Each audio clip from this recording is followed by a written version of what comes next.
Hey guys, how's everybody doing today? My name's Debbie. Welcome to my channel. I'm in a weird headspace today, guys. But I'm glad to be back because if I hadn't, I would have just sat around all day thinking crazy thoughts. So I'm back.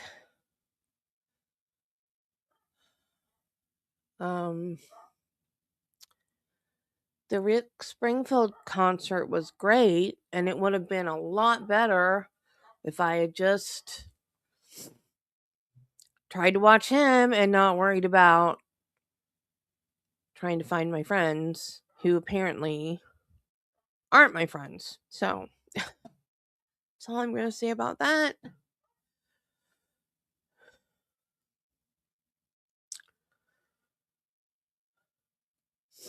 Four or seven?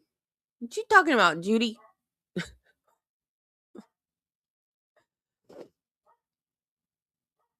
Forensic neuropathologist Jan Liestma testified Kathleen Peterson had likely sustained 4 blows to the head, not 7, as the medical examiner testified. How many lacerations did she have? She had more than 4 lacerations. The prosecution counted avulsion wounds as multiple injuries, and the medical examiner also initially counted 4 wounds following the autopsy.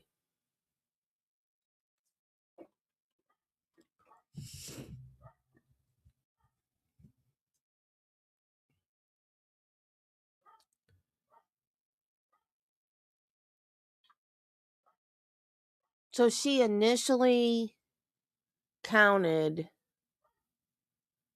4 wounds, but then changed it to 7? Nancy, why did you say this? You have been nothing but nice. You asked me how I was feeling. How is that not nice?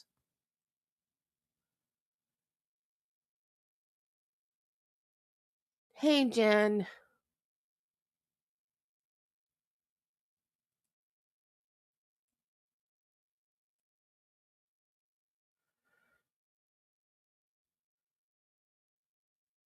Hey, Paul.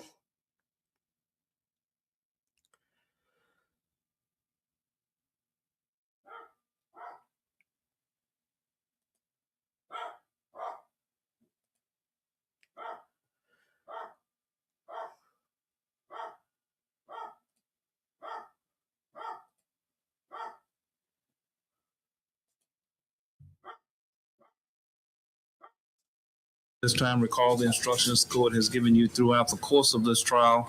We'll see you at 12:45.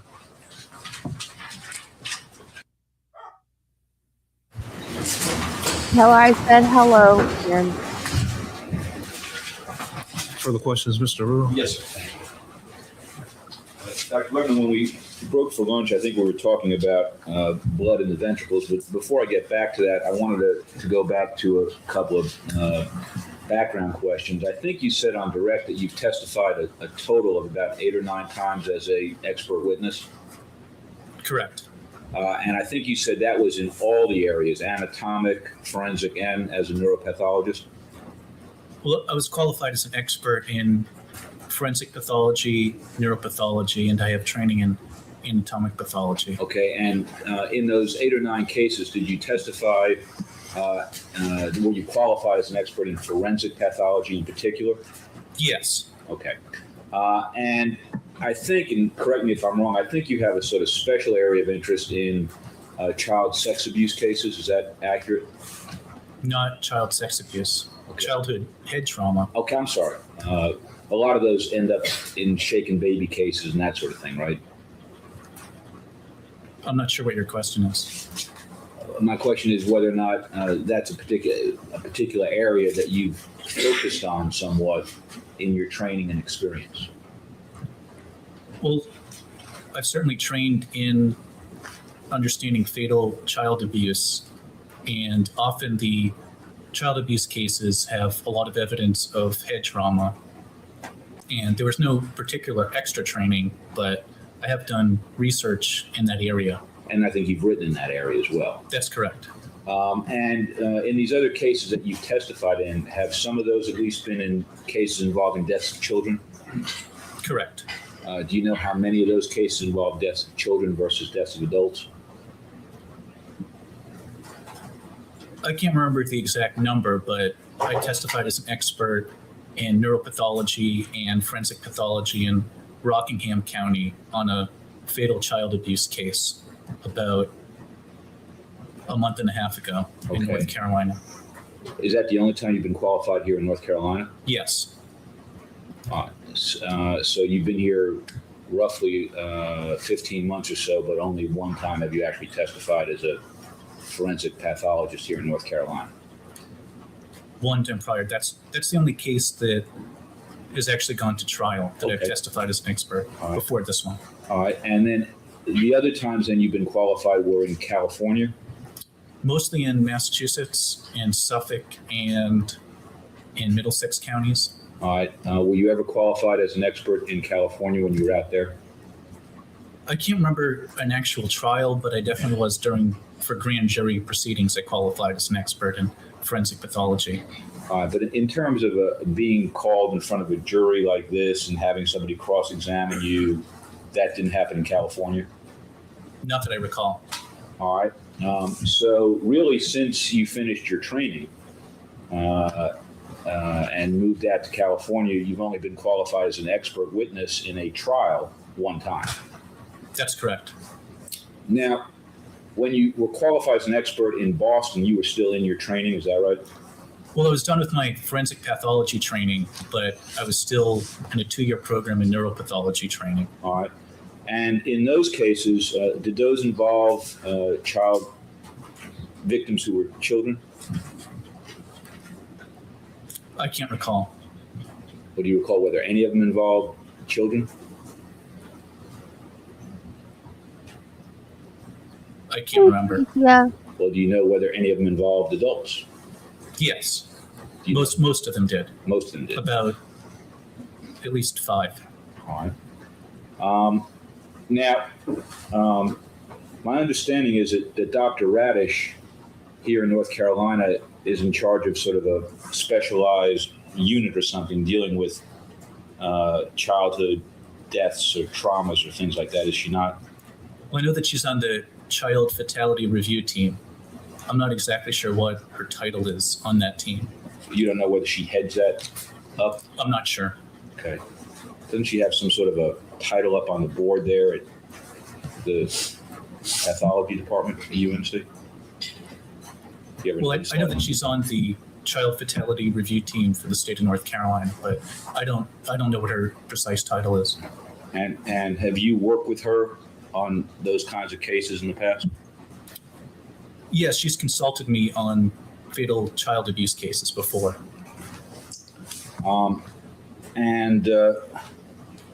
There are there not, more senior neuropathologists on staff there at UNC, correct? That's correct. And was there any,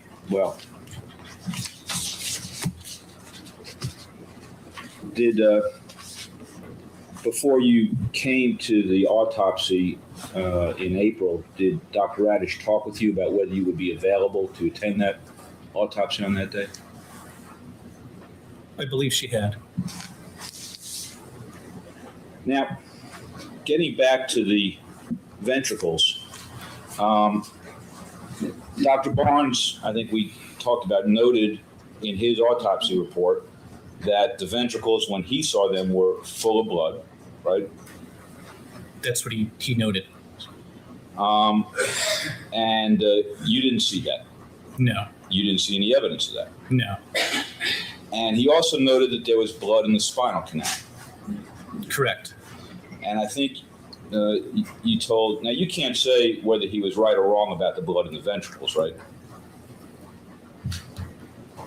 Well, I can say that I did not examine any blood in the ventricles, and I examined it thoroughly. Yes, sir. I cannot rule out that there was a small amount of blood in the ventricles that he may have removed. I don't know that. Well, he said that they were filled with blood. Are you saying that you can tell 18 years later that he's just wrong about that? Well, the time issue, as I pointed out, doesn't really make much of a difference because the brain tissue itself and the blood in the brain was still very well maintained after the 18 years because the body had been embalmed so well. Yes, sir. So are you saying then that you can say to this jury that Dr. Barnes was just wrong about what he says he saw? I don't know exactly the shape of the brain when he examined it. Well, I can tell that he made inaccuracies that I know for sure he was wrong in the spinal canal hemorrhage because the spinal cord wasn't removed at all. So I know that that was inaccurate. Well, I'm going to get to that in 1 minute. Right now, I want to focus on the ventricles if we can. He testified here just a few days ago, or if the jury were to find that he testified here just a few days ago, that when he looked at that brain in 1985, there was blood in all the ventricles. They were filled with blood. If the jury were to find that, are you in a position coming at this point to say, no, Dr. Barnes is just wrong about that based on what I saw, that he's just wrong? I can't say that he was wrong. Excuse me? I can't say that he was wrong. I can say that I saw no evidence of that myself. Right.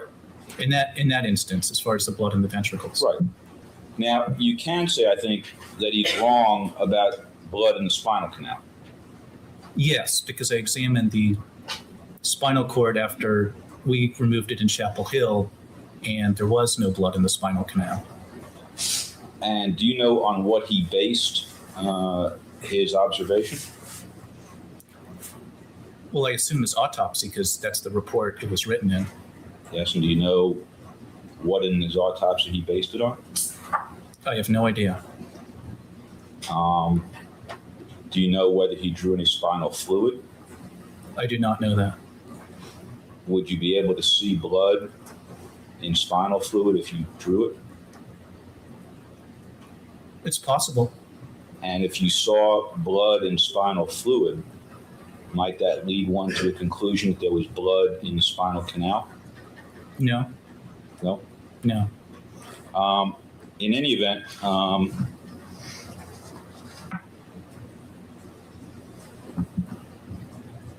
Dr. Barnes's report, based on something he saw or did in the autopsy, presumably, indicated that there was blood in the spinal canal, right? Dr. Barnes indicated that there was blood in the spinal canal in his report. Now, he also noted that the cerebellar lobes showed an indentation that was consistent with herniation, right? That's correct. And did you see that in your autopsy? I did see some indentation, and I would agree that it could be indicative of brain herniation. It's usually a sign that it could be there, but it's not 100% because there was actually, and as I pointed out in my report, there was no necrosis or tissue death of the actual tonsils of the cerebellum. Right. And did you note in your report anything about herniation?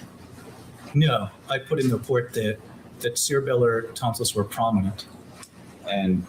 But you did see some herniation or evidence of herniation?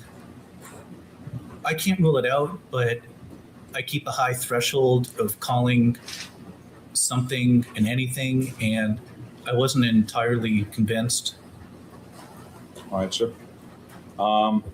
And he noted in his report that the tentorium was hemorrhagic, right? I believe so. Well, what is the tentorium for the jury?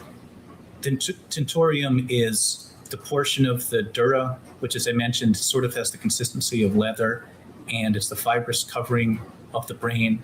And the tentorium is the part that sits between the main part of the brain, the cerebrum, and the small part of the brain in the back called the cerebellum. That's where he had reported that there was blood in the ventricles, right? That's where he reported it. And did you examine the tentorium? The dura itself was cut into many pieces, and pieces of that could have been part of the tentorium. I can't know precisely. There was one portion where the dura was actually on the cerebrum, or major part of the brain, and that was the only part I could definitely identify the actual location where it was originally before his autopsy.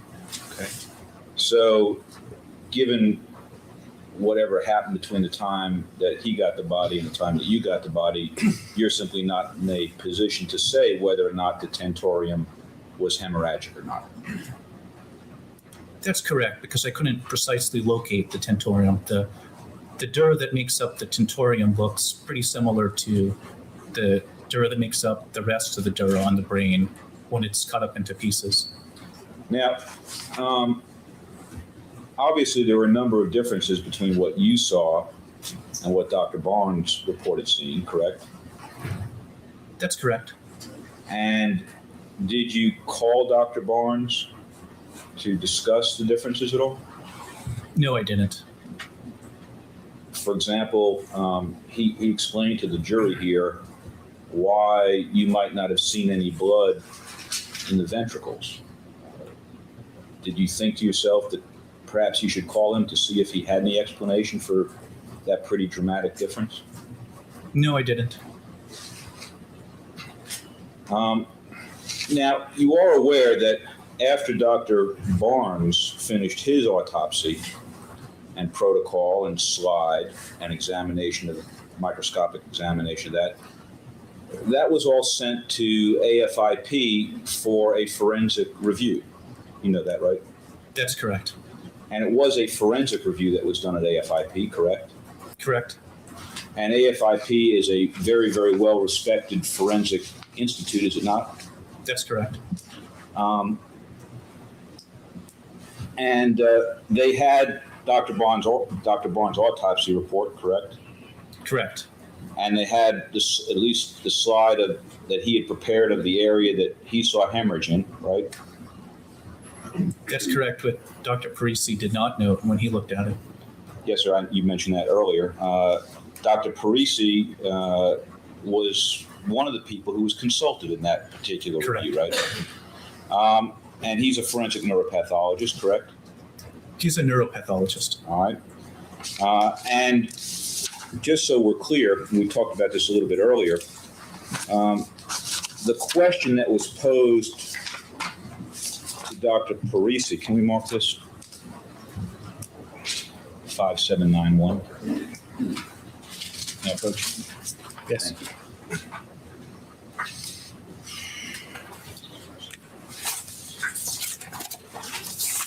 Do you have that AFIP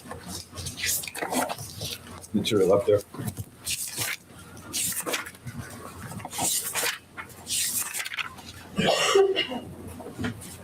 All right, let me show you what's been marked Defense Exhibit 223 and ask you whether that appears to you to be the consultation, the forensic consultation done at the AFIP in April of 1986. Well, this appears to be a consultation for neuropathology. And does it say forensic? It does, but it also says neuropathology, and I believe it says hematology also. Both of those are crossed out. Okay, and what's written in is forensic, right? Correct, but the notation is headed neuropathology under Dr. Parisi's. I understand, but I'm just trying to make sure we have the right page. Yes. All right, and did you have a second page to that? If you could just turn the page. Yes.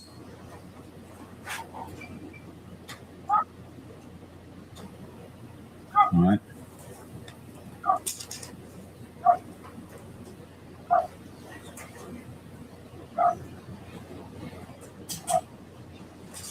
Okay. Now, move 223 into evidence. So, Now, the question that was posed, there's a memo that's sort of put on the top of the console setting forth what the consult is for, right? Correct. And what it says there is 43-year-old female had intracranial hemorrhage and von Willebrand's disease. And then the question is this vascular anomaly in cerebellum or normal, right? That's what's written there. And there are different types of vascular anomalies or malformations, correct? Correct. Vascular malformations or anomalies can occur pretty much anywhere in the brain. There's places where they tend to be much more common. But they're not limited to those places. It depends on which type of vascular anomaly you're talking about. Well, for example, you can have a vascular anomaly at the base of the brain, can you not? That's correct. Where this one was being looked for, right? At the cerebellopontine angle. That's correct. And you can have a vascular malformation or anomaly for years and not know it, right? Correct. But if the anomaly or the malformation, and that's an interchangeable term basically, right? Anomaly or malformation. Not necessarily. Usually malformations you have since birth, and an anomaly just means an abnormal vessel. Okay. Well, let's use both of them then. If a vascular anomaly or malformation begins to leak blood, that can cause an irritation of the meninges, can it not? Correct. Which can cause headaches, correct? Correct. And did you know anything about the history of Elizabeth Ratliff in terms of headaches when you did your consult? Well, I knew about it in that I believe Dr. Barnes's history mentioned that she'd had headaches. All right. And did you know that, for example, that witnesses who were there in Germany, people who she talked with, reported that she had a very, very severe headache the Thursday before she died? I didn't know that, but that doesn't change my opinion of my cause of death at all. I understand. Did you know, for example, that it was such a severe headache that she had actually made a doctor's appointment for the week after she died because that's how much pain she was in? No, I didn't know that. And would it be fair to say that someone who had a vascular anomaly or a vascular malformation and had von Willebrand's disease might be somewhat more likely to leak blood than someone who didn't have von Willebrand's disease? I think that if someone has von Willebrand's disease, they tend to bleed a bit more readily than the average person. Okay. Now, what Dr. Parisi saw on this consult was a cerebellum with what he labeled wadded meninges, correct? That's what he wrote. And he said it contained many collapsed, thick-walled vascular channels, right? Yes.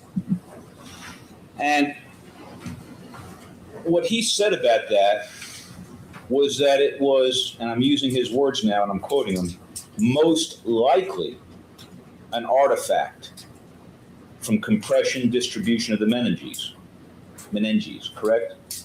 That's what he put. He didn't say it was definitely a artifact, did he? Well, he wrote it was most likely an artifact. Right. And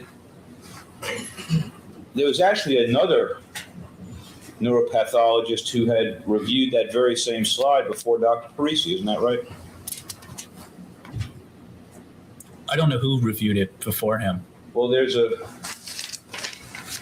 if we may show this to the jury, there's a big cross-out area here on that exhibit, is there not? Correct.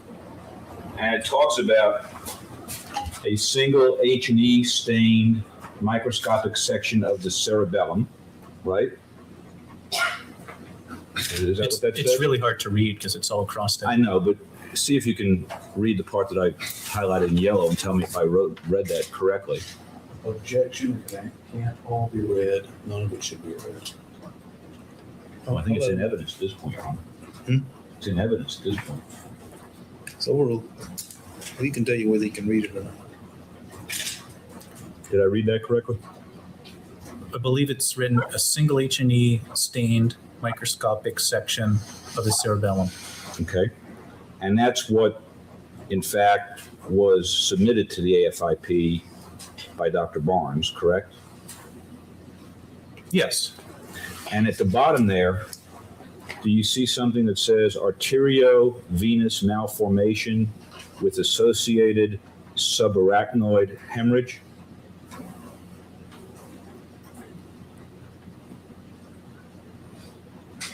I'm pretty sure it says that. All right. And then it says thanks, and there's a signature and a date of April 11th, 86, 3 days before Dr. Parisi's review. Right. I can't read that signature, but it sounds like someone in training was the first one to write it, and Dr. Parisi, who was the attending, crossed it out because it was inaccurate. Where do you get that this person's in training, the first person? Well, most of the time, and I know that the AFIP has a training program in neuropathology, you're not going to cross out someone's writing if it's from their own report. Well, I understand it's not Dr. Parisi, but where do you get that whoever this person was, this doctor was a I don't know that. as opposed to just being someone who was, Dr. Parisi was head of that section at the time, wasn't he? Right. No. And that's why I'm not sure why someone crossed it out, but they wrote error. So apparently it was reviewed and they thought it wasn't a vascular malformation. Well, that was Parisi reviewing it, right? Right. So whoever reviewed it first had one view, and then Parisi had another view, right? Right. And even with Parisi's view, he didn't say it wasn't a vascular malformation. He simply said it was most likely an artifact rather than a felt malformation, correct? That's correct. And Dr. Parisi recommended using a special stain, I think he said Movat, to try to resolve more definitively what it was, right? That's what he wrote. And that was on April the 14th of 1986.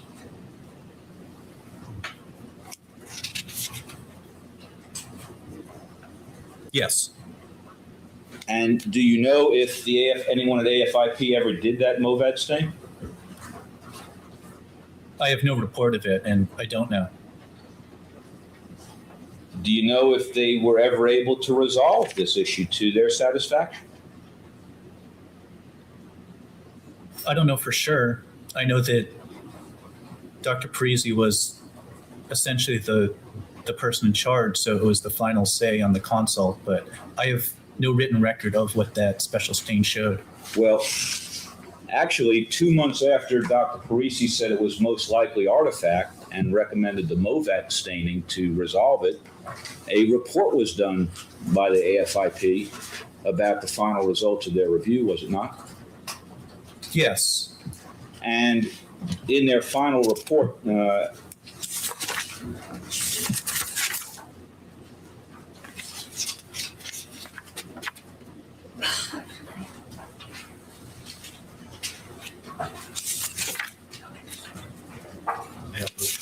Yes. thank you.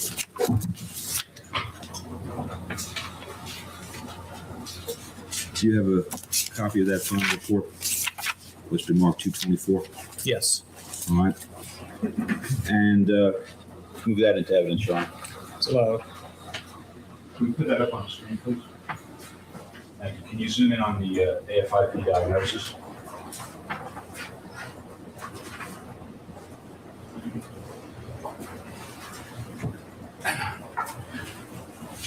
What they concluded on June the 13th, now can you go back, please?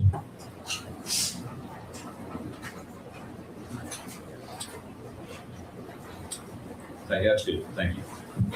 June the 13th, that would have been about 2 months after Dr. Parisi's consult, correct? Correct. And what they concluded on that date was sudden, unexpected death due to spontaneous intracranial hemorrhage, complicating von Willebrand's disease. Natural. Correct? Well, that's what they concluded. Yes, sir. And the report is by, if you can go down to the left-hand side.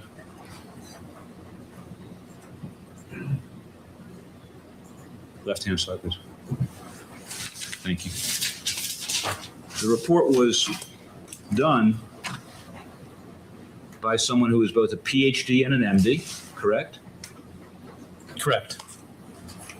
And he was the chief of the Division of Forensic Pathology at AFIP, correct? Correct.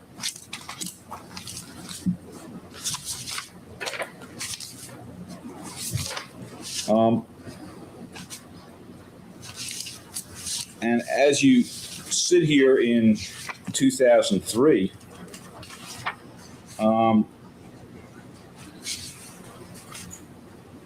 you can't say, for example, that there was no blood in the ventricles back in 1985. I can say when I examined the brain, there was no evidence of blood in the ventricles. Blood in the ventricles can be indicative of a non-traumatic stroke or vascular malformation, can it not? True, or from trauma. And based on what you were able to see in 2003, you can't rule out the possibility that Elizabeth Ratliff had a vascular malformation that burst in 1985, correct? I can't rule it out, but it wasn't her cause of death. And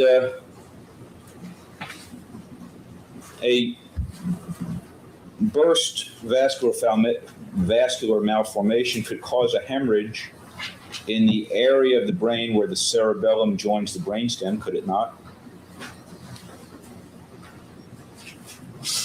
Sometimes. Such a hemorrhage could cause tissue destruction, could it not? Sometimes. And a hemorrhage in the brainstem with tissue destruction can be fatal, can it not? Correct. Now, when you did your examination in 2003, you did sections of the brain, portions of the brain that you had, correct? Correct. And did you find any kind of evidence of what might have been a vascular malformation? I found no evidence of that. Sure.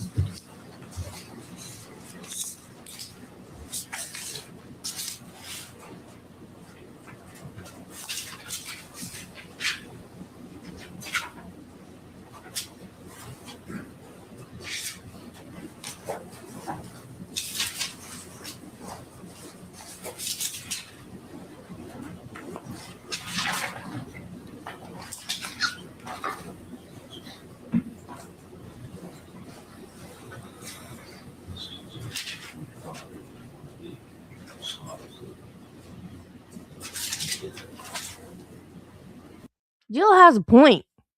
Why do we celebrate the birthday of the person? We should be celebrating the mom.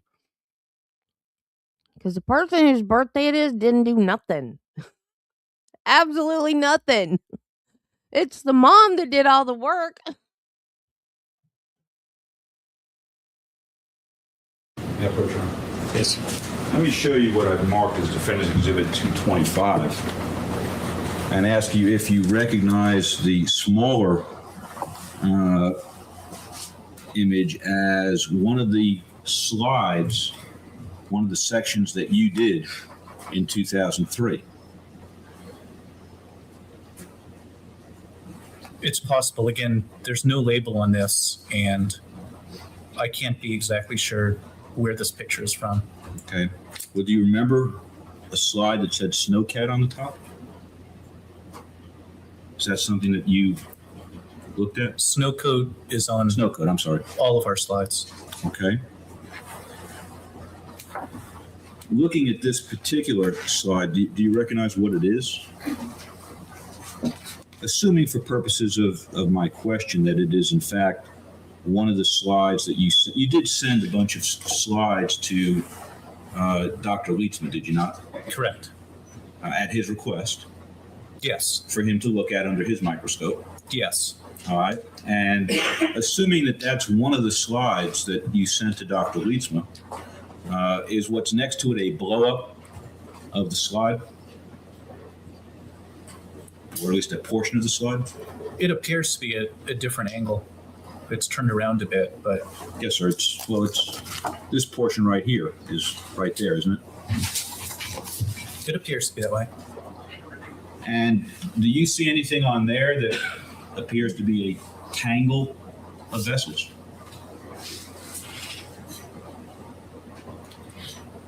There are vessels. I wouldn't describe it as a tangle, though. You wouldn't? No. Well, do you know what? Here, let me. I've got a piece of acetate, I think.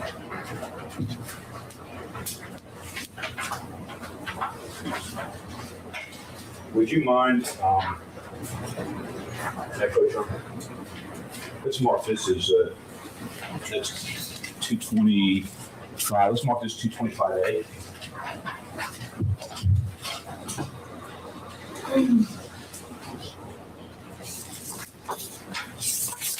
I'd like to give you this piece of acetate, and we can put it right on top of 225 here. And if you could tell me what that area is where I put a arrow with a number 1, and then that area there where I put an arrow with number 2, and then this area here, a circle with a number 3. Can you label on there what those things are? I'm not sure what you mean by label. These are, Well, they're all vessels. what vessel is number 1? I can't be exactly sure which vessel number 1 is. How about number 2? Again, I can't. These are pretty small vessels, and depending on the orientation, I can't tell you exactly which one it was. What about the circled area number 3? Do you see a tangle of vessels there that could be a vascular malformation? Well, it looks like a cluster of vessels to me, and it does not look like a vascular malformation. It looks like the same thing Dr. Parisi described as a cluster, but not a malformation. So in your opinion then, what's here in number 3 would be similar to what the AFIP reviewed, but is not evidence of a vascular malformation? No, it is not if you define vascular malformation, I could give you more. A vascular anomaly, a vascular malformation, some sort of problem in this area that appears to be abnormal.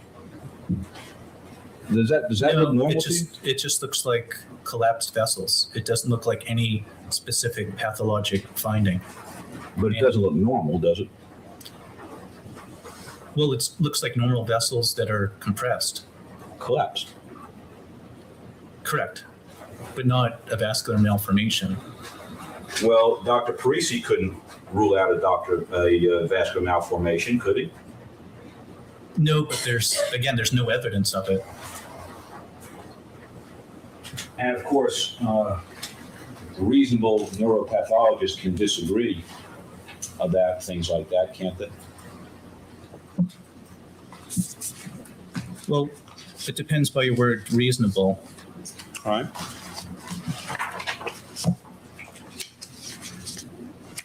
Now,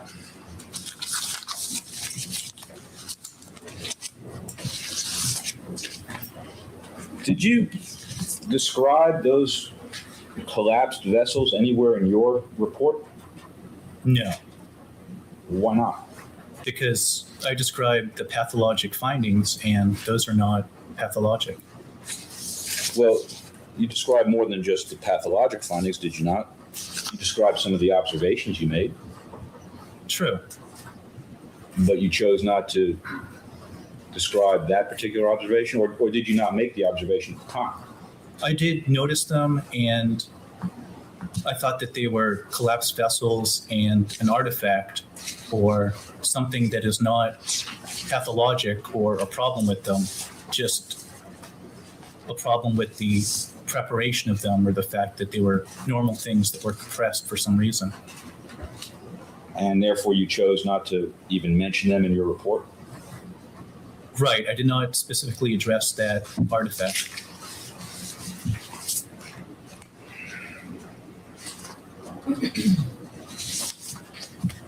Now, the focus of your examination, if I understand correctly, was the neuropathology, the study of the brain tissue itself, right? It was part of it because I'm a forensic pathologist also. Dr. Radish consulted me as both because certainly what's going on in the brain and the outside of the head are always interrelated. Sure. And I want to focus in on the neuropathology for a second, if I could. I think you said you saw epidural hemorrhage, right? Correct. You saw intradural hemorrhage, Correct. subdural hemorrhage, Correct. subarachnoid hemorrhage. Correct. And all of those are consistent with blunt force trauma, correct? That's correct. And you can't distinguish between accidental blunt force trauma and intentional blunt force trauma based on what you found in the brain tissue in terms of those hemorrhages, correct? That's correct. Just looking at the brain itself, I can't, and that's why I looked at the scalp also. Yes, sir. And when you came to your opinion in April of 2003, you had not spoken to Dr. Barnes. No. You hadn't looked at any of the photos of the scene where Elizabeth Ratliff died. No. No one had given you any descriptions of that scene. Not specific descriptions. You didn't know how many steps there were there. That's correct. You didn't know what the shape of the steps were, That's correct. whether they were rounded edges or squared off edges. Correct. You didn't know what the steps were made of. Correct. You didn't know whether there was a railing. Correct. You didn't know if there was a railing, what the railing was shaped like That's correct. or what it was made of. Correct. You didn't know anything about the wall surface on the side of the stairway that was up against the wall, right? That's correct. You didn't know whether it was smooth or rough. Correct.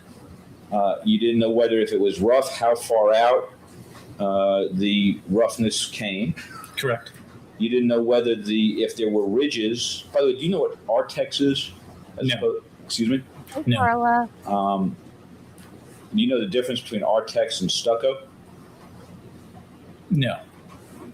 Do you know anything about whether Artex, if put on a wall, can leave bumps and ridges that can be very sharp? I don't even know what Artex is. All right. In any event, you didn't know anything about the wall surface. No.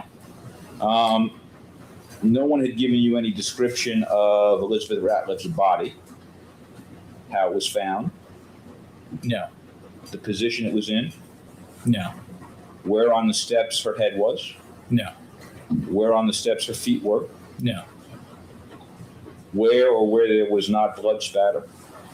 No. Nothing about the time of her death, No.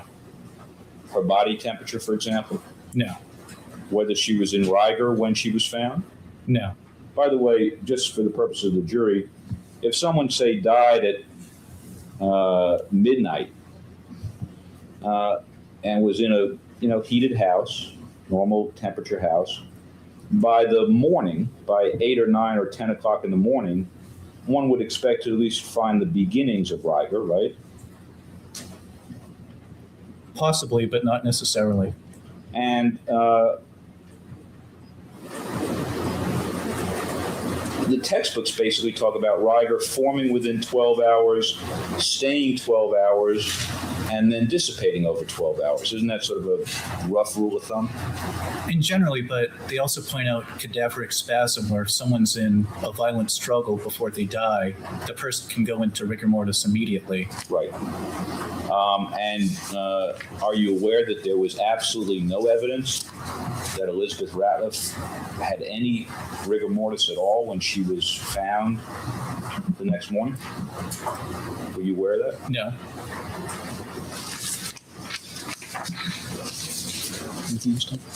That's all I have. Thank you very much, Doctor. Very direct. Just a few questions. With respect to Dr. Barnes' findings, he indicates that he determines that Ms. Ratliff dies from an intracranial hemorrhage. In layman's terms, in essence, that's a stroke, right? Right. That would be a hemorrhagic stroke. There's two major types of strokes that you have in your brain. One's an ischemic, where you have a blockage of a blood vessel, and the other one's a hemorrhagic stroke. That's when you have a big bleed in your brain. All right. Now, is there a particular area where those things typically occur? Yes. In Ms. Ratliff's age group, she was, I believe, 43 years old.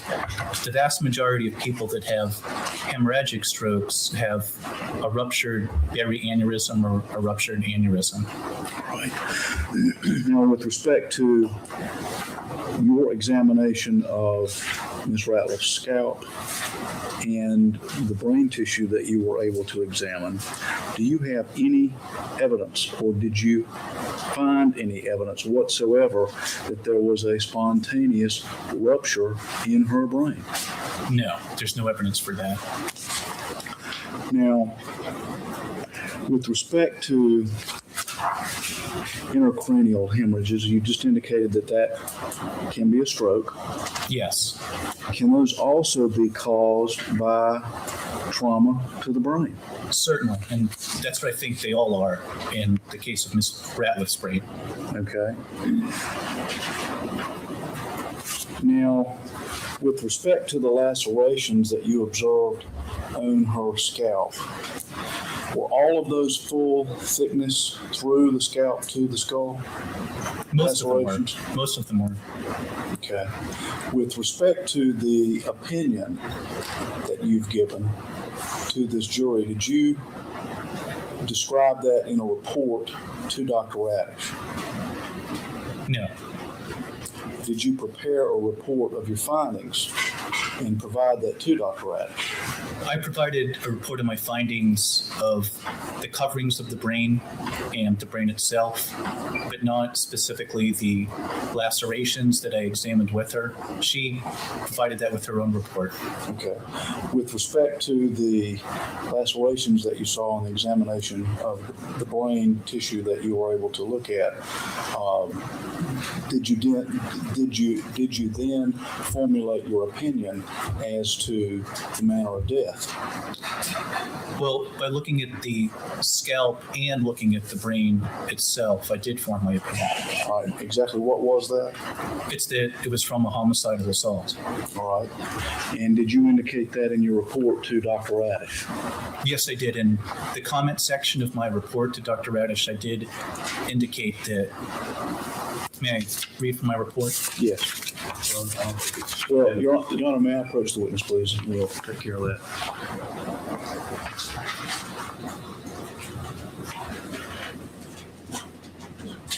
Just for purposes of the record, I object to this conclusion of homicidal assault. So ruled.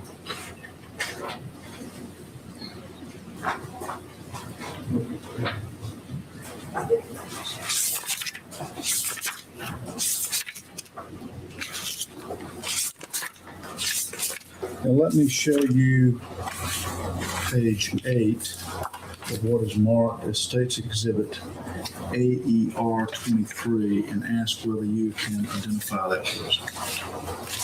Yes, this is the neuropathology consultation that I provided Dr. Radish with. and it was finalized on April 25th, 2003. And just so the record's clear, we'll mark this AER 23A, which would represent Why don't you like him, the single Nancy? page of your report, all right? Now, at this point, we'd move into evidence what's marked as State's Exhibit AER 23A. Same objection. So, and with respect to the final conclusion that you made, is that noted here in the comment section? Yes, I put it in the comment. If you would, please read that into the record. I wrote that considering the general autopsy findings in conjunction with the neuropathologic examination, it is the opinion of the undersigned that the cause of death was blunt force trauma to the head.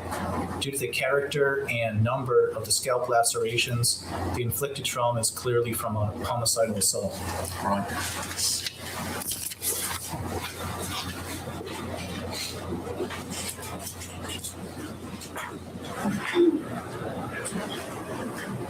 Had you not examined Elizabeth Ratliff's scalp before you examined portions of her brain, would you have still had this same conclusion?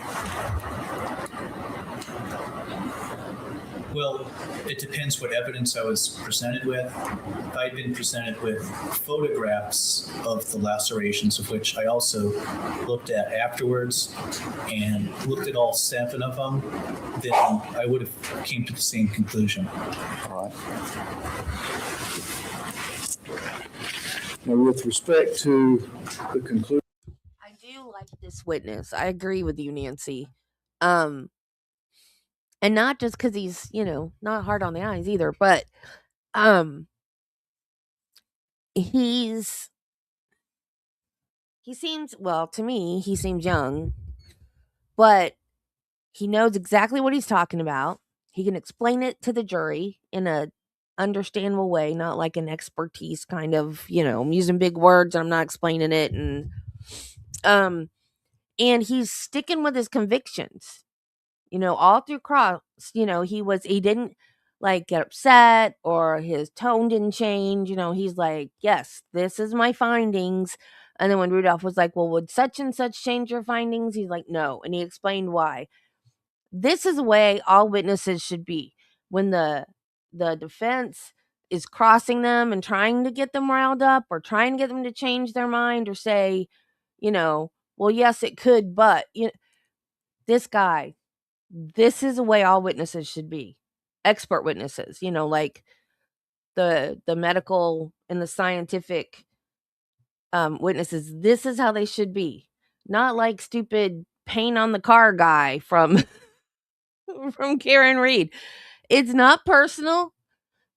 Don't get in an argument with a defense attorney. If you're a professional and you've done your research, just give your findings. It's not a personal thing. But yes, I like this. I really like this witness. I don't understand why this video is almost 3 hours long, but but we already watched like half of it, so it's not going to be 3 hours of this guy because we watched Friday. But yeah, Rudolph is the one that drives me crazy. I don't have a problem with the prosecutor. It's Rudolph because he keeps asking the same questions. But if you notice on his cross of this guy, he was much more calm and just asking questions. That's not what I asked you, and and going off on tangents and stuff like he usually does because of the way the witness behaved. So that tells you right there that a witness that will just absolutely answer politely and stick to their guns and not be all over the place, that it's a much smoother cross-examination with the defense because he didn't do like his usual antics that he's done with other people through this whole trial. conclusion that was drawn by the AFIP, just so we're clear, they saw Dr. Barnes' autopsy protocol. Correct. And one slide, One slide of the brain. right, of the brain, correct. They didn't see any photographs of Elizabeth Ratliff, As far as I know, they didn't see any of the scalp lacerations. okay? Didn't see any photographs of that scene, is that right? Based on what you see in the report. To my knowledge, no. Okay. Didn't have the benefit of any information from, well, strike that. They didn't see photographs of her, and they didn't see photographs of the scene. As far as I know. Okay. If Dr. Barnes had incorrectly identified the intracranial hemorrhage as that coming from a stroke and not from trauma, that would have been information that would have been transmitted through his protocol to the AFIP. Is that your understanding? That's correct. And the AFIP did what's called a chart review, like I do from certain counties across North Carolina. And when you're given... Well, I'm going to object to him testifying about what the AFIP did or didn't do, unless he's worked at the AFIP and knows what their protocol was in 1985. Objections over. You can answer that question. I do chart reviews for similar cases in North Carolina, and it comes down to if someone gives you misinformation in the beginning, then Like they're on probably not going Dragnet. to come to the right That's a fact. result at the end unless you're really astute. And it's sort of like that telephone game we all played when we were kids, where if you start in a room and you say something, if you go through numerous people, by the end it might be misinterpreted. And the AFIP only had Dr. Barnes's report to work with and one slide of the whole brain. Your Honor, I have no other questions of the witness. Okay. Yes, sir. Now, Dr. Barnes actually had Elizabeth Ratliff's body in his autopsy room back in 1985, correct? That's correct. That was before there were any sutures put in the lacerations, correct? Well, I assume that most of the sutures were put in by the embalmer who prepared the body for death. So at the time he saw them, they would have had no sutures, correct? Correct. And the sutures here had to be taken out in order to judge, for example, the shape and the depth of the wounds, right? That's correct. And in addition to the sutures here, there was glue that closed those lacerations. Isn't that correct? That's correct on some of them. I'm not sure about all of them. And some of them you couldn't even, Dr. Radish couldn't even open, right? I'm not aware of that. I know that she was able to examine all of them. You think that she was able to examine the depth of all of them? To some extent, I'm not sure how precisely she examined them as far as each individual depth. But what do you know about the depth of each? Well, I know that several of them were through the entire thickness of the scalp. How many? Most of them. How many is most? I don't know an exact number. How many was she not able to check because they were still glued shut? You would have to ask her. Well, you were there when she was examining the scalp wounds, were you not? Right, but she made the actual determination as to what the depth was at the time. Well, did you stay there while she was taking out the sutures? Not the entire time. So what you saw were the suture wounds? No, I saw them after the sutures were taken out. I wasn't there the entire process of her actually taking out each individual suture. Okay. But I examined them before the sutures were taken out, after the sutures were taken out, and photographs after the sutures were taken out. All right, so you left for some period of time while she was taking the sutures out?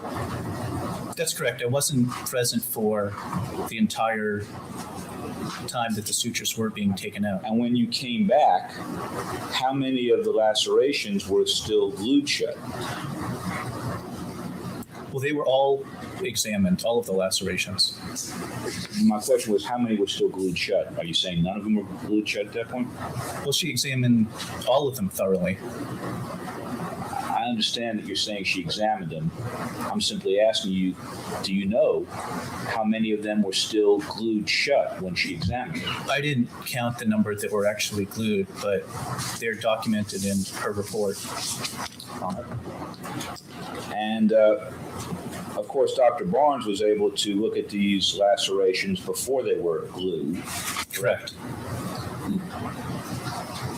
However, he didn't number them. He just said multiple. Well, he said multiple. He said obviously saw more than just one or two. Right, but he didn't describe their exact location. He didn't describe their size. And multiple could mean anything from 2 to infinity. And he just put multiple. Yes, sir. But clearly he saw scalp lacerations based on his report, right? Yes. I think he called them deep, didn't he? Yes. So obviously he got a sense of their depth, right? I think so. And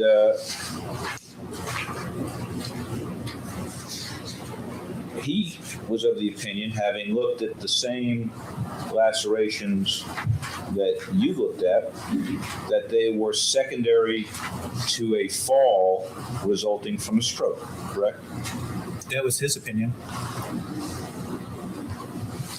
And do you know whether, for example, he has any training in biomechanics? I don't know. You don't have any training in biomechanics, injury biomechanics, do you? No. Injury biomechanics is a field of science in which people, engineers for the most part, study how the body moves and how injuries can be inflicted in various scenarios, correct? That's correct, but you certainly can't do experiments on humans. Right.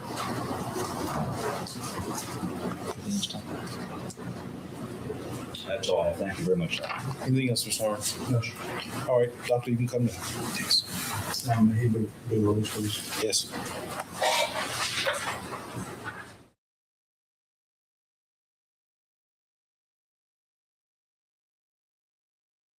For the record, sir, please state your name My name is Thomas Welburn Bolden. and how are you employed? I am a professor in the School of Medicine at the University of North Carolina at Chapel Hill. Will you please take a moment and describe to the jury what your educational background is and what your experience has been as it relates to the field of medicine? Yes. I received my undergraduate degree and my medical degree at the University of North Carolina at Chapel Hill. After receiving my Doctor of Medicine degree, I then did a residency in anatomic pathology, which is a general form of pathology, also at the University of North Carolina at Chapel Hill. I did a research fellowship in London, England at the Institute of Neurology, and thereafter returned to the University of North Carolina at Chapel Hill to do a subspecialty fellowship in neuropathology. I joined the faculty in 1979 at the University of North Carolina and have been on the faculty in the Department of Pathology and School of Medicine as a faculty member since 1979. I'm currently a professor in the Department of Pathology and am the co-director of our division of neuropathology. I've practiced neuropathology since joining the Department of Pathology in 1979, and in that capacity, I have had the opportunity to examine a large number of brains at the postmortem. There are two of us at UNC that do autopsy neuropathology, so I've essentially seen half of all the brains that have been autopsied at the University of North Carolina during that time. I've also served since that first joining the department there in 1979 as a consultant to the medical examiner's office, which is located in our same building, and which has given me the opportunity to be closely involved with the medical examiners during this time. And over that time, I have served as a consultant to them in neuropathology and had the opportunity to examine a large number of forensic cases, the brains from those cases. At the current time, the medical examiner's office brings most of their interesting neuropathology specimens to our weekly conferences so that I have a chance to see them there. Do you hold any particular certifications? Yes, I do. I am board certified in anatomic pathology, and I'm also board certified in neuropathology. Do you belong to any professional societies? Yes, I'm a member of the American Association of Neuropathologists.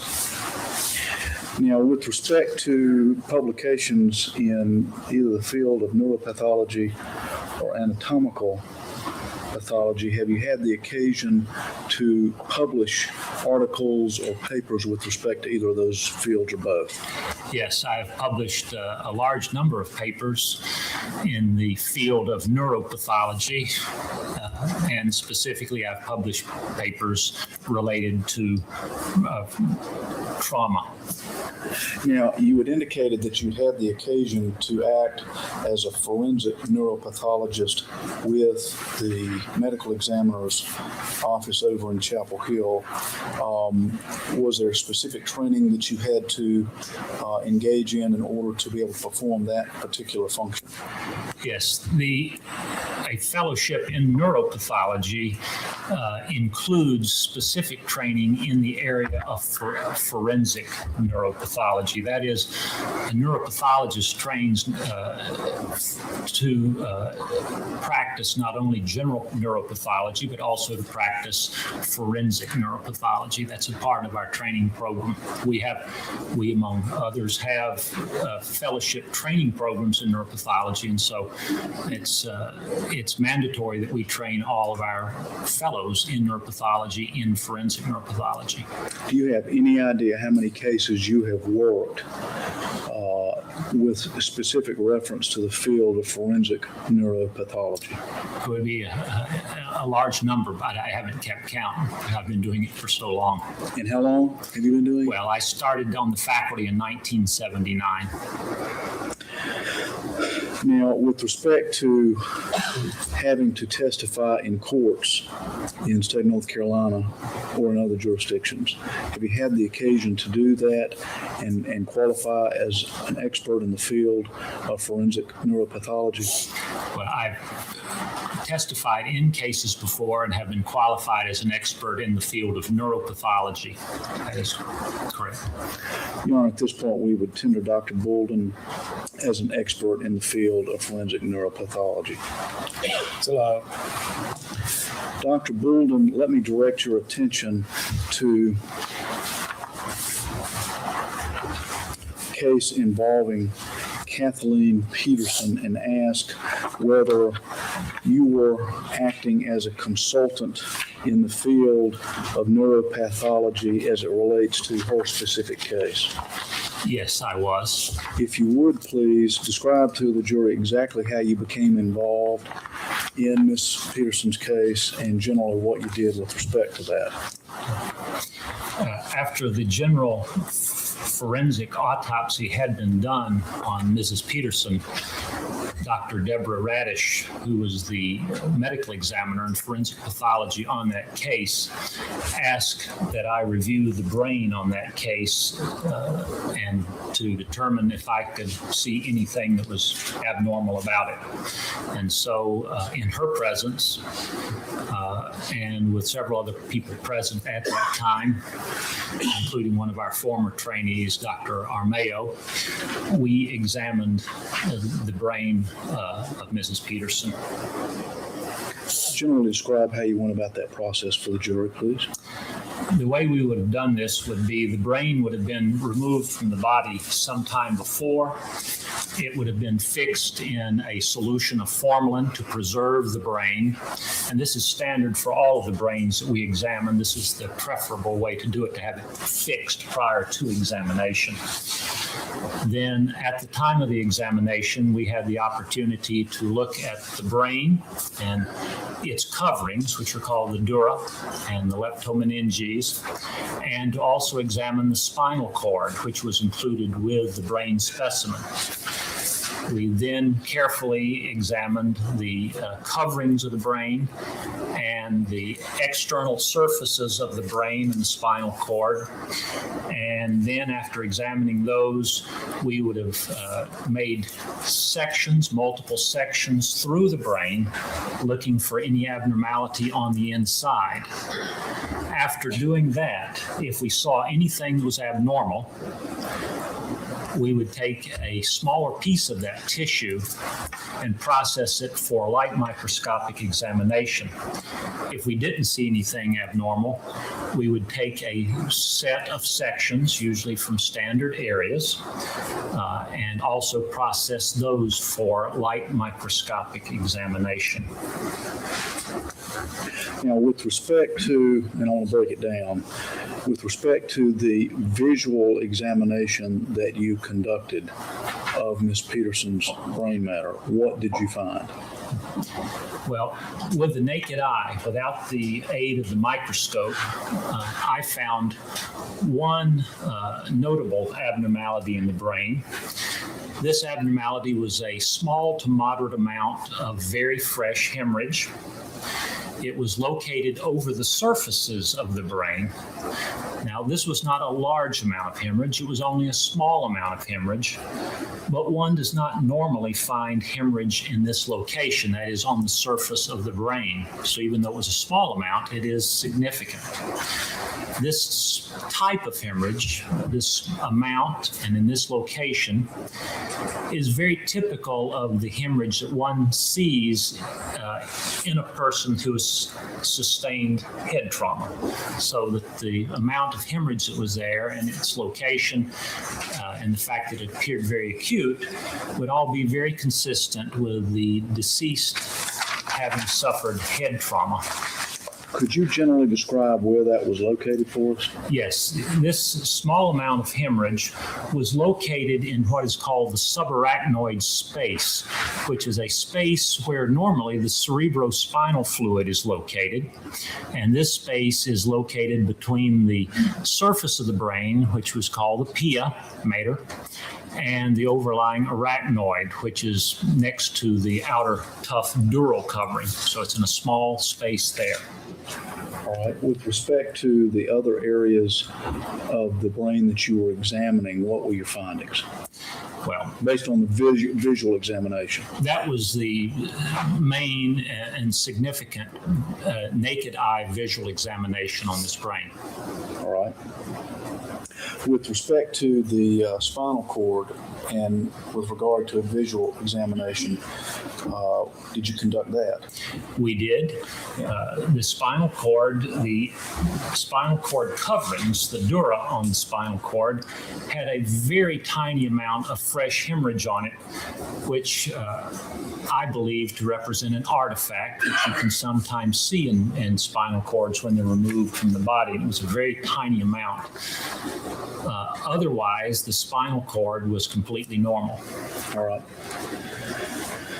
Now, if we could go to the microscopic examination that you conducted for Ms. Peterson's brain, if you would please go ahead and you generally described how you went about that. Can you be more specific and direct that to exactly what you found?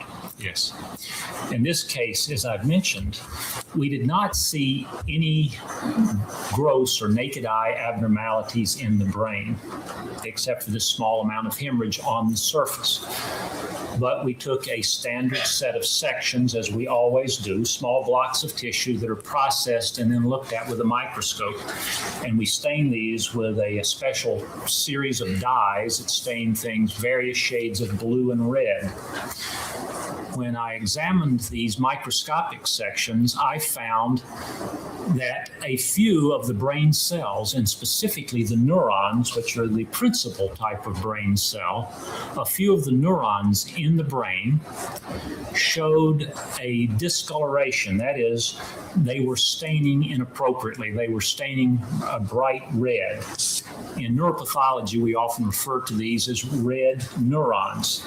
They are not normally found in a brain, and the usual cause for such red neurons is a period of lack of blood flow to the brain.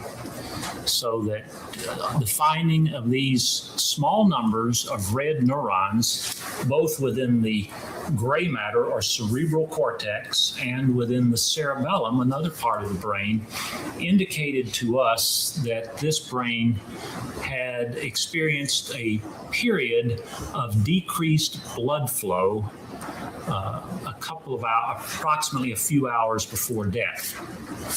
Okay. Now, with respect to the decreased blood flow to the brain, you indicate that that was caused a few hours before death.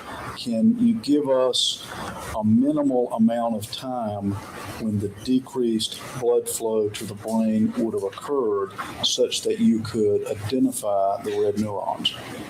Well, as in neuropathology, working with humans, one has to base a lot of this on one's experience. And in my personal experience from seeing a lot of red neurons over many years of practice, the earliest I've ever seen them is 2 hours after a documented period of loss of blood flow or decreased blood flow to the brain. So in my experience, I would anticipate that loss of or decreased blood flow to the brain was at least a couple of hours prior to death. When you describe decreased blood flow to the brain, can you give the jury some idea of the volume of decreased blood flow that would cause these red neurons to develop over a 2-hour period?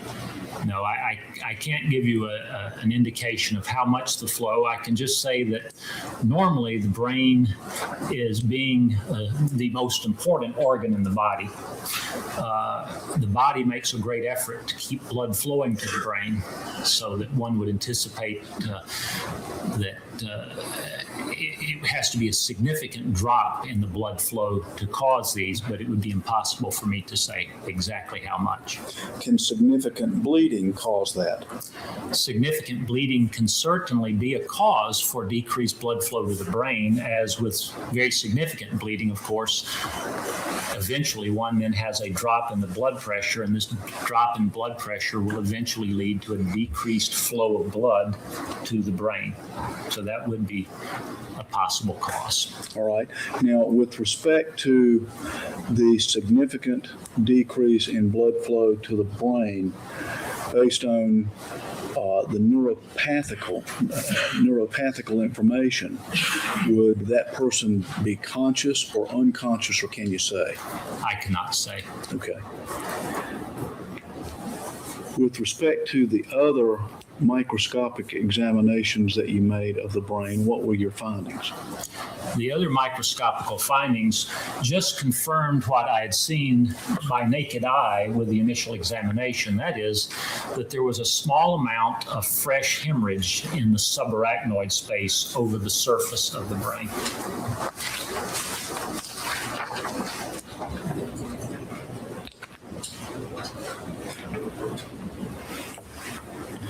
Now, with respect to the ultimate diagnoses that you made with regard to your neuropathic examination, what specifically did you find and provide to Dr. Radish? I think you indicated that you were there on a consulting basis for her. Yes. What precisely did you describe for her as your diagnosis? specifically gave her a written report in which I outlined what I've just told you. That is that there was subarachnoid hemorrhage that was fresh, and that small amount of subarachnoid hemorrhage was consistent with a history of head trauma. The second finding that I gave to her as a conclusion was that there was evidence for acute neuronal injury, that is the red neurons, and that this was consistent with the deceased having experienced a period of loss or significant decrease of blood flow to the brain a few hours before death. So those were the two findings from my examination. Yes, sir. Your Honor, may I approach the witness, please? Yes.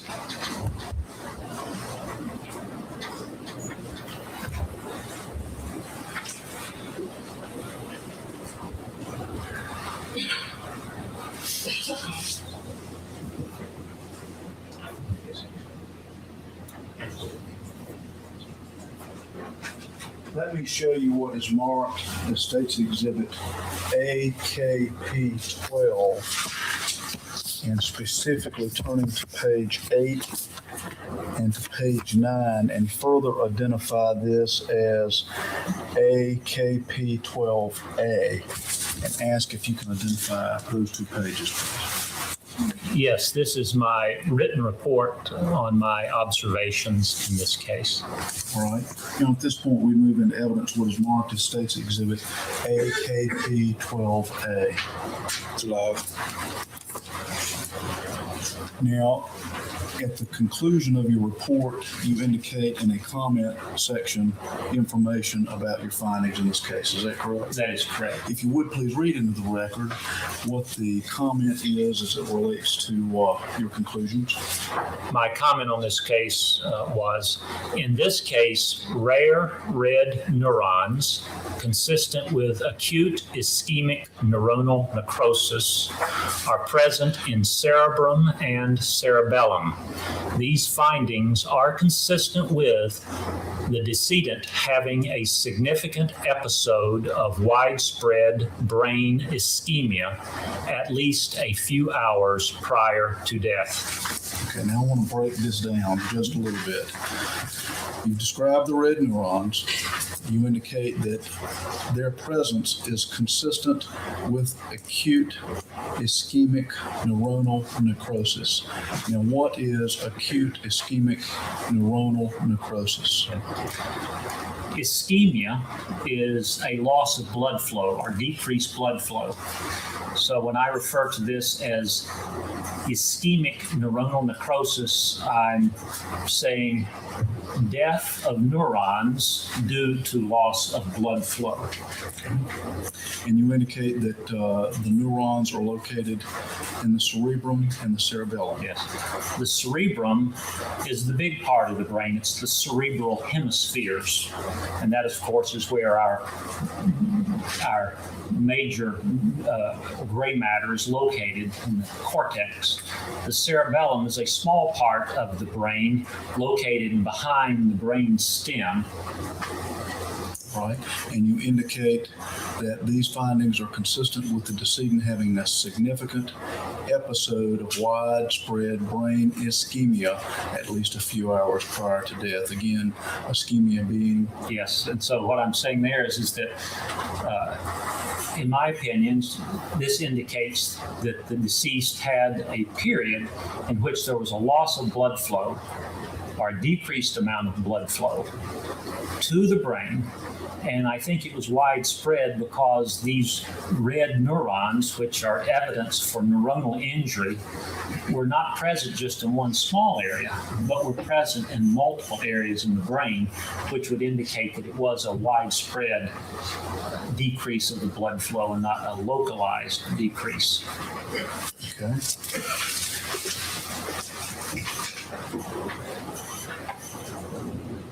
So in your opinion, with this phenomenon with respect to the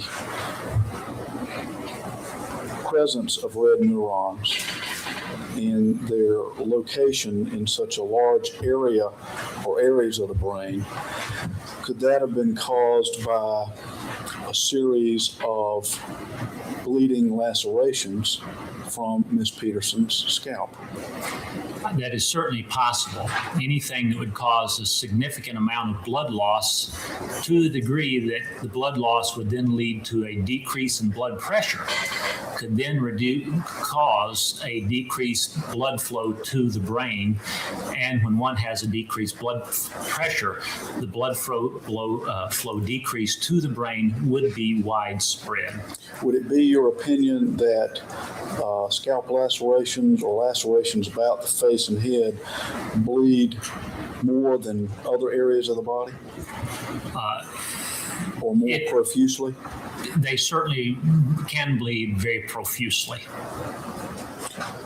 Your Honor, I have no other questions of the witness at this time. Cross-exam. Yes, sir. Good afternoon, Dr. Morgan. My name is Dave Rudolph, and I represent Mr. Peterson in this matter. You and I don't think we've ever spoken, have we? I do not believe so. Let me follow up on a couple of things that Mr. Harden asked you, and then I may have some additional questions if you don't mind. I think you said that there were two of you there at UNC who have pretty much done the autopsy neuropathology for a number of years. And who besides you would that be? My associate there is Dr. Kanuko Suzuki. Okay. And she and I together run the UNC Hospital's neuropathology service. Historically, though, I've been the one who does all of the forensic consultation because of having an interest in forensic neuropathology. And is Dr. Gleckman then on your faculty as well? Dr. Gleckman does have a faculty appointment at UNC. That is correct. And is he then in your department under your supervision? Well, his primary appointment is in the office of the chief medical examiner. He also has an academic appointment at the University of North Carolina School of Medicine Department of Pathology, and also has a staff appointment at UNC Hospitals. And what's his position at the medical school? His position at the medical school is that he also, on occasion, does hospital-related neuropathology. That is, he practices neuropathology within the hospital. And does he teach courses and that sort of thing? Yes, we have had him involved in the teaching of our neuropathology course. I direct our neuropathology course for our medical students at UNC, and I have incorporated him in our course. Okay. But I take it then that you're sort of in charge of that course. That's correct. He's been there now, I think he said something like a year and 3 months or something like that. Is that about your recollection? I couldn't tell you exactly when he started. Do you still do consults to the medical examiner's office on neuropathology, say since he got there? Well, the way we do them now is that since we, as I mentioned earlier, we have a fellowship training program in neuropathology. And so in order to have a fellowship program in neuropathology, I have to make sure that all of my fellow trainees have an adequate experience in forensic neuropathology. And so that we have had for many, many years a working relationship with the Office of the Chief Medical Examiner, that all of their good specimens, that is specimens where the brain would have significant pathological findings that would be of benefit for our fellows to see, come to our teaching conference. And each week we have a brain conference where all of the interesting cases are presented and are examined. And so that I get to see all of the interesting forensic cases that Dr. Gleckman would be bringing from his service, and vice versa. He's there to get to see all of the interesting hospital cases that are coming through the hospital. So in that way, I'm able to maintain my interest and experience in forensic neuropathology, even if I'm not personally signing the case out. Okay. And do you then no longer actually do the forensic neuropathology consults yourself as you used to? Since Dr. Gleckman got there, he now handles all of those. Okay. Except if he were to be out of town, and if they would need a consultant, then of course I would be available. All right. Now, I think you said that with regard to this particular case, you found some evidence of what I think you called a small subarachnoid hemorrhage, correct? That is correct. And just so the jury's clear about the significance of that, a subarachnoid hemorrhage of that size would generally not be life-threatening, correct? That is correct. Indeed, there may be several UNC football players from their game against Florida State on Saturday who ended up with slight subarachnoid hemorrhages from blunt trauma during the game. It's a possibility. And so subarachnoid hemorrhage doesn't tell us much about the kind of blunt trauma or how much force there was or that sort of thing, at least if it's a small amount, correct? I would think that, well, a trivial head injury, one would not expect a subarachnoid hemorrhage. But with any significant head injury, certainly one could have this small amount of subarachnoid hemorrhage. So that doesn't tell us much, for example, about whether something came from a fall on a set of stairs or from something else. That is correct. And I think you said that you also saw some fresh hemorrhage on the spinal cord. Yes, on the epidural surface. That is on the outside of the dura. But it was a very small amount, about 4 millimeters in size. So, and it's that tiny amount can often be, in my experience, usually is an artifact. In other words, I think the jury's heard that term before, but just so we're clear, something that occurred during the autopsy itself. Yes, an artifact is something that's introduced during the autopsy procedure, or is something that is caused by some other process rather than the disease process. So that sometimes one can introduce small artifacts into an autopsy. And I take it then that although generally speaking, the existence of a fresh hemorrhage would say this is pre-mortem, if it's a small amount of hemorrhage, it could still be ante-mortem or after death. If it's 4 millimeters, like the one on the spinal cord, that would certainly be an artifact. Gotcha. Okay. In other words, you can have some small amount of hemorrhage that occurs even after death. That is correct, in the sense that it actually occurs at the time the spinal cord is removed. Right.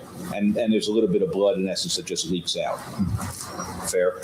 That's correct. Now, I want to talk a little bit about the red neurons. You classified them as rare in your report, which I take it to mean not that they're necessarily unusual, but that there weren't a lot of them that you saw in the brain. Is that accurate? That's correct. They were, in an examination of the brain, it's rather remarkable, but there are very large numbers of cells in the brain. And so that one, in examining these tissue sections by the microscope, is looking at enormous numbers. And so that I only saw a few of these red cells, not a large number. And that's why I said rare, because sometimes one can see practically every cell involved. So it can go from a few to millions. And to a certain extent, that's a function of how long the person lived after the ischemic event. Is that a fair statement? Could be either a function of how long the person lived, and let me expound on that slightly, if I may. Red neurons do not occur instantaneously with the decrease in blood flow. It takes a few hours for these red neurons to turn red. And if you examine a brain very quickly after the blood flow has decreased, you won't see any red neurons. But then over time, you start seeing them. And it might be at 2 hours, you'd see a few, and at 6 hours, you'd see twice as many or 3 times, and at 24 hours, many times more. So that's so that the numbers can increase over time.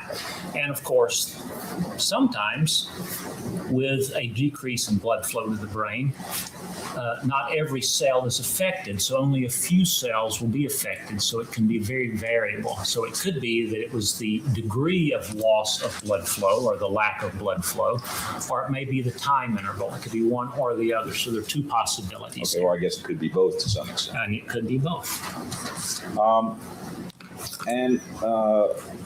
I think you said that obviously it's pretty hard to do experiments to, most people are not going to volunteer to have their brains cut open after an ischemic event to see if there's red neurons there. So to a certain extent, you have to sort of rely on your personal experience and the accuracy of the reporting of the ischemic event to figure out how long it may take for these things to develop. That's correct. I think you said your experience was about the quickest you've seen it was 2 hours. That's correct. Are you aware of other neuropathologists who may have seen it develop even slightly quicker than that? The general writings on it suggest that it's usually 4 to 6 hours. So that's the kind of the standard, more what one reads if you look at the literature on the general impression of what people have seen. Indeed, it used to be years ago, it was 12 hours, and then they sort of went down to 4 to 6 hours. That's correct. Right. And in part, that's because it's difficult to study and to do experiments on. A lot of the experiments are done with animals and that sort of thing. That's right. The experiments have been done with animals rather than humans. Yes. Yes. In any event, I think you said that what that tells us is that there was a decrease in blood flow to the brain, right? That's correct. And I think you said it would be a significant decrease, but you can't tell us exactly how to measure that. That's correct. And Mr. Harden asked you whether it's possible that could be from blood loss, and I think you said it could be. That's correct. And are there other causes of a decrease of blood flow to the brain? Well, there are other causes. That is correct, yes. Can you give us a few examples of some of the more common causes? Some of the common causes for a loss of blood flow to the brain, one would be a cardiac arrest.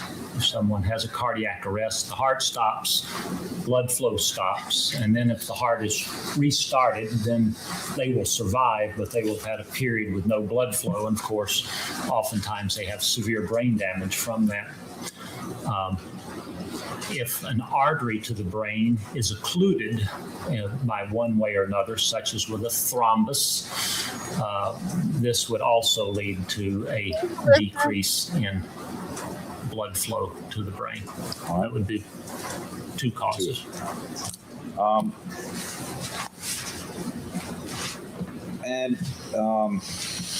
Just like with the subarachnoid hemorrhage, you can't tell from the presence of a few red neurons what caused the loss of blood flow or the decrease of blood flow to the brain, correct? That is correct. Now, I take it that over the years, you have examined the brains of a number of people who were pretty clearly beaten to death with blunt force, right? I have, yes. And in those cases, one often sees epidural hemorrhage, correct? One can certainly see that, yes. One can see subdural hemorrhage. Correct. One can see pretty massive subarachnoid hemorrhage. Or one can see subarachnoid hemorrhage can be very variable. Okay. Certainly, one often sees contusions to the brain. One certainly can. And there are a number of different kinds of contusions Yes. on the brain, right? You can have a coup contusion Correct. or a contra coup contusion. That's right. There are a variety of different types of contusions that one can have. Oftentimes, with people who have been beaten to death, you may see swelling of the brain. You certainly can, yes. You can see herniation of the portion of the brain that goes to the breathing centers. That's correct.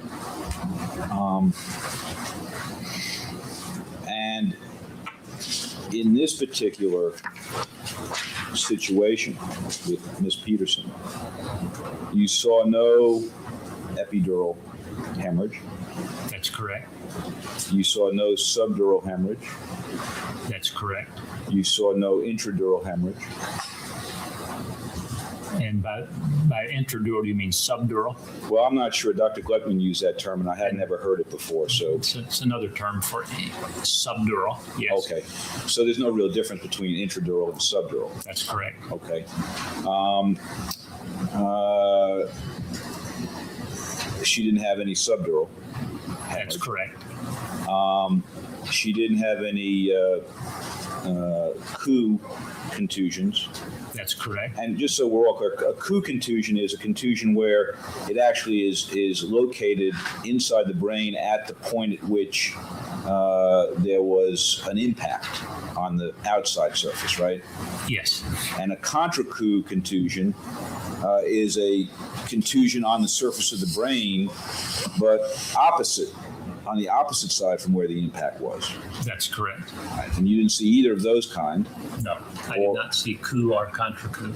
or any other kind of contusion. No. No brain swelling, No. no herniation. No. It's bad enough that they're sitting. I think that's disrespectful. But he's up there, he's got his knee up. Well, I can't do it. My desk is too high. But he's got his knee up and his fingers crossed on his knee. Like he's sitting there at a picnic or something. Like, good morning. Good gravy Marie. Have some respect for your witness, dude. Jeez.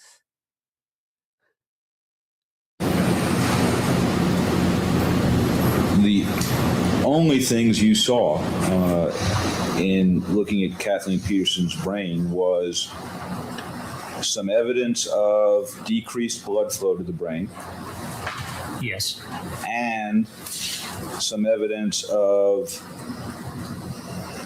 some sort of blunt trauma that would have created a small amount of subdural hemorrhage. I'm sorry, subarachnoid hemorrhage. Yes. Anything else, Tom? That's all I have. Thank you, Doctor. Starting the further questions. Here. In cases where there were beating deaths, do you always have epidural hemorrhage? No, you do not. Do you always have subdural hemorrhage? No, you do not. Do you always have subarachnoid hemorrhage? Subarachnoid hemorrhage is the most likely one to find. But you don't Could have one necessarily have. without it. That's right. With Okay. minimal. In beating deaths, do you always find either coup or contra coup contusions? No. Do you always find swelling of the brain? No. Do you always find herniation of the brain? No. Two other questions, Judge. One moment, Your Honor.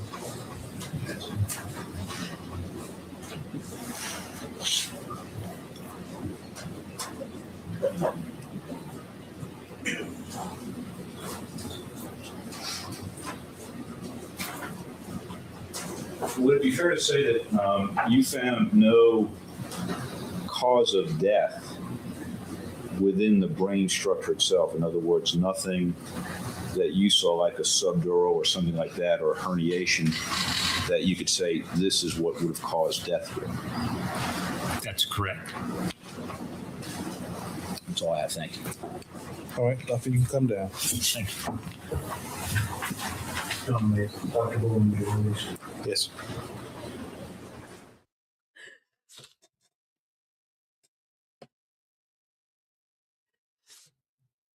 Marini, when we interrupted your testimony, We got Candace. Yay. This is Kathleen's sister. I think this is where she's going to demonstrate how you use a blowpoke.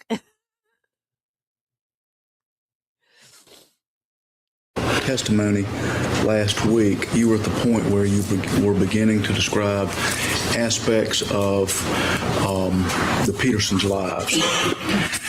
Before we get to that subject and finish that subject, I'd like to ask you about another subject matter, if I may. Gentlemen, may I approach the witness, please? Yes.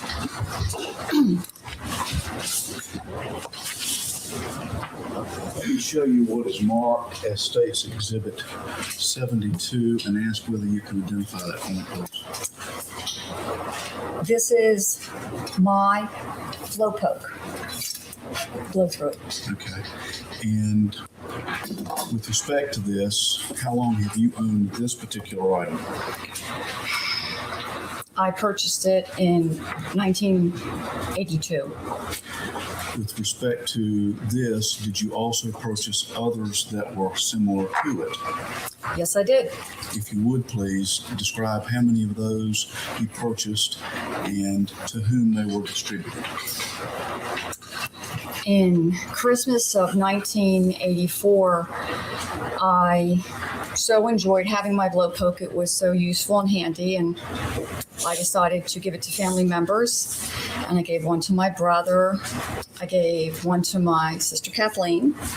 I gave one to two friends, Scott and Jeannie, and I also gave one to my mother. All right. And with respect to each of those items, was it identical to what's marked here, State's Exhibit 72? Yes, it was identical. Okay. And were they all? Is it just me? Or is that a weird gift? Like, I mean, am I being selfish? Like, if I'm all gathered around with my family on Christmas morning and I get like this package of that's long and skinny, my brain is gonna go to, okay, my family knows me. This is a lightsaber. It's not gonna be, oh yay, it's a blowpoke. That's exactly what I wanted. When I open it, I'm gonna go, no, where the hell's my lightsaber? I think it's a weird gift to give. I think a blowpoke is just a really strange thing to give as a gift. From the beginning, when I first heard about her giving this as a gift for Christmas presents, I was like, that's bizarre. Who gives a blowpoke? Who gives fireplace tools? Unless it's like a housewarming present, that's different. It would be a good housewarming present if you know that they have a fireplace. But I think it's weird. I just think it's weird. All purchased at the same location. Yes, they were. Okay. And you indicate that you gave one to your sister Kathleen, and I want to make sure that I'm clear. That was in 1984. Yes. At the time, she was living in Columbia, Maryland, and she was married to Fred Atwater. Okay. Your Honor, at this point, we move into evidence what's marked as State's Exhibit 72 for illustrative purposes only. Okay. She said no objection or objection. It's over. Somehow. Yes, sir. Is illustrative an acceptable pronunciation for illustrative? Illustrative. Illustrative. He meant illustrative. Is the other pronunciation acceptable, though? Illustrative. I'm going to ask ChatGPT. Now, with respect to the gift of a blow poke that's similar to your Wake blow up, poke, people! that's marked here as State's Exhibit 72, to Kathleen, you said that was a Christmas gift? Yes, it was. With respect to this item, did you have the occasion to see it in her home at various times when you visited there? Yes, I saw it in every home she lived in whenever I visited. Okay. If you would, please generally describe the location where the blow poke that you gave Kathleen was located within the various homes. In Columbia, Maryland, she had one fireplace in her family room. It was next to the fireplace. She and her husband, Fred, always used it. And when they moved to Durham, North Carolina, they purchased a home on Hermitage Court, had a particularly beautiful fireplace. The blow poke was used there. And when she and Fred separated in their marriage, my sister got custody of it, and it was moved to her home in Cedar Street. The only place I ever saw her build a fire in Cedar Street was in the kitchen fireplace, and I used it in the kitchen fireplace on Cedar Street. And it was always kept next to the fireplace whenever I visited. Did you actually use it on Cedar Street when you were there? Yes, in Thanksgiving 1999, my family was invited by Kathleen to come, and we spent the whole day in the kitchen cooking, and it's the holiday season, so let's build a fire, and got a fire log, and I used the blow poke to get it started by blowing through it and poking it around.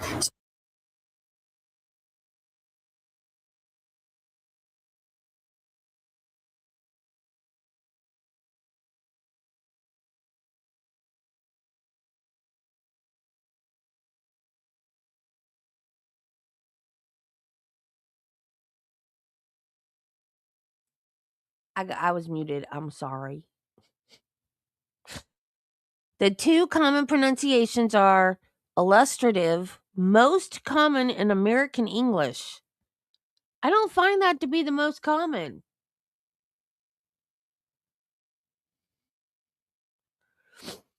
Two, illustrative, more drawn out, closer to illustrate. Both are correct, but illustrative is probably the most widely used. Do you guys find that to be true? I say illustrative. I don't say illustrative. Y'all, my brain is not working correctly today, so sorry. I'm getting hung up on the details.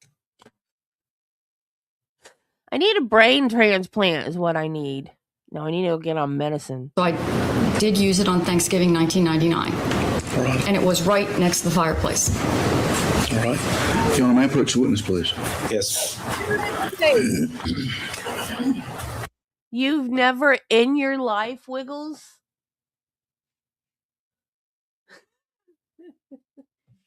You've never said illustrative.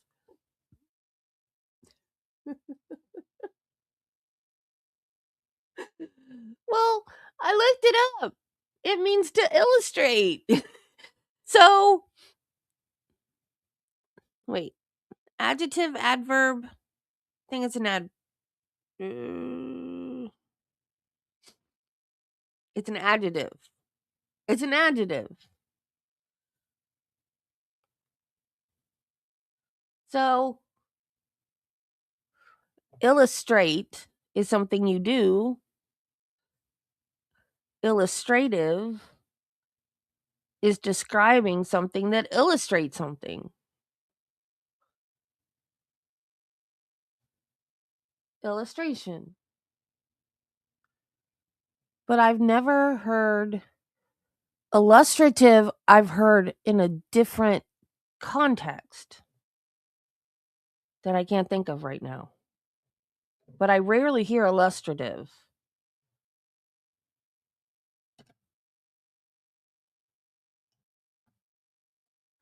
Okay. Y'all, my brain is full of squirrels this morning. Just ignore it.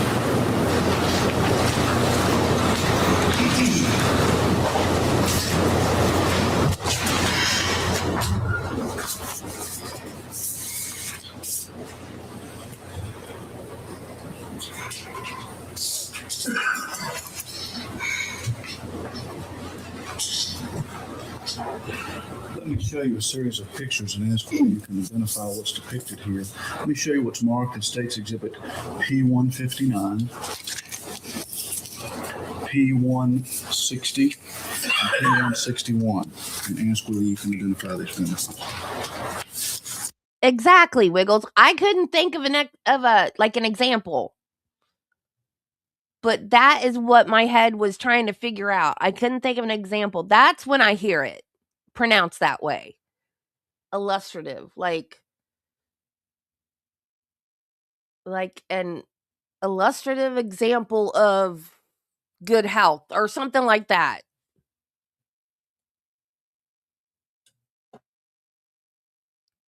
Yes, I can identify them. Generally, what is depicted in what is marked as State's Exhibit P159? This is Heritage Court. This is around 1987, the year I got married, and I believe this is Caitlin with two friends. I think these are the Evans children. And there's the blowpoke next to the fireplace. Okay, Your Honor, at this point, we move into evidence what's marked as State's Exhibit P159. It's allowed. Let me show you what is marked as State's Exhibit P161 and ask whether you can identify that, please. Yes, this is taken in Cedar Street. It's a picture of Clayton Peterson with, I believe, Wilbur the bulldog, and it's in front of the kitchen fireplace. And I see the blowpoke laying in front of the fireplace. Okay. At this point, we move into evidence what's marked as State's Exhibit P161. I do have a date on that. So I think that's a photo that she had. I'd like a date on that if we have it. I believe it was Clayton's freshman year of Duke, and I believe that was 1996. It's allowed. And let me show you what is marked as State's Exhibit P160. And you've already identified this, but what's depicted in that photograph? Well, this is Caitlin holding two puppies, Portia and Puck. It's in the Cedar Street home in front of the kitchen fireplace. And again, I can see the blowpoke. And when is the time frame? I believe this is 1998 when Caitlin is in high school. Okay. Your Honor, at this point, we move into evidence what's marked as State's Exhibit 160. It's allowed. Your Honor, with your permission, could the witness step down and show the jury these photographs more closely and define exactly where the blowpoke's located in each of these? Yes, sir. Sorry, you shouldn't need to keep a voice. Yes, sir. You don't have to keep your voice up. And what you do is describe this portion of the jury, what's depicted in the photograph, and then move to the second half of it. We'll show you what's marked as State's Exhibit P159. Go ahead and describe that. All right. This is my niece, Caitlin. I believe she's around 5 years old. These are her two friends. This is the fireplace in Hermitage Court, and right there is the blowpoke. And it looks to me like it must be around Christmas time, because I see some greens. That's the blowpoke. And it's always handy right there. Point that out, please. Where's the blowpoke located? Once again, it's right along the tree. Okay. Now let me show you what is marked as State's Exhibit P161 and ask you to show that to the jury, please, and also describe what's depicted in that photograph. Okay, this is the kitchen. This is the kitchen fireplace. Obviously the bulldog and Clayton. And it's this, I'm gonna have to see that there's black like slate. The blowpoke's laying right there along the front. Do you want me to pass it back, sir? Okay. Step right here and just around. This is, oh, okay, this is the blow poke laying along there. Laying right down there. Fireplace, and that's the blow poke right along there. It's laying down. Not So this is in 1996. to the best of my knowledge, that's when he was a freshman in college.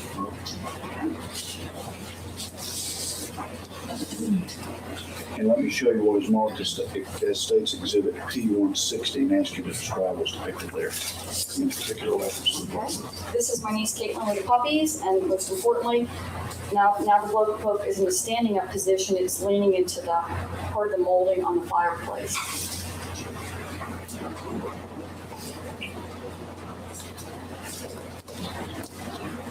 I'm not getting too much glare. Can you see it, the angle? It's 1998.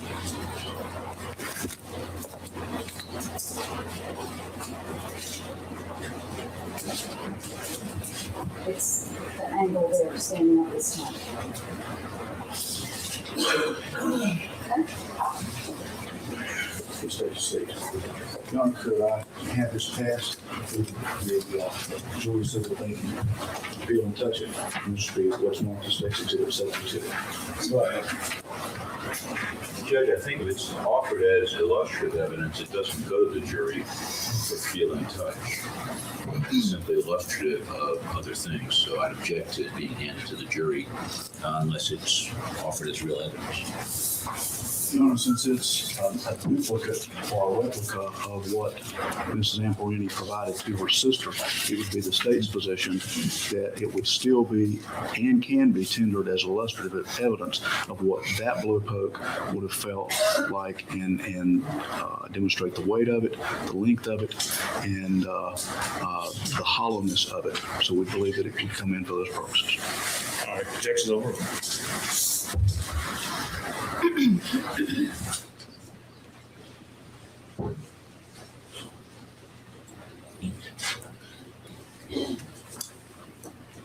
And Ms. Zamperini, you've identified these three photographs and also identified the time frame in which the blow poke is present in the photographs.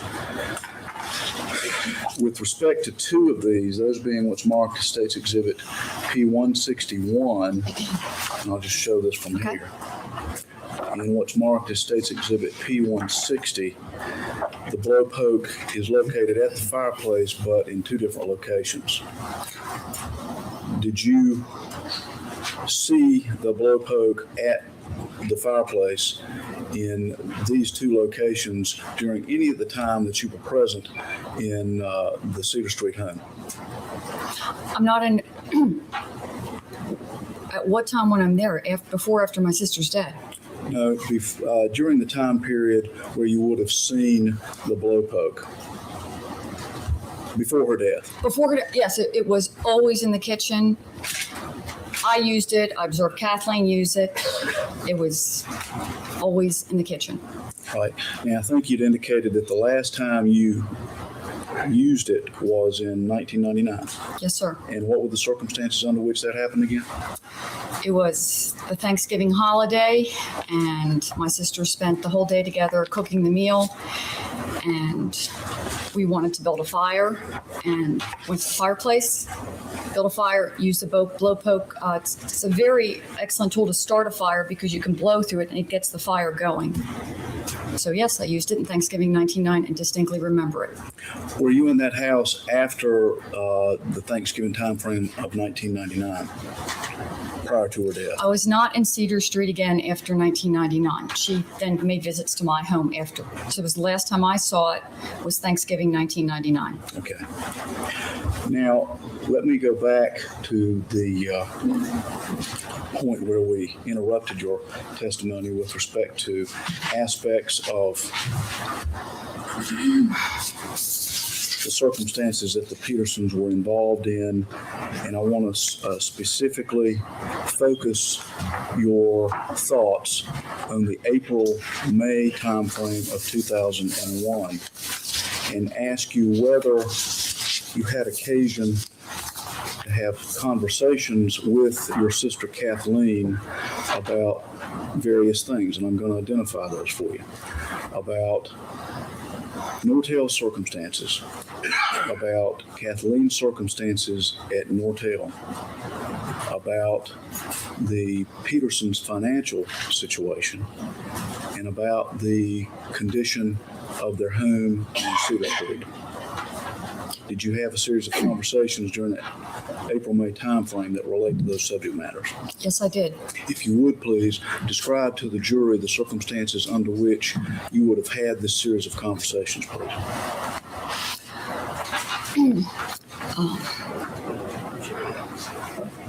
My mother had a companion for 14 years. His name was Carl Schnitzer.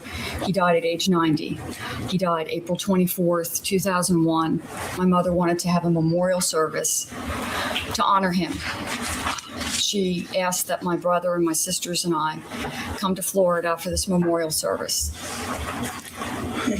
It was a unique time because I was there without my husband and children. Kathleen was there without her husband and children. My brother was there without his wife and children. So was my other sister also was there. So 4 children, our mother, to spend some extended time alone, and also to have this memorial service, which Kathleen was in charge of. And exactly when was this service in relation to you all getting together for that purpose? We were there from May 10th, 11th, 12th of 2001.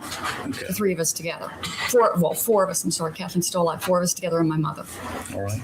Now, with respect to the conversations that you had with Kathleen about the subject matters that I identified, if you would please describe how that happened exactly.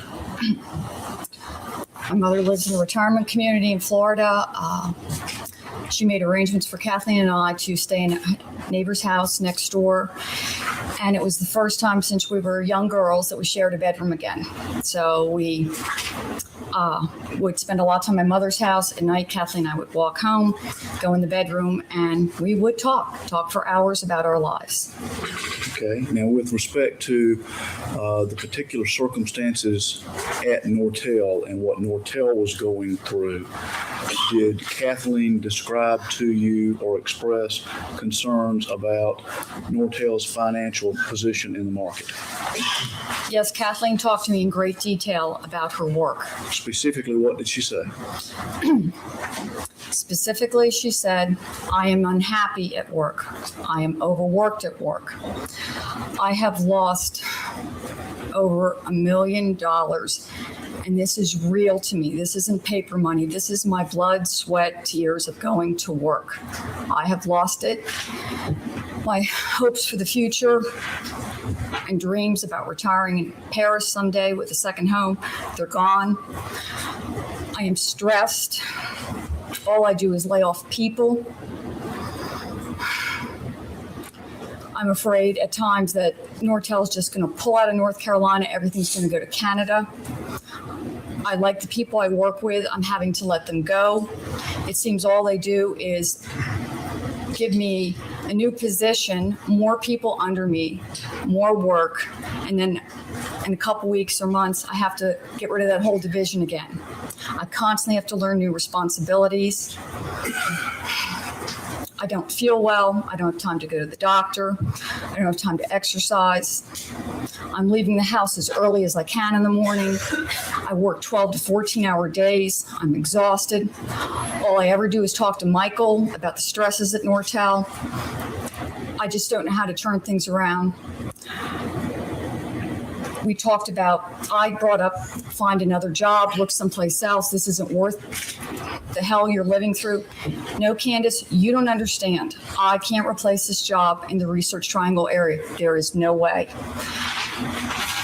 No one is going to pay me the salary I'm making here. I will not have the same stock benefits. I won't have the same seniority. I have a conference room named after me at Nortel. I'm not going to be respected that way. She cried some, and she made it very clear that top of being in Florida for a memorial service, her own personal life and work, which was her whole life. Kathleen and I both have worked since we were teenagers. All 14 years at Nortel, she felt she had nothing to show for it. And basically, her attitude is, I'm going to stick it out to the bitter end, but I don't think I'll have a job by the end of the year. Well, specifically as it relates to her position at Nortel, what did she say other than she was going to stick it out to the bitter end? Do you recall? I don't object. I think we're going beyond state of mind at this point. Oral, I don't know that the witness knows what you're talking about. Does she know what you're talking about? Ms. Zamperini, would you describe to the jury specifically what Kathleen said about her retaining her position at Nortel? Well, I'm going to object. I think it's first thing. Yes.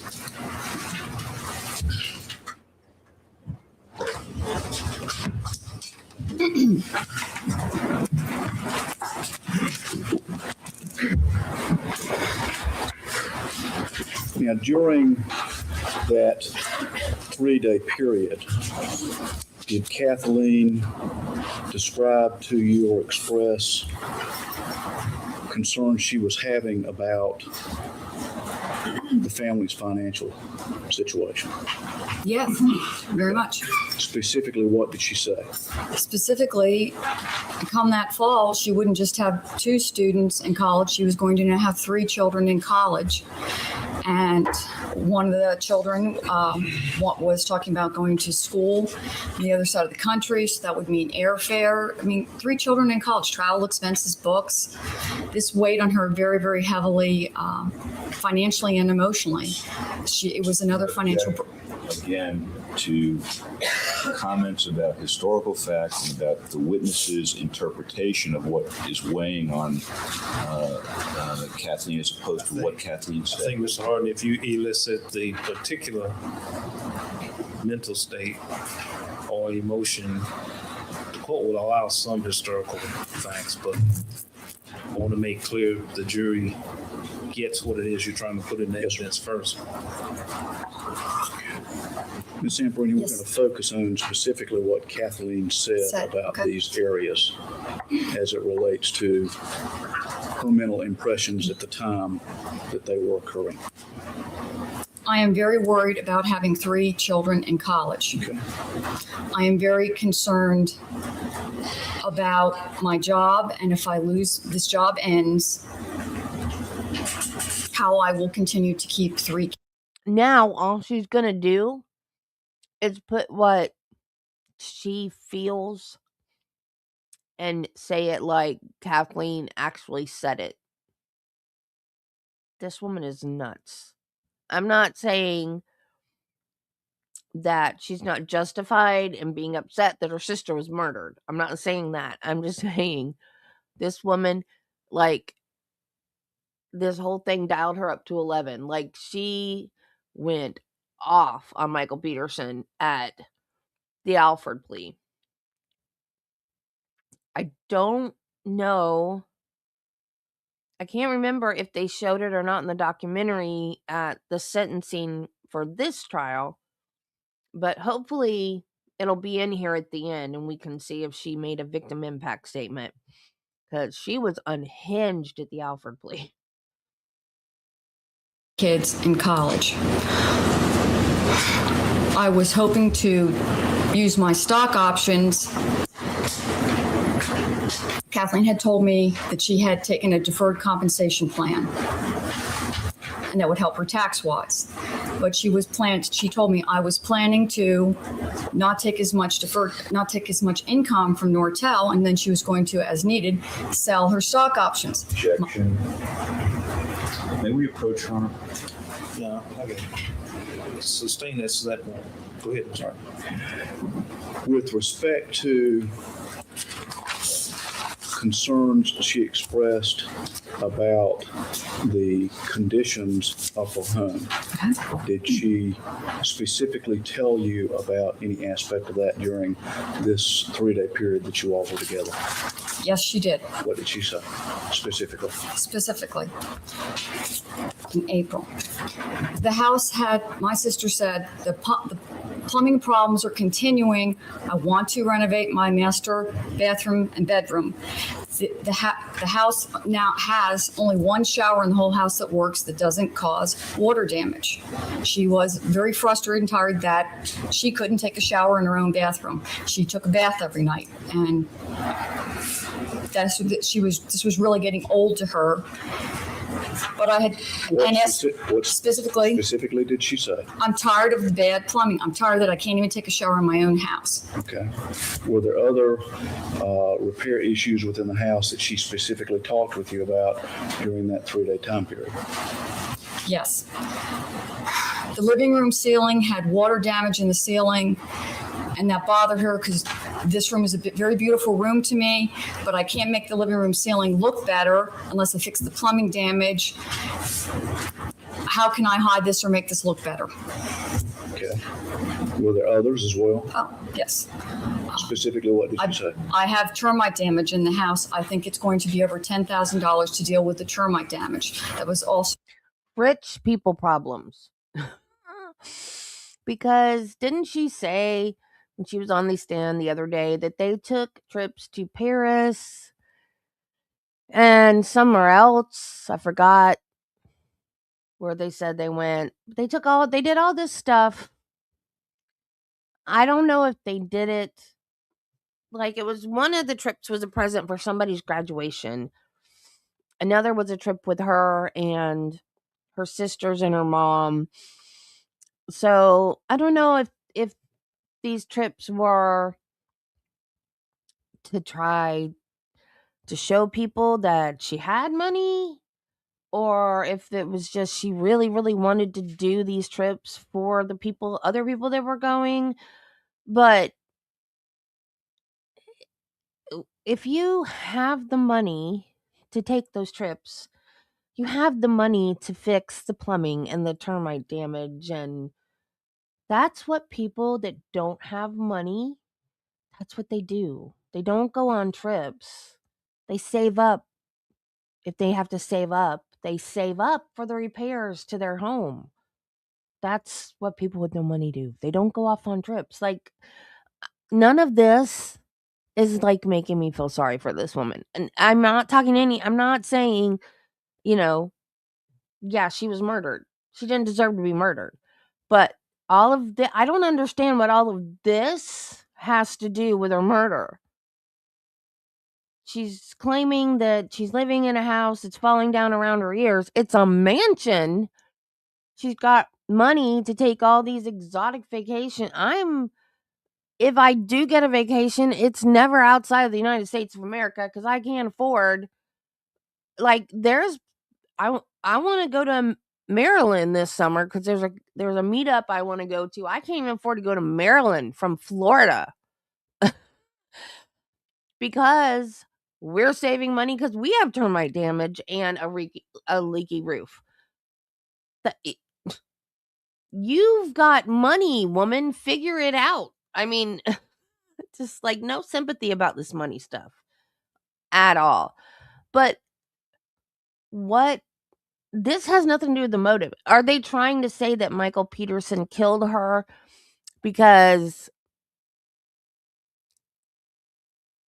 maybe she was going to get fired and he wasn't bringing any money in? Well, how does that help him?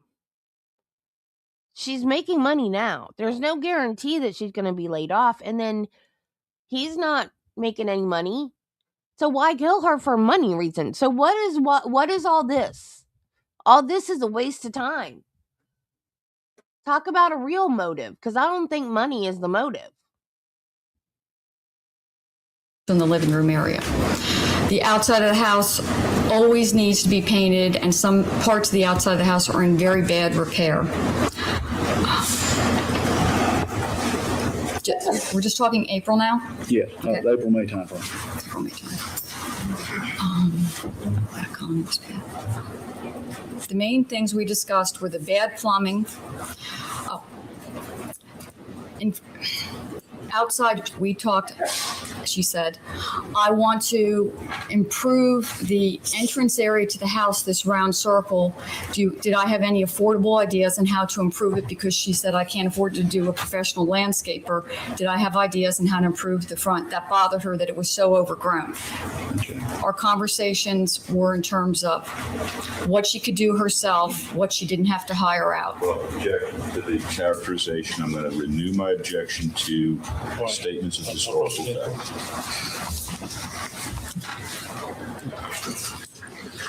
And Ms. Zamperini, I want to move to and focus on a different time frame, if I may. Did you have other conversations with Kathleen about how she was feeling about the subject area of her situation at Nortel and the financial picture and the condition of the home? Yes, I spoke with her many times after that May 2001. Was there another time frame when you all had a more extended conversation about these issues and how she was feeling about these things? Yes. When was that? At a family reunion at my home, July 3rd and 4th, 2001. Kathleen arrived at my house with Michael and my mother. July 3rd. With respect to the feelings that she was expressing at that time, specifically, what did she say about these various subject matters? We were alone in the kitchen getting some of the food ready, and I could tell looking at her that I observed my sister to seem Objection. Sustained. What did she express to you about okay. her feelings about these subjects? Okay. I'm very upset, Candace. Nortel is around $8 a share. How much worse can it get? Objection. Sustained. Next question, Mr. What did she express specifically about the feelings that she was having about her situation at Nortel? Kathleen said, I am feeling very desperate. I am feeling very frustrated. I go to work every day and nothing is getting better. Okay. Did she express any feelings that she was having about the financial picture within the home? Yes, both Kathleen and Michael spoke on one topic a lot in front of everyone at dinner. And with respect to what Kathleen said, what was that topic and what specifically did she say about her feelings? The topic was that one of the daughters was going to lose her college scholarship because her grades her freshman year were not that good. Kathleen said, I am very upset about this. I have given this child advice on how to not have poor grades. I can't afford for her to lose the scholarship. I can't afford to send her to college if she loses the scholarship. Okay. Were there any other expressions by Kathleen about how she was feeling with regard to the condition of the home during the July 2001 timeframe? In July, I did ask her if she had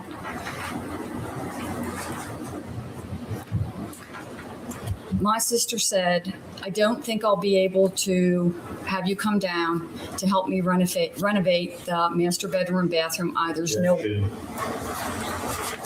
What did she express as it related to her feelings about Her feelings? Yes. My sister's feelings were great frustration that she was not able to complete a home project in her master bedroom and bathroom in her home. Okay.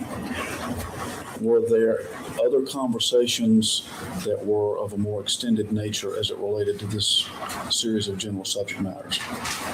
The conversation during that she just stayed July 3rd. She left on the 4th. The conversations were, the main two things was Nortel's stock price, that she had lost over $1 million.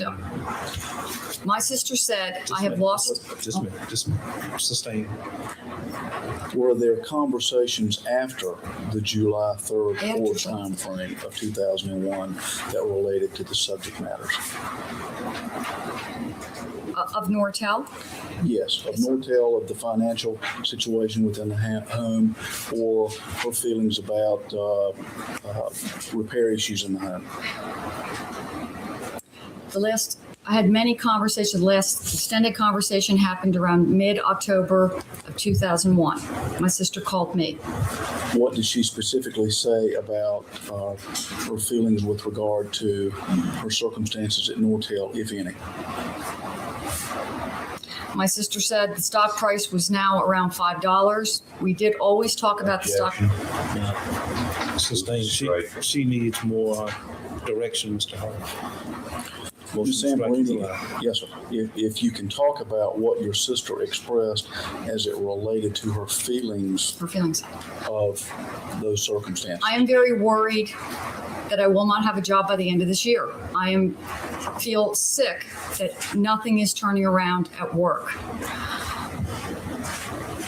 I am exhausted mentally and emotionally from the stress that Nortel is doing to me. I'm going to stick it out to the bitter end, but I feel at the end of the year I will not have a job. Okay. Now, did you have other conversations with Kathleen between the mid-October of 2000 time frame and her death in December of 2001?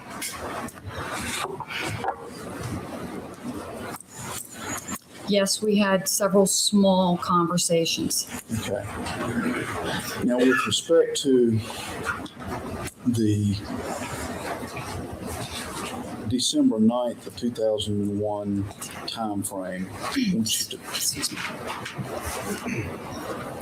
Okay. I want you to focus on that and describe to the jury how you found out Kathleen had died. Okay. I'm sorry, it's a hard one. Okay.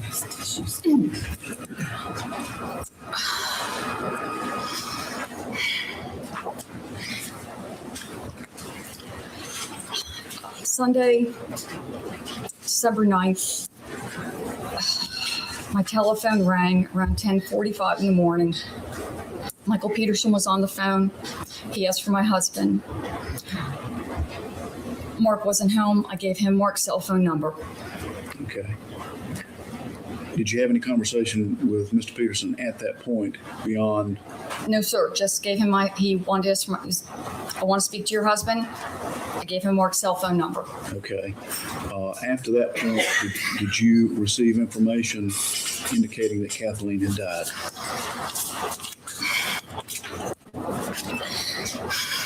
Yes, my husband. I'm sorry, this is so hard right now. My husband came home about an hour after that phone call and told me my sister was dead, that she'd fallen down the back staircase.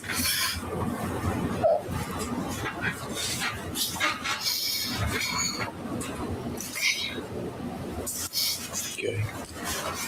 With that information, what did you do?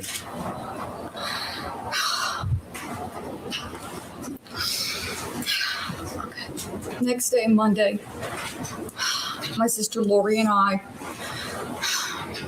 drove to Durham, North Carolina. We arrived there around 4:30 p.m. We drove to the Cedar. No way in hell should that have happened.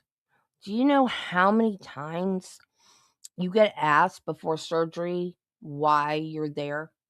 How many different people ask you what part is being removed or fixed or whatever? You get asked by a minimum of at least 5 people, if not more. Probably more. Probably more like 8. There is no way that should have happened. I need details, Judy. We're going to follow this one. You were never asked? Ever? That's nuts. Every operation I've ever had, and there have been a lot, I get asked by any nurse that walks into the little pre-op cubicle. I get asked by the anesthesiologist and the assistant and any student doctors. Then I get asked by the OR nurse. Then I get asked by the surgeon. Then when they wheel me into the operating room, I get asked again by the surgical techs and the anesthesiology assistant. And if there's like surgical techs in there, I get asked by them too. I get asked by everybody that's going to touch me pretty much. Right, they do. I was going to say that too. They will mark the body part. Like if it's something it's a bilateral body part, like legs, arms, shoulders, knees, they will mark the one, my shoulder. When I got my shoulder replaced, they marked the shoulder. Yeah. Because there have been instances in the past, way past, where they've taken a wrong limb, like they've amputated a wrong limb on somebody because they didn't mark it. So, yeah. Oh, and the receptionist, yes. Yeah. And in pre-op, when you go, because now if it's an elective surgery, like, you know, having my shoulder replaced, when you go in for your long day, of pre-op, and you have to have tests done and fill out paperwork and all that day everybody asks you what you're having done too. So that doubles that, that figure I gave you, the 6 to 8 people, that doubles that.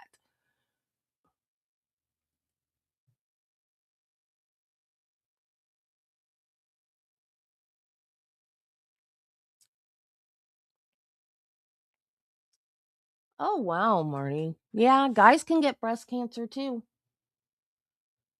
They have breast tissue, it's just not as big as ours.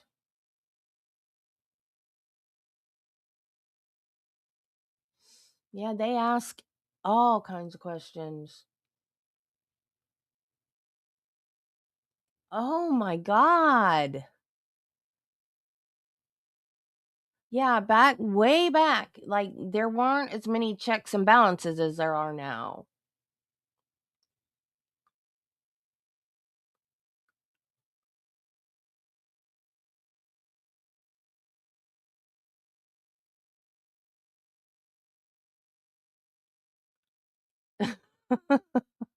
Yeah, they'll do stuff like that too, and you'll be like, wait, that's a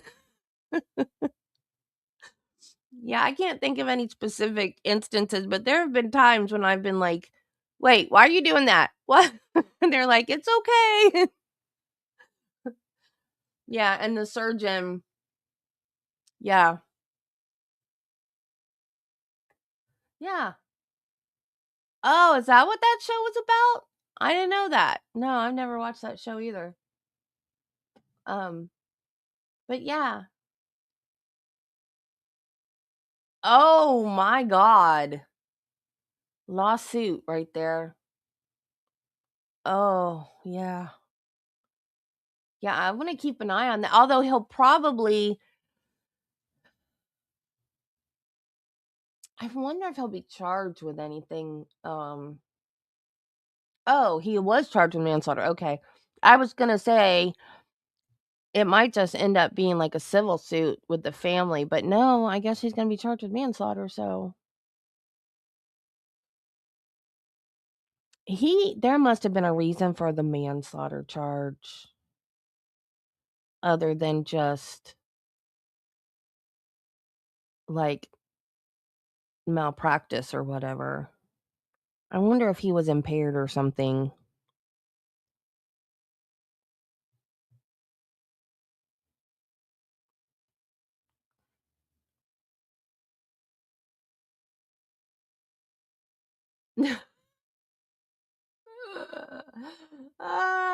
Yeah, that is not a fun experience, is it, Marty? Oh, it's a Florida case? Oh, cool. That means if it goes to court, it'll be. I seriously doubt it's going to go to court, though. If he didn't do anything that violated the hospital's policy, the hospital will take care of it, and it'll, like, they'll they'll provide lawyers for him and stuff. But if he did something that was against the hospital's policy, they're going to cut him loose, and he's on his own. But now I'm curious, because for him to be charged with manslaughter, he had to be doing something really wrong.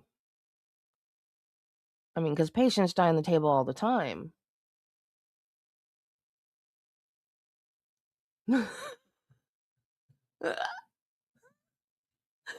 I'm sorry, Marty, but I don't mean to laugh. It's just that I have to do that every year.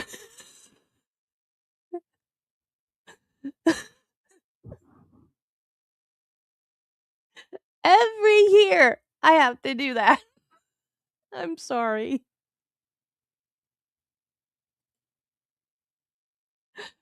I'm going to have to look and see if I can find anything, because now I want to know if he was drunk or high or what, for it to be manslaughter, which it should be if he tried to take the wrong organ out of the body. But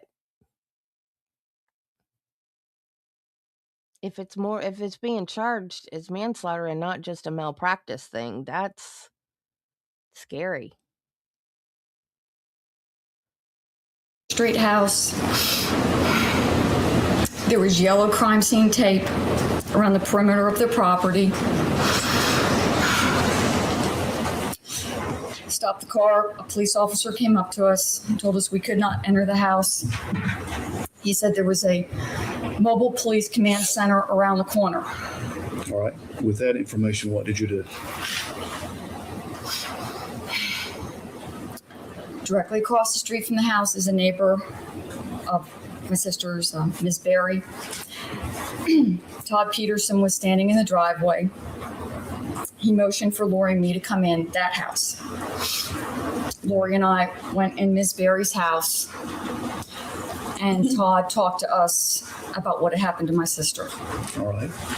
With that information, what did you do? After we finished talking with Todd, I went the first time to the Mobile Police Command Center. And about what time was this?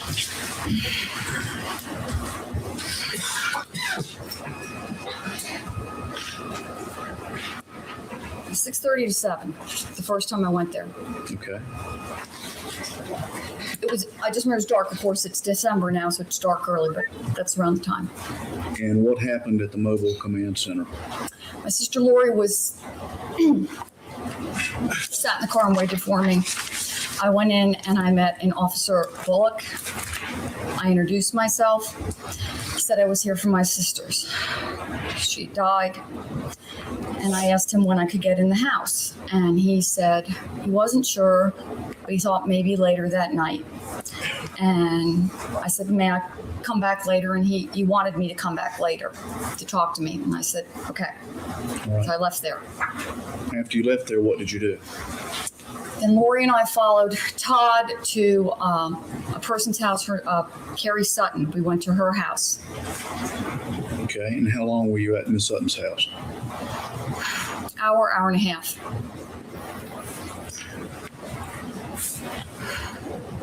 What did you do while you were at Miss Sutton's house? Well, I went in the house with Lori, and a lot of people were in there. Right. And Michael's brothers, sister, Margaret, Martha were there. Carrie Sutton was there. Guy Seberg was there. And then in the back, then I, for the first time, saw Michael. Okay. Did you talk with Mr. Peterson? Yes. Was there any discussion about Kathleen at that point? Well, all the discussion was about Kathleen. Okay. what did you specifically talk with Mr. Peterson about? Specifically, with everyone there, he said, Candace, now that you're here, I'd like you to take care of all the funeral arrangements. In that sense, it was about Kathleen to me. And I said, yes, I would. I would take care of everything for the funeral. With respect to that conversation, what did you then do? Well, I tried to shift my mind into thinking about details of what to do to honor my sister. And talk some about, the first thing I wanted to do was where her body was, and was just trying to figure out some real basic things. And then went off by myself to just start mentally making a list what I need to do to make funeral arrangements. Okay. And based on what you said earlier, you were at Miss Sutton's house for about an hour and a half time frame? Yes. Okay. After you went off by yourself to make some mental notes about how to handle the funeral arrangements, what happened?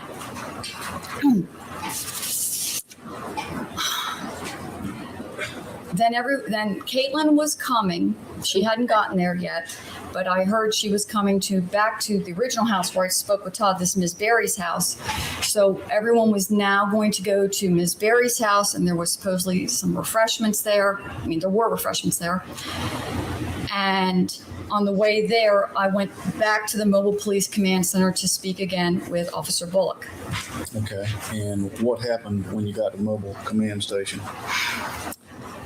I spoke with Officer Bullock, and I told him now I was concerned when I could get into the house because I wanted to get clothing and things for my sister for the funeral.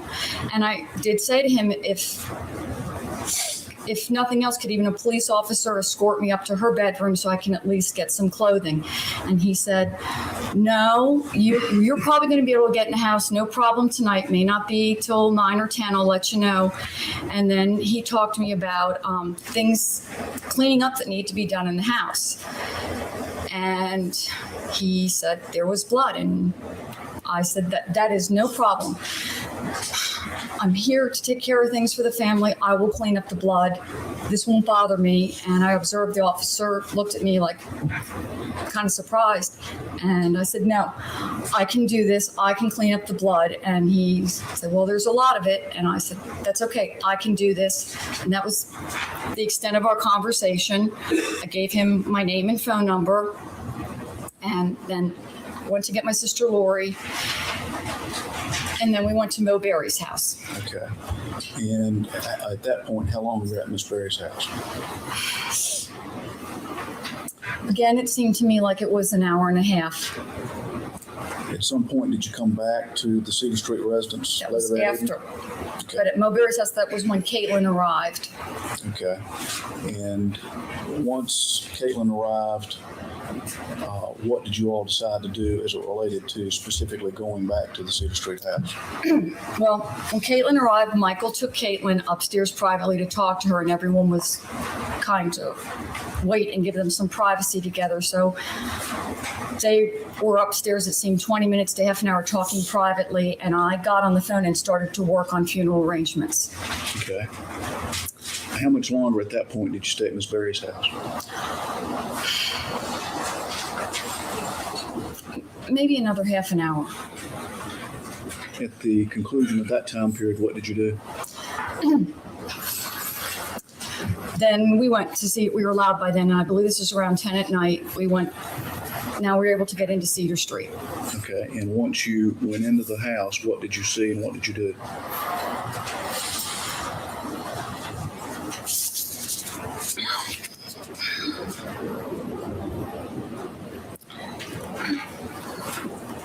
Lori and I walked in the house together. And we went in what I consider the front door. They say it's the back door, but it's the door off the circle. We walked down the hall. At the end of the hall, I saw the staircase where she died. I saw all the blood. I observed my sister Lori. She got really upset, and she's in the staircase, and she's looking at all the blood, and she's looking at the stairs, and then she says, Object. What did you do with the information that your sister gave you? What happened next? I observed my sister Lori to be pointing at the blood, looking at the blood. Not Michael then. Todd and Clayton are there. And we start looking. I'm kind of holding back, but Lori's in there. She's looking at it. I'm watching them go in. Todd is saying some things. And then Michael comes up behind us, and then Lori starts going up the stairs, looking at everything, and Michael is following us. And we slowly go up the stairs. And at the top, Michael says, I came up the stairs, I think, to get some towels. And then he looks back down, and she fell down the whole staircase. Once that statement was made, what did you do?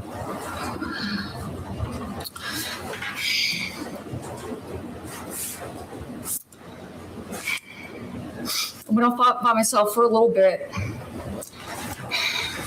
tried to calm myself, and really start to think, I've got to get this funeral done.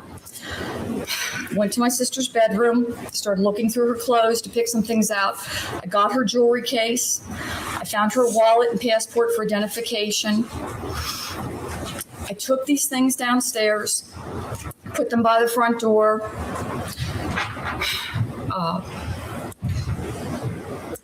And then I said, I've got to get this blood cleaned up. My mother is coming in another day. I've got to clean up this blood. So I'm heading down the hallway, and two people, I think one was Todd, had gotten out this big creamy colored kind of blanket, and they had this staple gun, and they had duct tape, and they're in and out of the staircase trying to hang this covering up. And the staple gun won't work because the walls in the house are real plaster, and the duct tape isn't holding. And it's just, this thing isn't covering the staircase, and I'm thinking, I have got to get this blood cleaned up. This is just, no one can see this anymore. So some time went by, and I'm trying to think how to handle this, and I thought, well, try and take care of this tonight.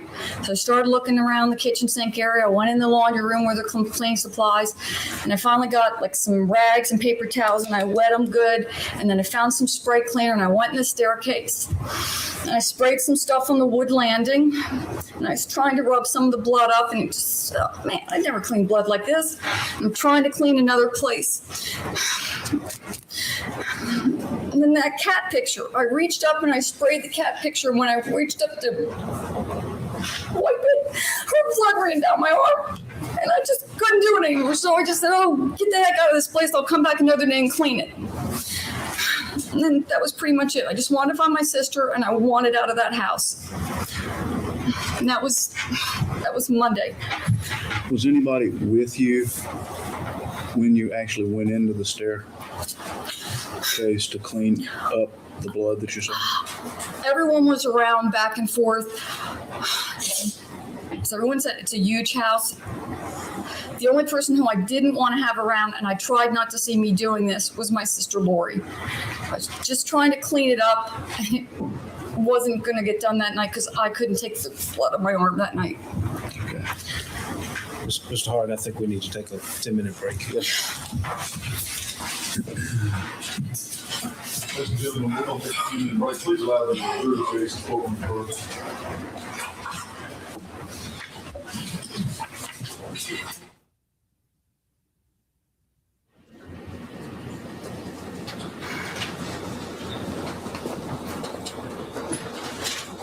Ms. Zamperini, you had indicated that on the 10th of December, once you had gotten down to Durham and had an opportunity actually to go into the Sears Street residence, that you, while there, began cleaning in the stairwell. Is that correct? Yes, it is. And I want to get a handle on about the time that would have occurred. Sometime between 10:15 to 11:15, somewhere in there. A couple times I tried. Okay. And again, I want to go back because I'm not sure that I fully understood exactly how you went about that process. What did you do? I started to look around the kitchen area, under the kitchen sink, a little cupboard next to the kitchen sink. I was trying to find rags, paper towels, cleaning supplies. So between scouting around the kitchen and going into the laundry room, I got a rag, paper towel wad, and I found some spray cleaner. And more, okay. Wet it and went in there, and I first tried a little bit spraying and cleaning, and some came up, but then I tried bigger spraying. And Where did you actually spray initially? Just first. Worked on the wood first. Okay. And with respect to how you went about that process, were you able to get any blood up as you did that? Yes, because it ran down my arm later. Yes, I got some blood up. And where else did you attempt to clean? I cleaned some of the woodwork. I tried to work. There was a lot in the corner. I got a little in the corner. I didn't like working in the corner. And I thought, all right, let's attack this from the top down. So after I'd done some of the wood and some of the woodwork, I decided to start with the cat picture and was going to work my way down. And so that time when I was cleaning, I mainly worked in the wood, a little bit of woodwork, and then I started on the wall doing a lot of spraying. I did not really do a whole lot of wiping on the wall or anything because when, like I said, my arm went up, I just couldn't take, I thought I could, I just at that point could not take the blood on me. Now let me show you what is marked as Defendant's Exhibit 155 and ask whether you can identify that as the wall in that staircase in 1810 That's the wall. Okay. I'll also show you what's marked as State's Exhibit P256. Is that a duplicate of what's marked as Defendant's Exhibit 155? Are you asking me, is this the exact same picture? Does it look like it to you? Yes, it does to me. With respect to what's marked as State's Exhibit P256, would you be able to describe how you went about the process of cleaning in this area using this photograph? Well, yes, it can. It just doesn't have the cat picture on it. Okay. Your Honor, at this point, we move into evidence what's marked as State's Exhibit P256, please. It's allowed. Your Honor, I'm going to object. If what she cleaned was the cat picture, we have plenty of pictures of that wall with the cat picture, and I'd object to her using a picture that doesn't have the cat picture. Your Honor, with your permission, well, we have you mark that first using what's marked as State's Exhibit P256. Would you use this magic marker, please, and describe where you cleaned? Well, there's a lot of, well, in general, the wood area I was spraying. Okay. I was cleaning, a little cleaning in there, and then this way, up against, going up the stairs, I was working there, and then this is the cat up in there. This was all spray. I really didn't wipe much, maybe over in here. Maybe a little cleaning over in there, but then the stuff with, mainly in the wood I worked, just a little in the wall and the woodwork over in here. Another time I was over in here cleaning up above. Okay. And did you actually spray? You indicated you sprayed on the cat picture. Okay. Did you actually spray on the wall? Yeah, I sprayed. And we just do in a circle where you sprayed on the wall. No, with your permission, can she come down and show the jury what she did with respect to what's marked as State's Exhibit P256? Yes, sir. Ms. Anthony, please step down. Show the jury what you did. The cat would be up here. Keep your voice up. The cat would be above here. I was spraying in the wood and trying to get stuff up, and then I was spraying and getting ready to wipe, and that's when it was running down. But I mainly cleaned over there a little bit. I know I cleaned a little in here, but I mainly worked at that point on the wood. And the staircase goes up this way against that side. I know I did some too. All right, describe what you just indicated to this. Cat pictures up above here, so I was working on the wood in here, spraying. This way the staircase sprayed, and then I kind of worked, I know, a little over here, and then I was doing a big spray for it to come down in here. And I said I could tomorrow my body. So.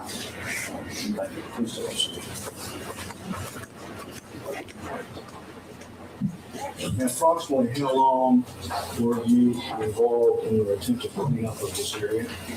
On that first evening, Yes.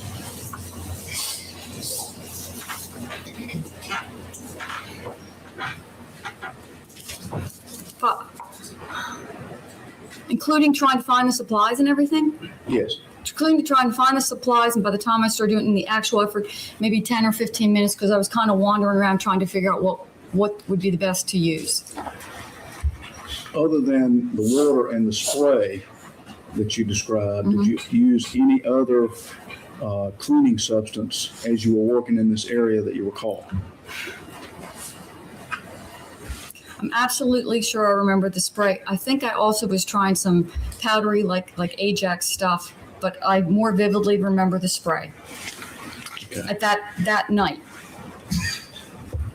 Once you decided that you weren't going to be able to complete that process, what did you do that evening? I took the stuff, the rags, I went to the trash can and I shoved them deep into the trash can so no one would see blood any other place, and said to the people in the house I was leaving. Lori and I were going to leave. I got the stuff I had by the front door and I left. All right. Now, with respect to activity of the next day, let me direct your attention to what would be Tuesday, December the 11th of 2001, and ask what you did with respect to the 1810 Cedar Street home and preparing Kathleen's funeral arrangements. Went to Howerton Bryan Funeral Home, met with the funeral director. I wanted the gentleman to assure me that it was my sister. I had this strange hope it wasn't her. So I had her passport and wallet. He took the pictures. He went and checked, and he said, yes, the pictures, it was my sister, Kathleen. The right body was at the home. Talked about the funeral, what we wanted to spend, what needed to be done, when to hold it, those kind of arrangements. Picked out a coffin. Decided that the viewing would be the next day on Wednesday. The funeral would be on Thursday. After you completed that process, what did you do? Went to Maplewood Cemetery, was driven around looking for one plot, one person. Selected a plot, made arrangements to purchase that plot, told them about when the burial would be. All right. Once you completed that process, what did you do?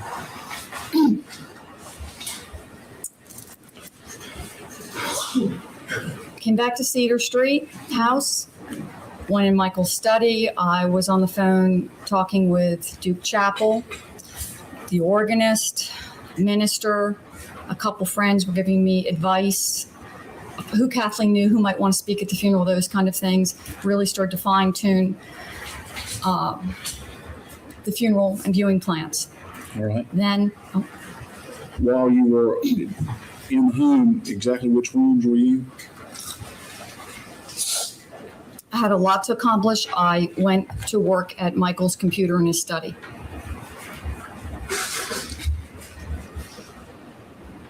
And exactly what were you doing at the computer in the study? I just wanted to use it for Microsoft Word so I could type up the arrangements for the funeral. And most importantly, I was writing her obituary for the newspaper. All right. While you were there, was anyone with you? Mainly I was by myself. Michael did wander in and out. I was telling him what I was writing. And while he was there, standing next to me, the computer. May we approach her? Yes, ma'am. Ms. Zamperini, you were at the point where you were describing some of your activities on Tuesday, December the 11th. I think you had indicated that you were in Mr. Peterson's study. Did you have the occasion while you were there to look out the window? As I was writing the obituary, Michael did come in the study.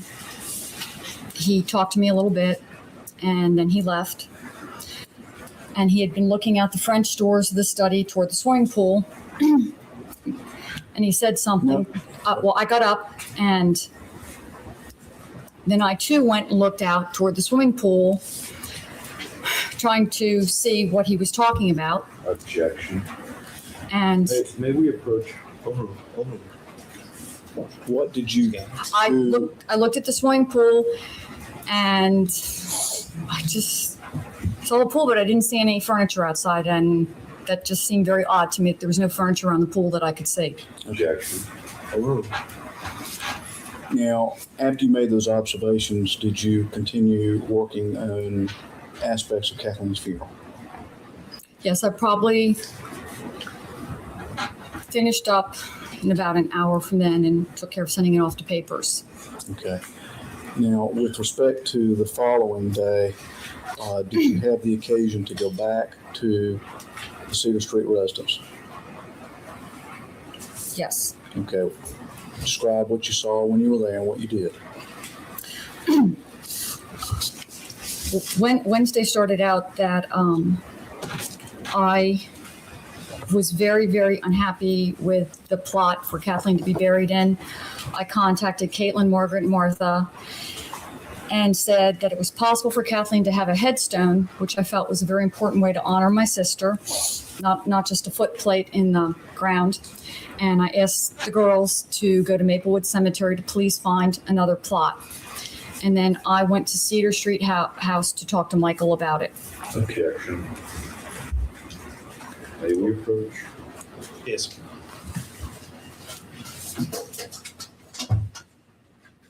Ms. Zamperini, we were at the 12th of December on Wednesday, and you indicate you go back to the house. And what was the purpose for going back to the house? To talk to Michael about my sister's grave. Okay. After you had whatever conversations, what did you do specifically in the house? I went back to Michael's computer. This time I was just Microsoft Word, and I was typing up these notices to put on the outside doors of the house. If any visitors, friends came by, they would know when the viewing was, where it was. They would know when the funeral was. So we didn't have to be disturbed by anything. And the press had been knocking the house so they could read also this. Okay. After you completed that process, what did you do? Okay, after that was done, then I decided I had to clean the back staircase. My mother was arriving that day, and I just did not want her to see this. So I remembered Kathleen saying bleach was always the best thing to clean with. I headed off to find bleach and a mop and a scrub brush I was going to take on the staircase. Okay. Did you do that? I found everything I needed, but as I was getting ready to start cleaning, a photographer came to the house and started setting up extensive photography equipment. I had no idea this was going to happen. I asked him what this was about. I asked him if he was with the police. He said no. After that conversation, what did you do? He left. About an hour and a half later, I was again going to attempt to clean the staircase. And this time I saw Michael, and he told me not to do it. He was having it taken care of. Yeah, I'm going to object. We're getting into communications that I think I need to approach the bench on again. We're again getting into communications with. I heard. Your Honor, I'll move the on. bench. I'll move on. Did you have the opportunity at that point to do any additional cleanup in that staircase? Well, back on Tuesday, I did do a little bit of cleaning. Objection. Not. On that day, no, I did not, because when the photographer left, two men then came. Objection. Ask another question. After the photographer left, Mhm. did you have the opportunity or did you clean in the staircase any further? No, I was interrupted. Okay. Your Honor, I have no other questions of the witness.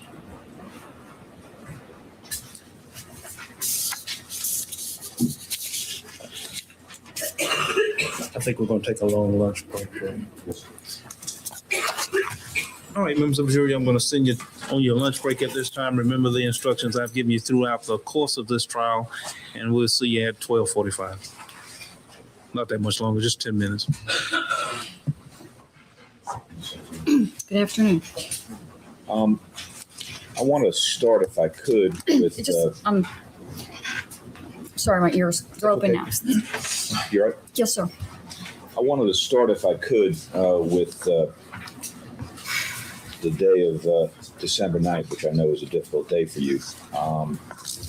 And I think you said that Mike Peterson had called your home at around 10:45 a.m. and asked to speak with Mark. Yes. That would be your husband. Yes, it is. And you had given him a cell phone number, and apparently he had made contact with your husband and let your husband know what had happened so that he could tell you in person. Correct? Yes.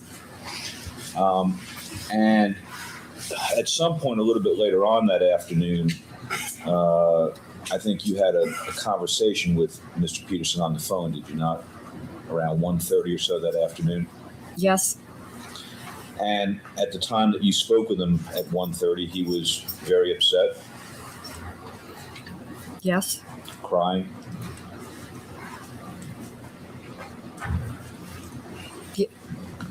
Yeah. Yes. I think you described him in one statement as almost hysterical. We talked 2 times a day, and I'm not sure which call was. One, he was like that. One, he wasn't. Okay. And shortly after you had come down to Durham and gone to the house and seen what you saw and did what you did there, you had some conversations with the police about Mr. Peterson and his relationship with your sister Kathleen, did you not?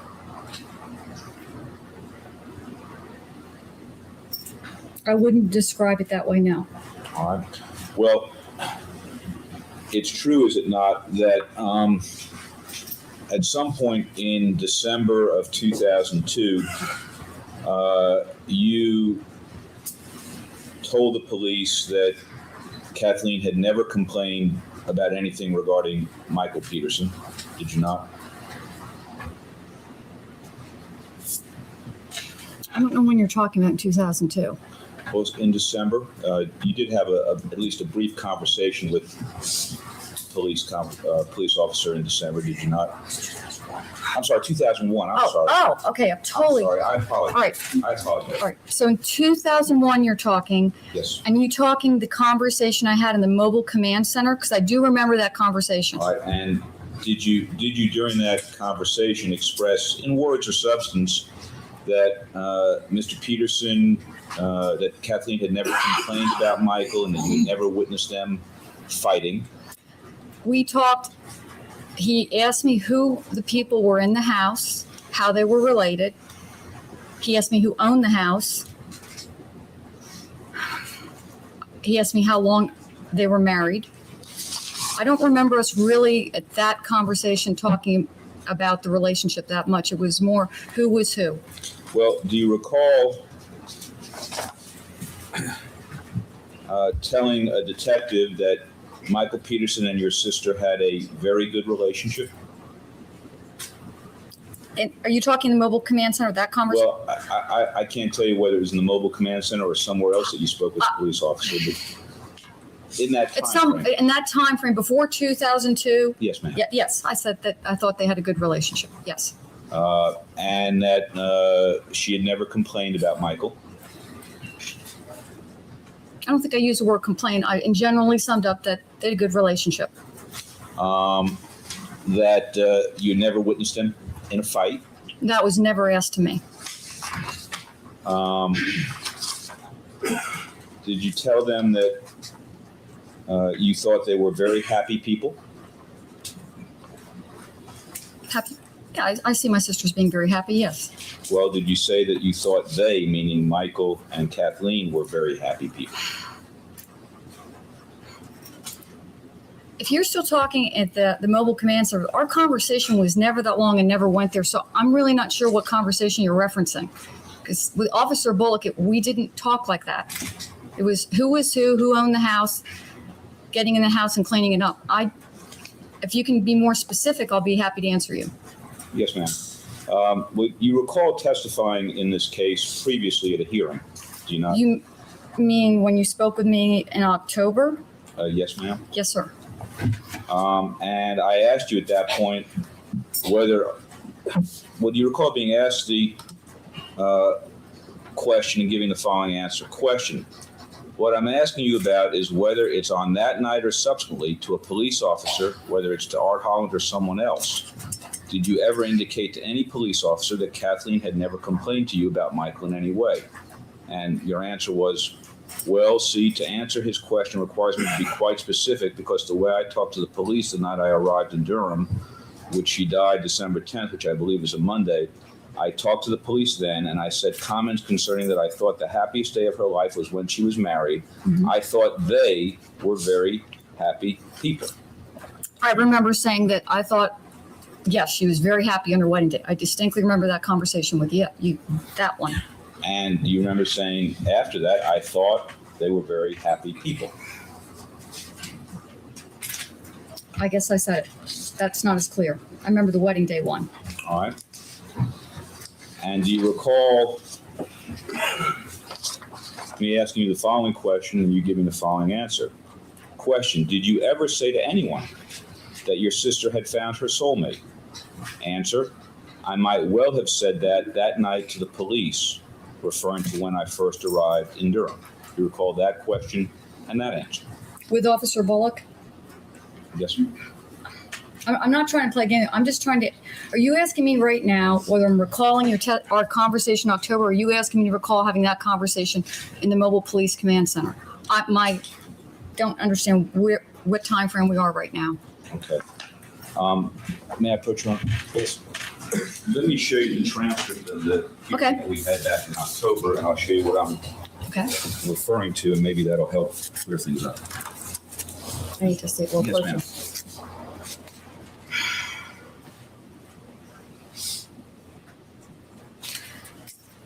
I don't remember, but it says I might well have said it. Okay, so do you recall me asking you that question? Did you ever say to anyone that your sister had found her soulmate? And your response being, I might well have said that night to the police, referring to when I first arrived in Durham. I don't remember that. All right, ma'am. Do you recall telling the police on the night that you came to Durham that you knew of no financial issues between Michael and Kathleen? I didn't want to tell the police anything about what I really knew, so I cut them off. I wasn't under testimony. They wanted to ask questions about the finances. I wasn't willing to talk about it. I was just there to even take in that she was dead. So I remember the question. I remember not wanting to tell them anything. I was trying to get into the house just to see where my sister died. All right, so is it your testimony then that the police asked you about whether there were any financial problems or issues between Michael and Kathleen, that you then decided to not talk about the things you knew about at that point? Is that what you're saying? Yes, my purpose wasn't, I wanted to get out of the police van and get in the house and try and take in the fact my sister was dead. So I was trying to cut the police off. I wanted out of there. All right. Well, at this hearing in October, you were under oath, were you not? Yes. You were trying to tell the truth? And do you recall being asked the following questions and giving the following answers? Question: did you tell the police that you knew of no financial issues between Michael and Kathleen? Answer: the night I arrived in Durham, yes. Question: and you knew of none? That's what you told the police, correct? Answer: of that moment, I knew of none. Was that the response? That goes you to gave? what I'm trying to say. I didn't want to talk to the police that night about anything personal. I wanted to get out of there. Matt Brooks. Yes. Now, in October, you didn't say, well, I didn't want to tell the police about these financial issues. What you said was, at that moment, I knew of none. Isn't that what you said?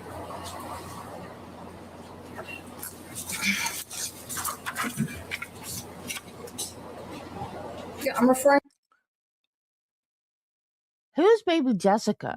Is that the kid that was like lost in a well when she was a kid? Is that who? Am I thinking of the right baby?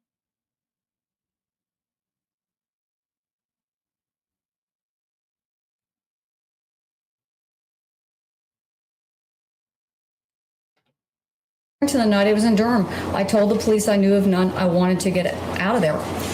It says I wanted to get out of there? I'm telling you, that's why I answered that way to the police. Oh, I didn't want to discuss the finances. Yes, I understand that's what you're saying. I was asking you about what you said back in October under oath. Did you not say in October under oath? So the whole nation was worried about this kid and she grew up to be a POS? Oh, that's wonderful. Oh, okay. Well, we're blue again. That as of that moment, I knew of none, quote unquote. The quote unquote refers to me saying to the police in the police mobile van that I didn't want to tell them, and I was telling them I knew of none. It's not referring to that moment. Why are you blue? That I was saying I knew of none.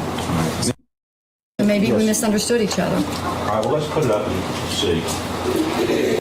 Can you go to lines 9 through 13? That's the question I asked you. Did you tell the police that you knew of no financial issues between Michael and Kathleen, right?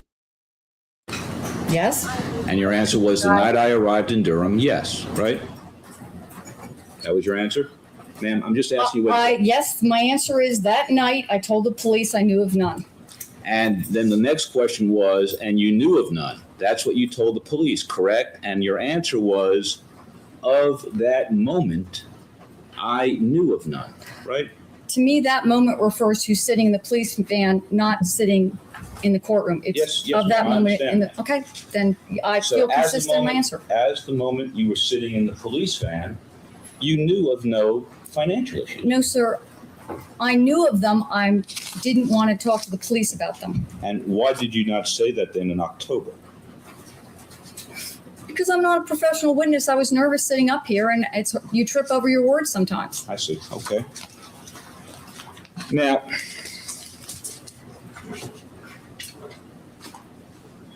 did you ever say to the police that you only saw the relationship between Michael and Kathleen as being a truly loving, respectful marriage? I wrote that in a statement dated, I believe, January 10th. And at that time, I felt that I no longer do. But you did state that the only relationship you saw between Michael and Kathleen was as a, quote, truly loving, respectful marriage, right?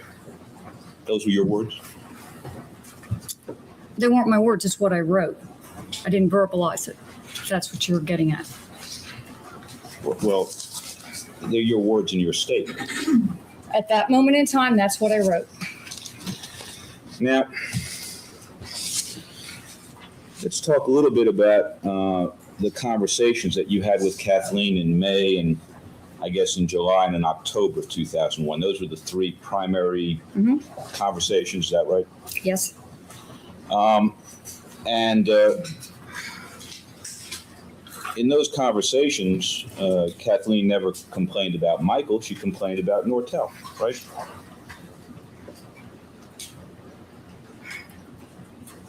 Michael fit in there. I said it earlier today. She complained about, that's all she talked about to Michael. Right. Okay? She never said she was unhappy with Michael. She was unhappy with her situation at Nortel. Yes. And during those conversations, I don't know that you mentioned it earlier, but she actually said that she believed that they were going to turn things around at Nortel, didn't she? No, not really. I felt she tried to be optimistic, but She never said that she thought she was going to turn things around? she would work harder to turn things around. I don't. No, I meant that she thought that Nortel was going to turn things around. That conversation in April, she was very pessimistic. I'm sorry? The conversation in April, she was very pessimistic. Well, do you recall writing a letter to Mr. Harden just a couple months ago? Yeah. Recall that? I need to see what you're Yes, ma'am. May I approach? Yes. June the 10th of 2003.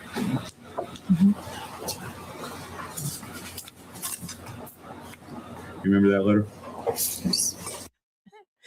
Judy. The other night, I was on a Disney live stream. I was a guest on a Disney live stream on somebody else's channel. Travis decided he was going to shampoo the carpet.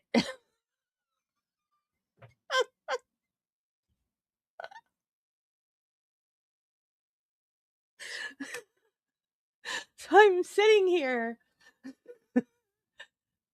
on this panel of people.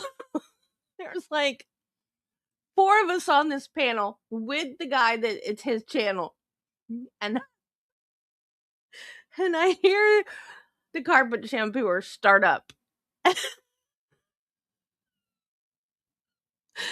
And I jumped up out of his seat and I whipped around the corner and I'm like, Travis, I am on a live stream and there are 60 people watching it.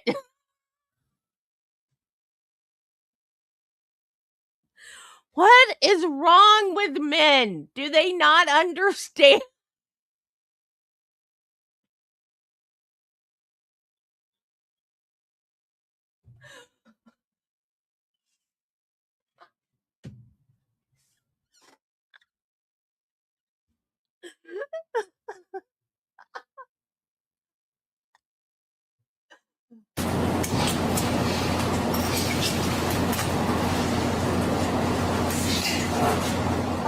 My first question is, Okay. do you remember the I letter? remember the letter.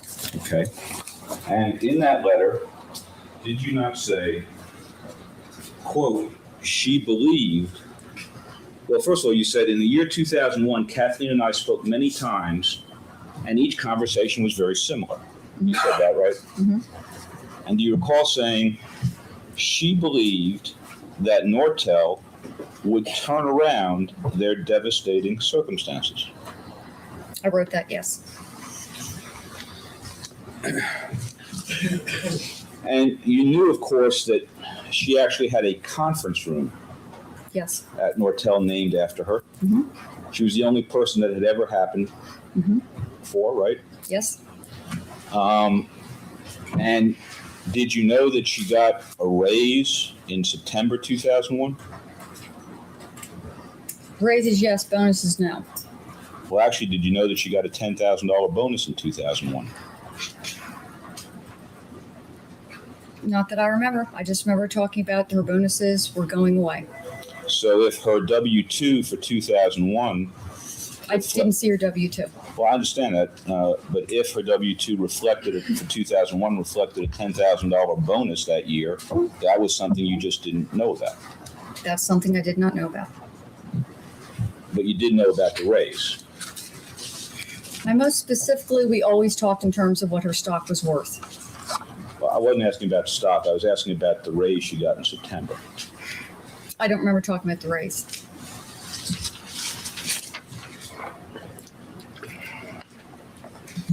Now, I want to go through some of the things that you've said about these conversations you had with Kathleen in that time frame.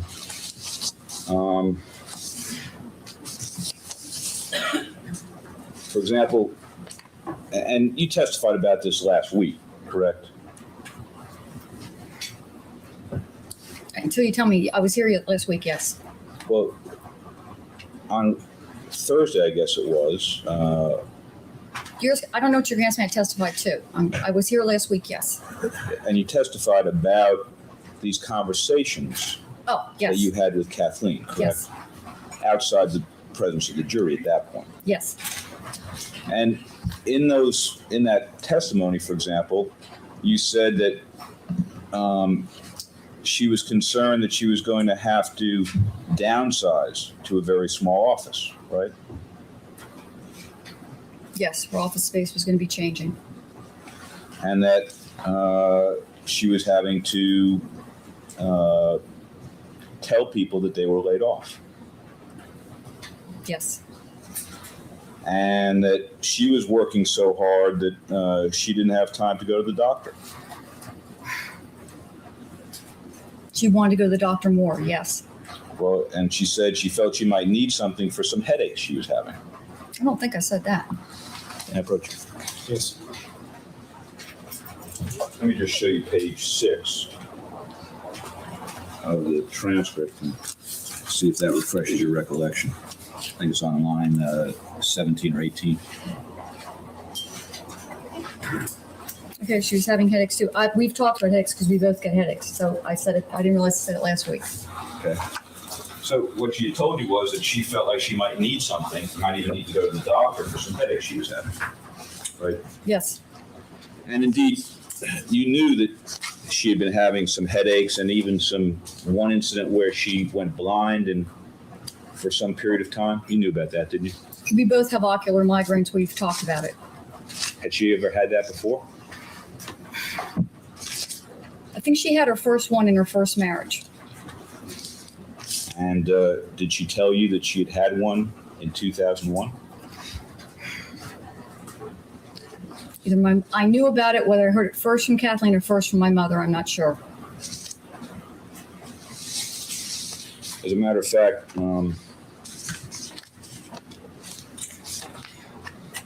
she was concerned enough about that she had called the doctor. You knew that?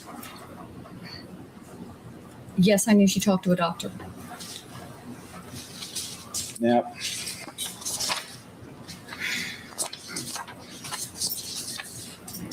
you also talked about the fact that one of the topics that she talked about in these conversations in 2001 were bats and the cost of getting rid of a bat colony.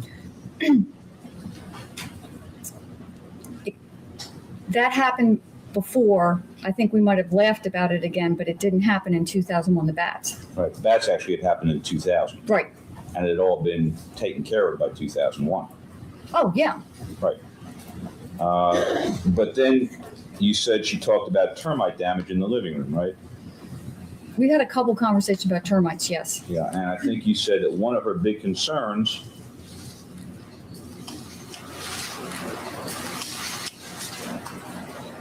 she told me, actually Mr. Harden said to you, this is a question by Mr. Harden now. In addition to what you described here as a frustration that Kathleen expressed regarding plumbing, now the plumbing was that one of her pipes had leaked and stained the ceiling in her living room, right? Mm-hmm. Okay. That there had been major termite damage to her home, and your answer was yes. Question, what specifically did she say about that, Mr. Harden asked, and your answer was, she told me there was over $10,000 worth of termite damage. Do you remember that? I remember saying that last week, yes. And then we talked about would homeowners cover it or not, and she thought not. And she was having someone come in to try to figure it out. And I don't know if that was ever fixed or not. You remember that? Yes. Now,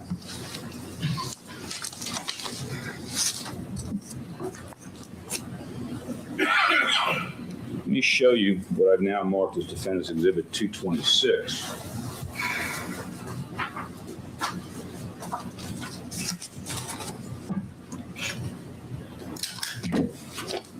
which is a letter dated December 7th, 2000, from Clegg's Termite and Pest Control regarding termite insurance. Yes. See that? And it is dated December 7th, 2000. That would have been the year before she died. Correct. At this point, when you object to this would be a hearsay document. We will object.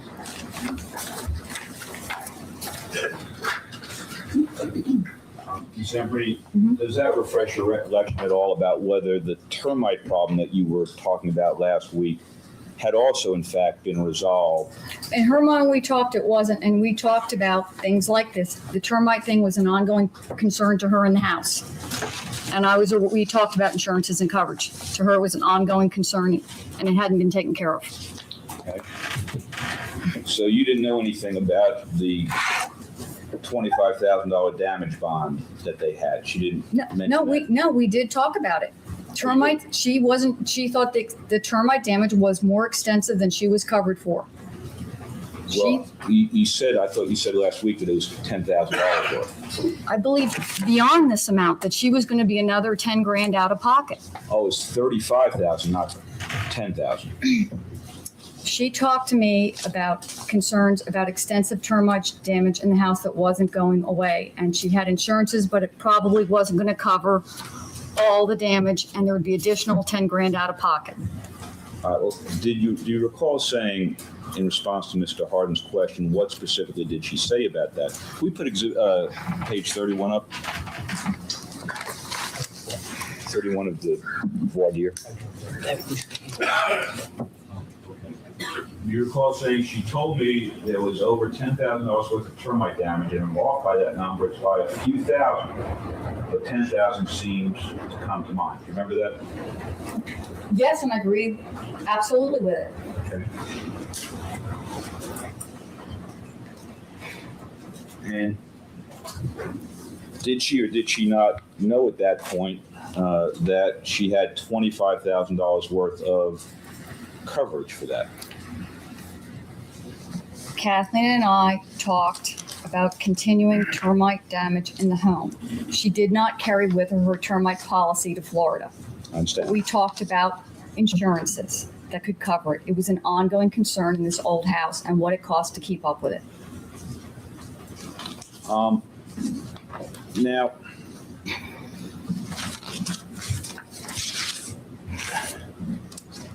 in addition to the termites and the bats, I think you also mentioned the schooling expenses and in particular the fact that one of the girls might have a problem with keeping her scholarship.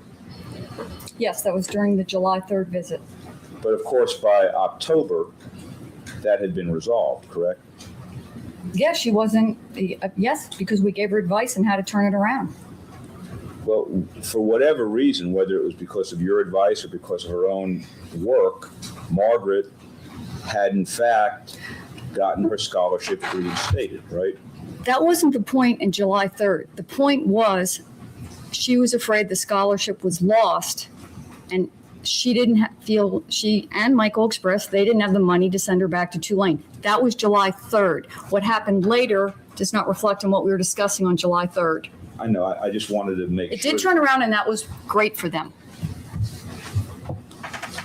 And by the way, while she was having all these expenses with bats and termites and things, she was also flying off to Bali, right?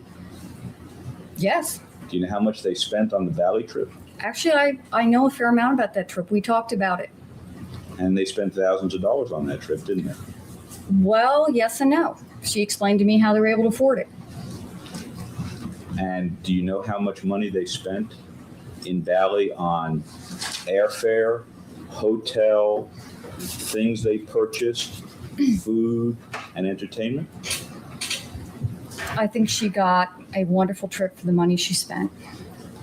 And I'm sure she did, but I was asking you whether you know the total amount that Michael and Kathleen I have an spent. idea, but she did not, I wasn't her accountant. She didn't bring me her receipts. I understand. Yes, I had an idea what she spent. Snarky much? You're the one that brought this up. You're the one that started talking about the trip she took and the money she spent and the money that she needed to put into the house. You're the one that started all this crap, and it has nothing to do with her death. So quit being a snark. And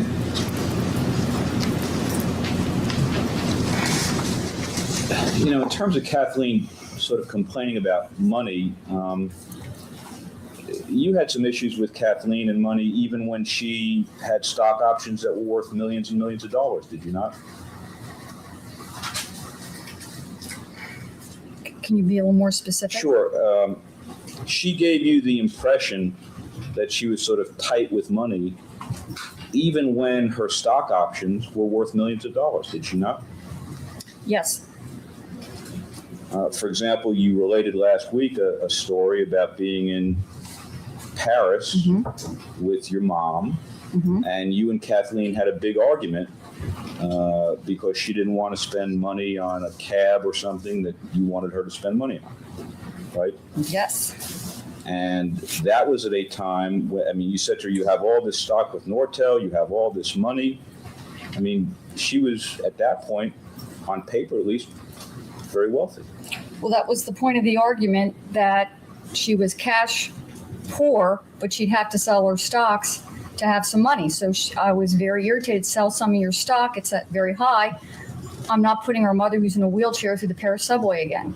She was cash tight. She was cash tight. That's what she said to me. She didn't want to sell the stock. She wanted to go higher.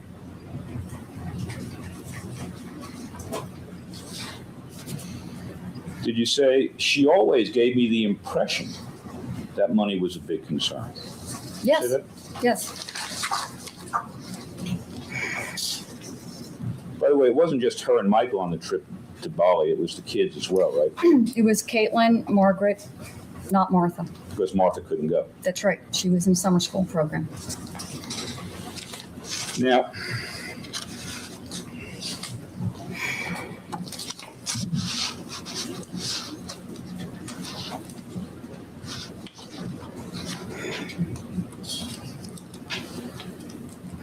you also described in the hearing last week that at some point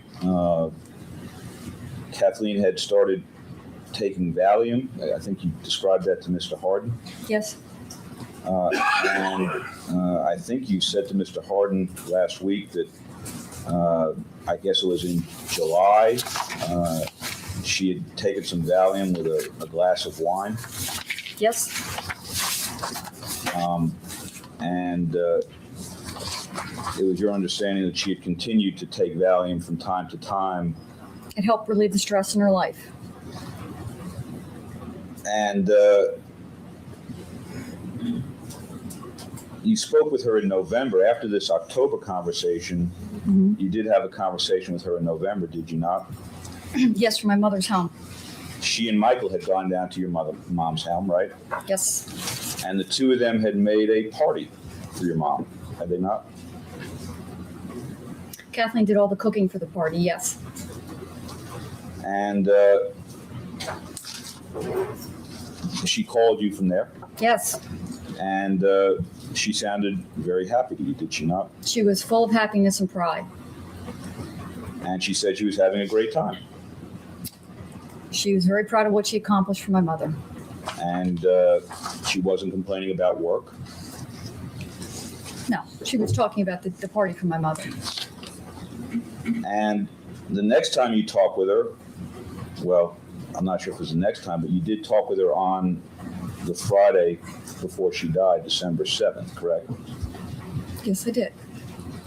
And in that conversation, she didn't express any stress about work. That conversation, I don't know, was 30 seconds. You remember the last conversation? I guessed in my house, and I told her I would call her back on Sunday. I don't know why she called.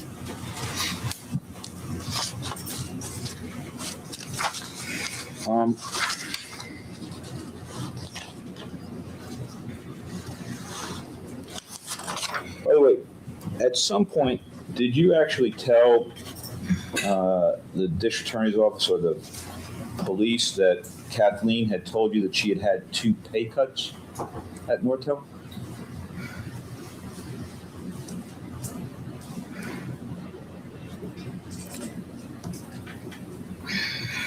I don't remember. I may have been talking about her loss of bonuses. You don't remember that you told them that she had 2 pay cuts? This is not coming to mind right now.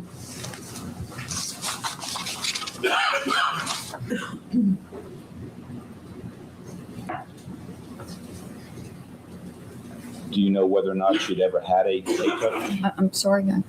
Do you know whether or not she'd ever had a pay cut at Nortel? Her bonuses and her salary were kind of intermingled. She shared with me when she got good bonuses, and she was concerned that her large bonuses weren't going to continue. But really, our conversations were always about the stock price. And by the way, when you spoke about that last week, what you said, she had said about it was,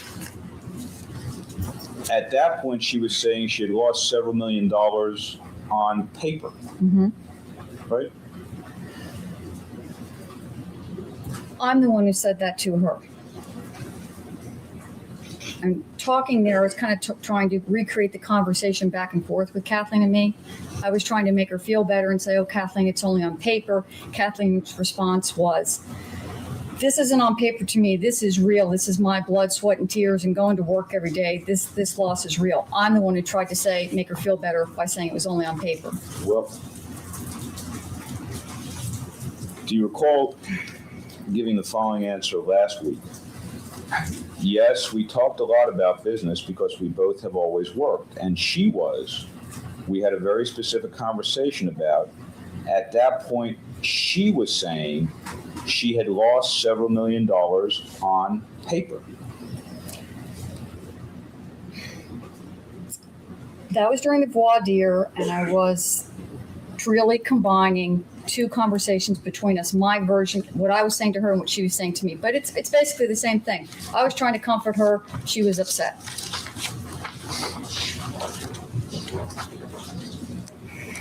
Now, you talked a little bit here about I think you said that when Michael was going up the stairs on December 10th, when you got back in the house, he said that he thought he might have gone upstairs to get a towel. I think. That would have been when Kathleen was already lying on the floor, and he would have been getting a towel for under her head, correct?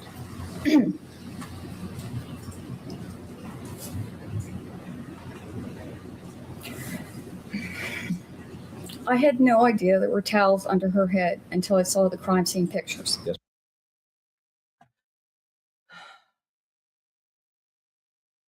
Yeah, I'm not either. I don't understand why the finances matter. I don't know. Because if it was finances, because he's not working, he's sitting at home trying to write the great American novel. I'd never heard of this guy before. I know he's got some books that got published, but I never heard of him before this. So she's the breadwinner. He's just staying at home writing a book.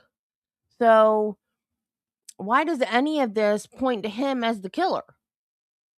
Because she's his cash cow.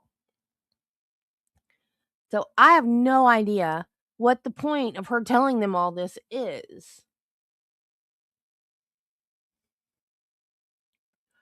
Right. None of her business. Absolutely none whatsoever. And I agree. What is the deal with the subway and the cab? You're there too. If your mom can't handle the subway, why aren't you paying for a cab for her?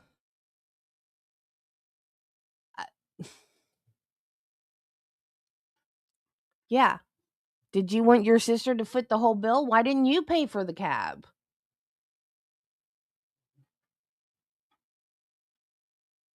Oh, yeah. Don't get on a New York subway. You might die on a New York subway, but Paris? I don't know. I've never been anywhere. Oh, I have. I've been to Venezuela, but I've never been to Europe. I've been to South America. Wait, is that South America or Central America? I don't know.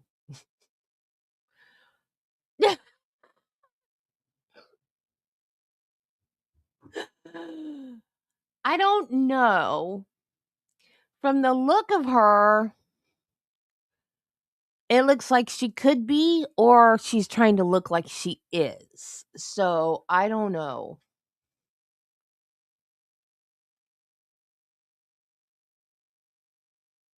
That's possible.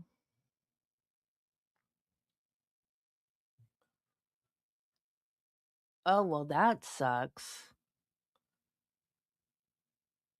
Yeah. I don't expect anybody to pay my way ever, even though they know I don't have any money. I just say, nope, can't afford it, and don't do it. If they want to go do it, go do it. I can't do it. I don't have the money. But yeah, this woman is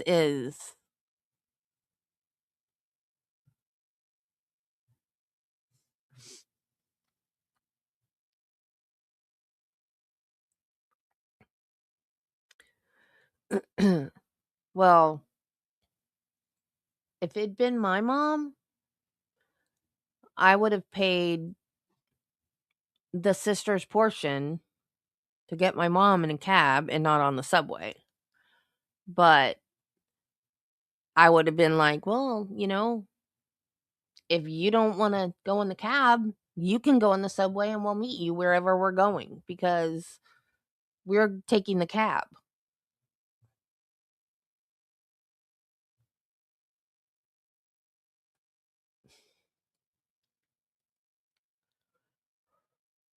That's not what he said he did with it. He walked behind Lori and me as we went up the stairs and we're looking at everything. And I remember him saying, I went up the stairs to get towels, I think. What he meant by that at the time, I had no idea. Okay. And then you said something like he said she fell down the whole staircase. Well, we're walking up, he's looking down, and she fell down the whole staircase. And we're looking down, and I wanted out of there.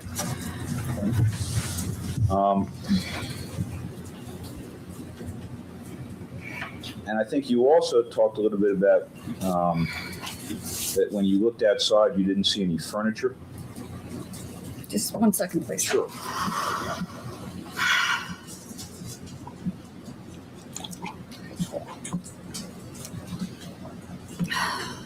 Okay, I'm sorry. Start again. Thank That's you. all right.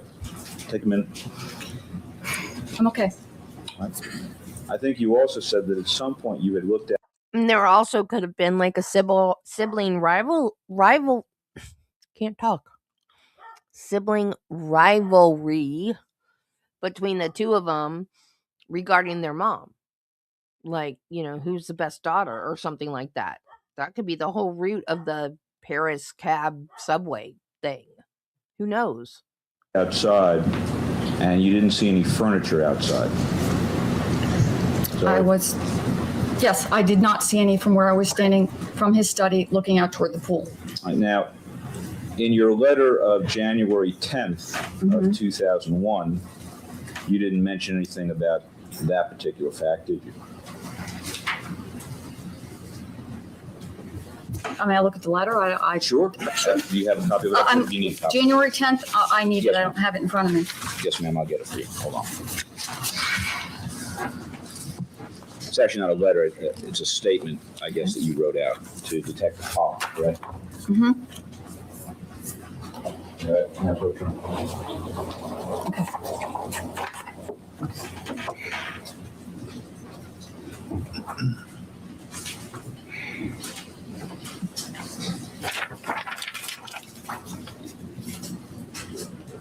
And if you could just read it to yourself. Okay, well, you don't want me to read it out loud? No, ma'am. Just read it to yourself. Okay.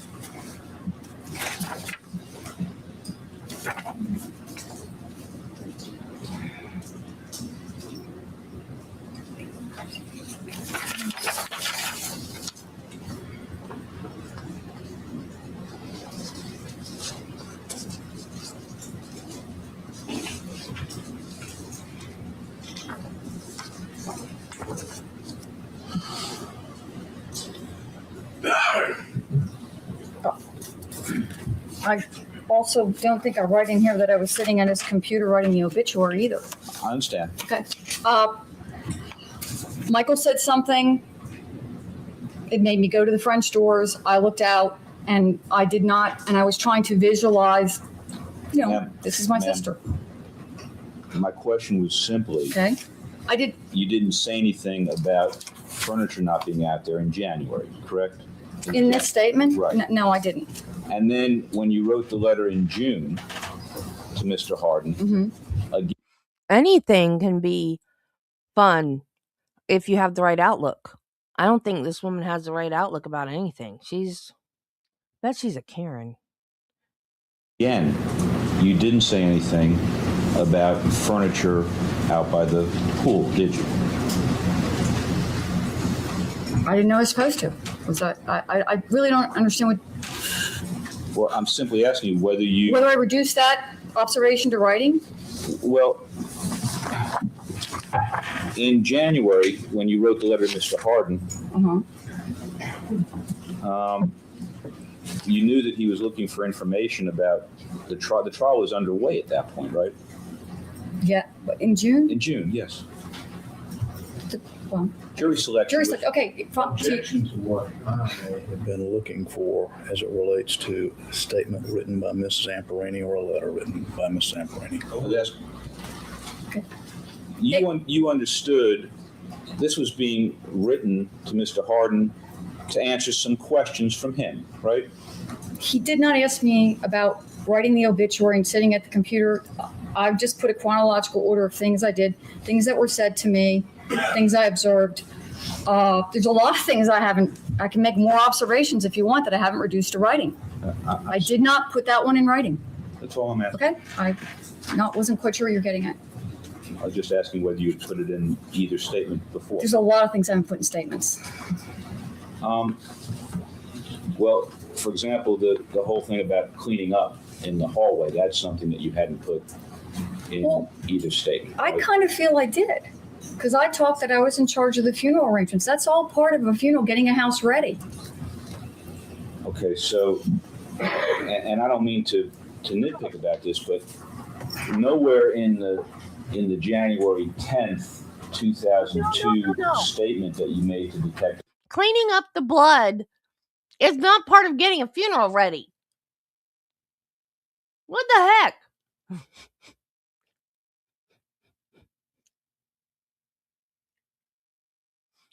Usually,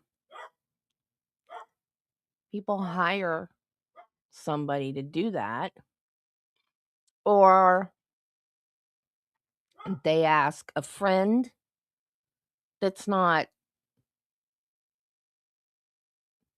emotionally involved. It wouldn't be considered part of the funeral arrangements. Am I wrong about that? I don't think that would be considered part of the funeral arrangements. Funeral arrangements is going to the funeral home, and I've done this. It's not fun. And looking through a book at caskets and planning. It's not cleaning up the blood. That's a whole different step. Holland. Right. Did you say anything about getting a spray thing and cleaning the walls or anything like that, right? Mr. Roof, I didn't talk about cleaning out the refrigerator and mopping floors and picking out the coffin either. I grouped all that stuff under taking care of things for the funeral. Yes, ma'am. And so the answer is you didn't say anything specifically about that in the statement that you made in January. Who told you to clean out the refrigerator? There's a whole family still living there. I don't know who put her in charge. I think she put herself in charge. Fair? I grouped it under the term funeral arrangements, taking care of things for the funeral. Okay. And then similarly, in June, you didn't say anything specifically about cleaning up in the hallway, right? May I have the June statement? I don't think Yes, I did. I just have the January. Yes, ma'am. Yes.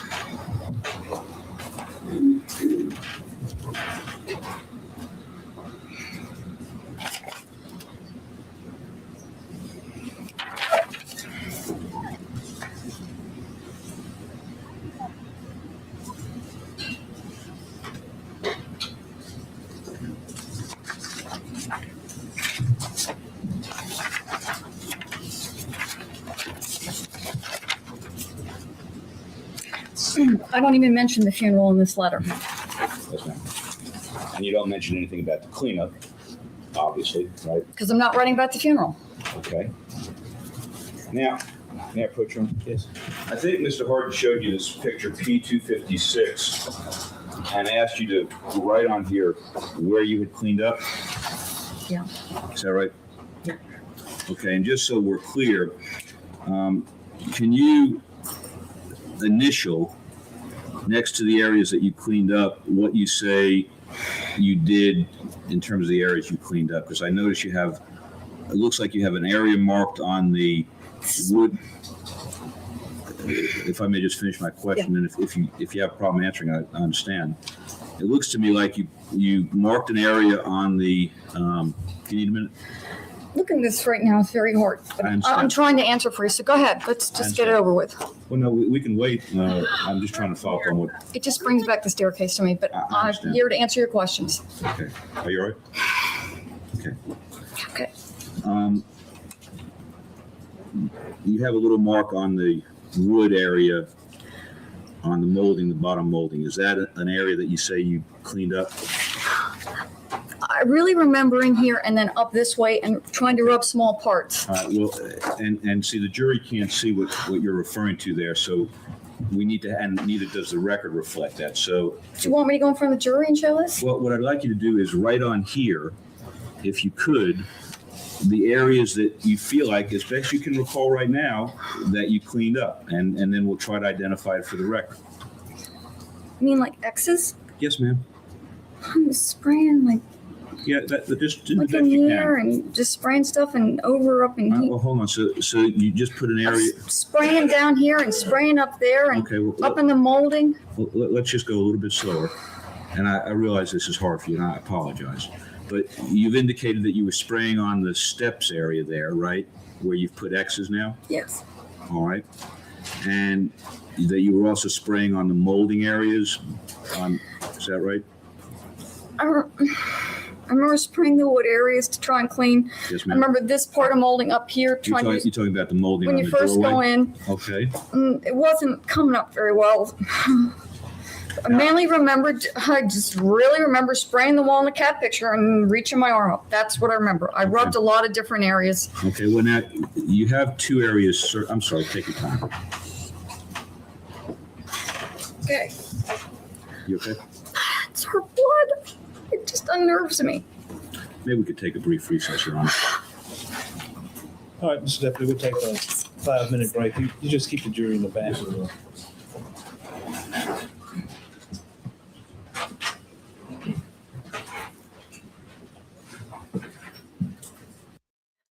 They saw pictures of it. They saw pictures of it. I don't think they saw it at the crime scene. I think it was already cleaned up. But what does it have to do with who murdered her? No, it doesn't.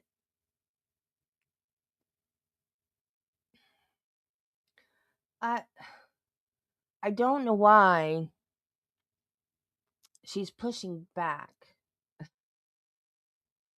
I don't know why she's pushing back so hard. I mean,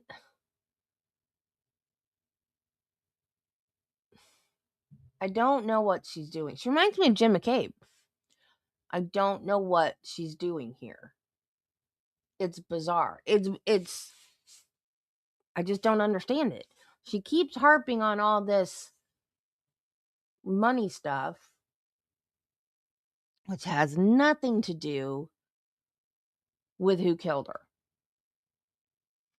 And the cleanup stuff and the funeral arrangement stuff, none of that has anything to do with who killed her. Yeah, because a minute ago she was angry. She was angry at the questions that he was asking her. And now all of a sudden she's in tears. I don't know. I have no idea what she's doing. I'm flabbergasted right now.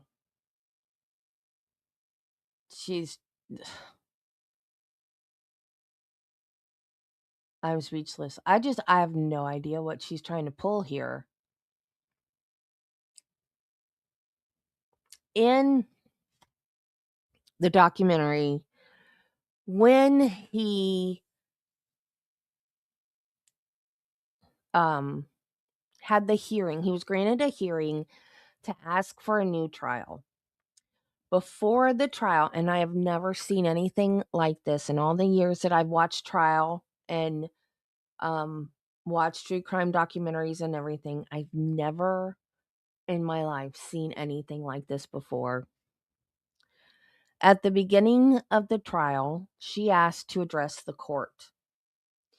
And she asked for a continuance and asked that the prosecution that particular prosecutor not be allowed to try that case because she was new and she didn't know anything about the case, and she wanted a different prosecutor because that was 8 years later, and Hardin and Black were not in the DA's office anymore, and this was a brand new prosecutor, and she stood up and said that she didn't know, that prosecutor, I forgot her name, didn't know anything about the case and was not ready to hear the motion for a new trial and was not ready to move forward.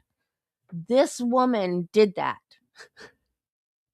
No papers, no lawyer, nothing. She just stood up before the hearing and asked the court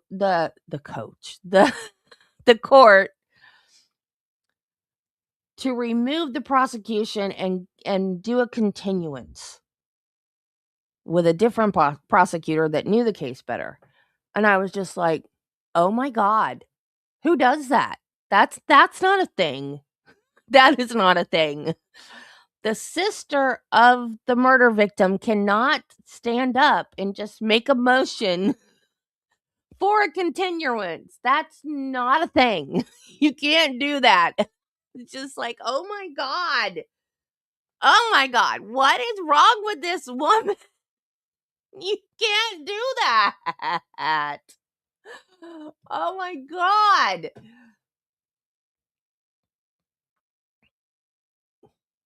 Yeah. She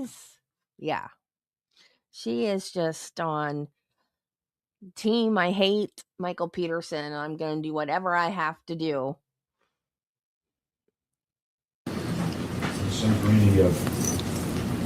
I want to talk to you a little bit about the blow poker that you talked earlier about with Mr. Hardin.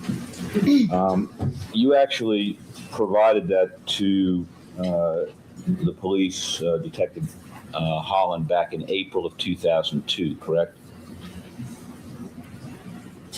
Very close to that time period. I can't remember the exact month. And I think you testified here earlier that that was something that you gave to Kathleen while she was still married to Fred Atwater. Yes.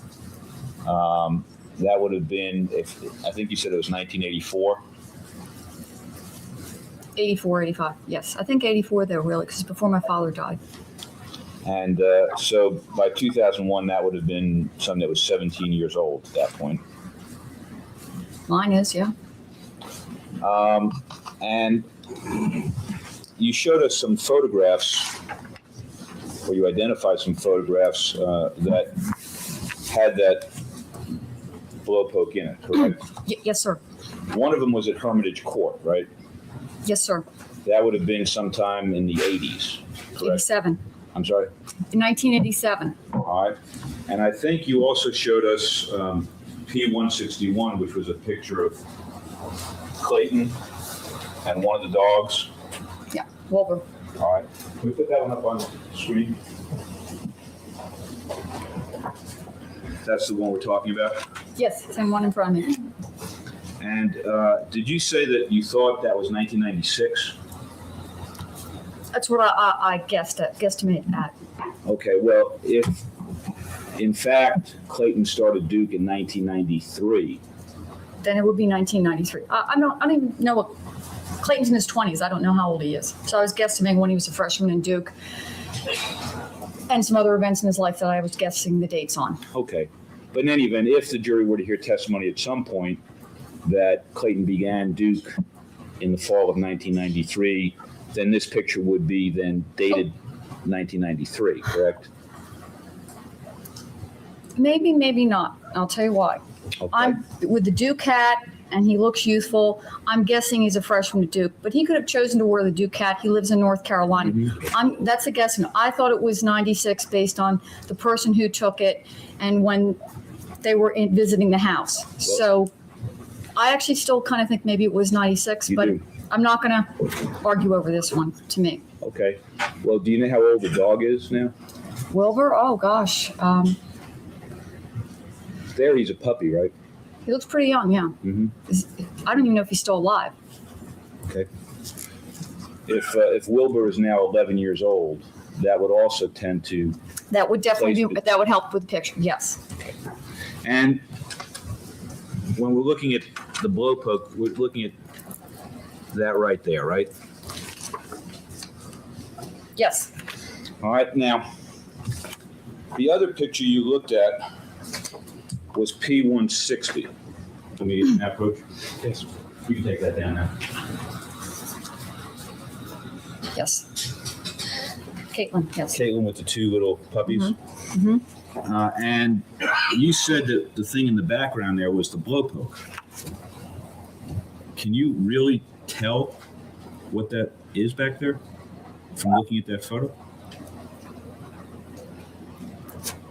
I see it as the blow poke, and I know the blow poke was always kept in the kitchen fireplace. Okay. Well, when you say you see it as the blow poke, is there something in particular you see about The it? way it's leaning, and the fact that it's at the fireplace, and hold on. I feel I see the brass in this. You do. Yes, I feel I do. Okay. Do you know how long the blow poke is? Well, we can measure it. I mean, do you want me to guess? Well, no. If you know, you know. If you don't know, you don't. No, I've never measured, but it's here. You can measure it. Do you know whether if the blow poke were leaning against the fireplace, it would actually be above where that ends? Do you know It depends the angle it's leaning out from. Can we put this one up on the board there? Oh, you can't really see it there. Does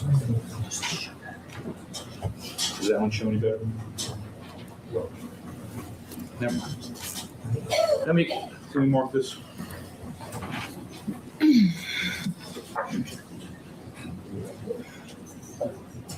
Let me show you what's been marked now, Defendant's Exhibit 227, which is a sort of blow up of that Okay. area of the photo, and see if that does anything for you in terms of whether you can tell if that's a blow poke or something else. It still looks to me like the blow poke. All right. May we pass this around to the jury, Ron? I move it into evidence 227. It's allowed. Thank you.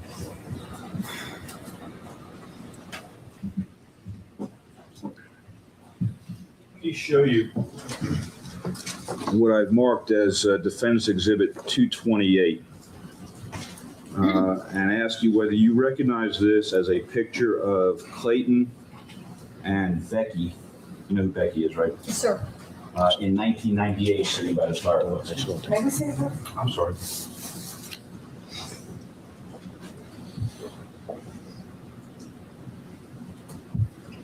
It's Clancy, right?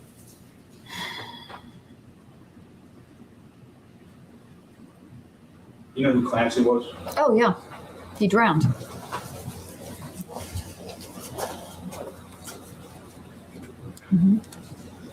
Okay. That's Clancy, is it not? Yeah. And Clancy was dead by 1999, was he not? Yeah. I believe so. All right. Does that appear to you to be a picture of Becky and Clayton with Clancy sitting in front of the fireplace with the fire going? Yes.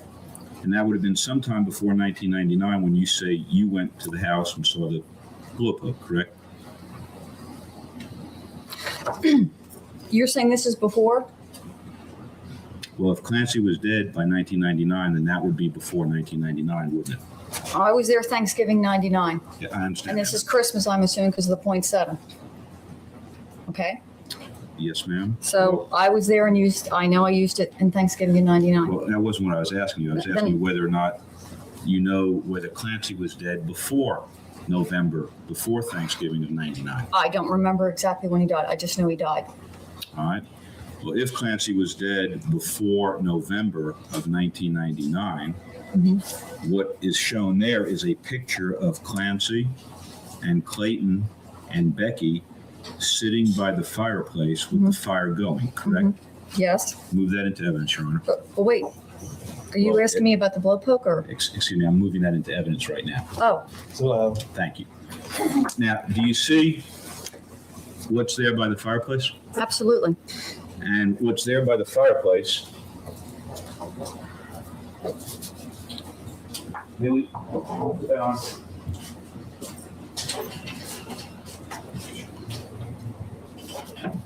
What's there by the fireplace are these two things, correct? Right? Yeah. You don't see the blow poke there, do you? I don't know because they could be blocking it. That's my father's cane you're holding. She would not use my father's cane to tend to fire. Okay. Well, do you see anything else there? Objection. I don't know what you're asking. Do I see anything else in terms of? That they would be using to tend the fire? Or do you know why those two items would be there if it wasn't to tend the fire? I am never going to believe my sister would use my father's cane to tend to fire. Never. Okay. Can we show the video from December 99? You know that Margaret would sometimes take home videos for the family, right? Yes.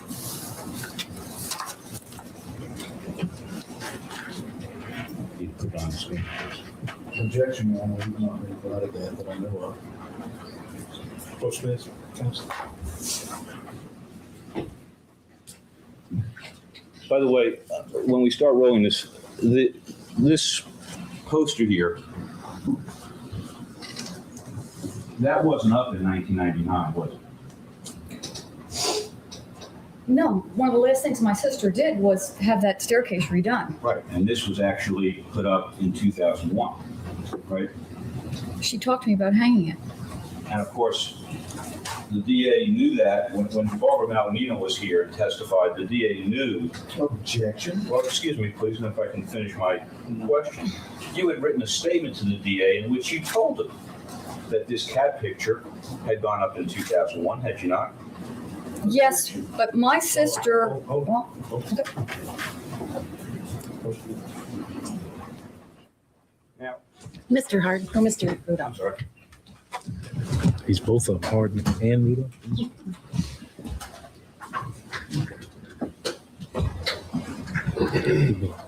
He may seem like more than one person, but he's only one person. Can you roll the beginning of that video where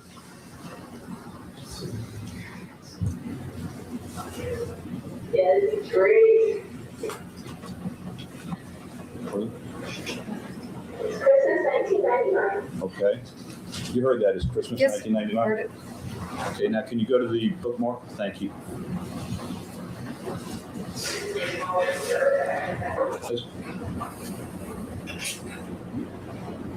You see that? Yes, I do. Do you see any blow poke there? I see the two canes. I can't tell what's behind the plants or right in front with a black slate. Do you know what those two canes would have been doing there if they weren't being used as fireplace tools again? One is my father's cane. Yes, ma'am. I don't see my sister approving of anyone using my father's cane as a fireplace tool. I understand. But you don't see anything else there serving as a fireplace. I can't tell because of all the plants and everything. All right. Thank you. You can take that down.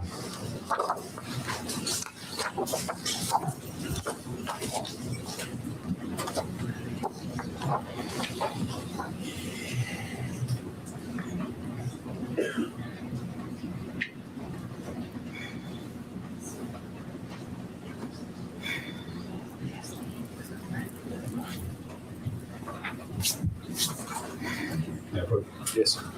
Let me show you Defense Exhibit 229 and ask you if you recognize this as a picture of Kathleen and another woman in November of 2000. Thanksgiving in particular of 2000. I don't know who the woman is. I can't date the year. It could be. All I can do is I see a fireplace, I see the canes. I don't know again what's behind the plant, and I have no idea what year it is. All right. You do recognize this as the fireplace in the kitchen, correct? Yes. Oh, And you see a fire going, do you not? yes. And you see Kathleen. Yes. She's holding a glass of wine, is she not? No, that would be champagne. Champagne, That I'm glass- sorry. That glass would be champagne. Yeah, I do, but I just don't know what's behind here or all are behind here. Yes, ma'am. Move 229 into evidence.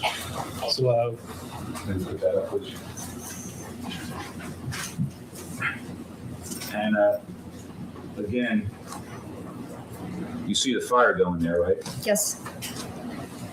And you see those things now. They're on the other side. In the other pictures, they were on the right side. Now Yes. they're on the left side, right? And do you see the blowpoke anywhere there? It may be there. I can't see it because the people in the magazines and plants. I definitely see the two canes. By the way, you see how Kathleen's holding the glass at the bottom there at the stem? Yeah. Is that the way she typically held her glass? I don't think. I mean, everyone moves their hand up and down. I don't agree with that at all. Depends what you're doing, how you're holding the glass. Okay. Let's go back to the picture you brought in or identified, the one of Caitlin. Mm-hmm. It's 160. What do you?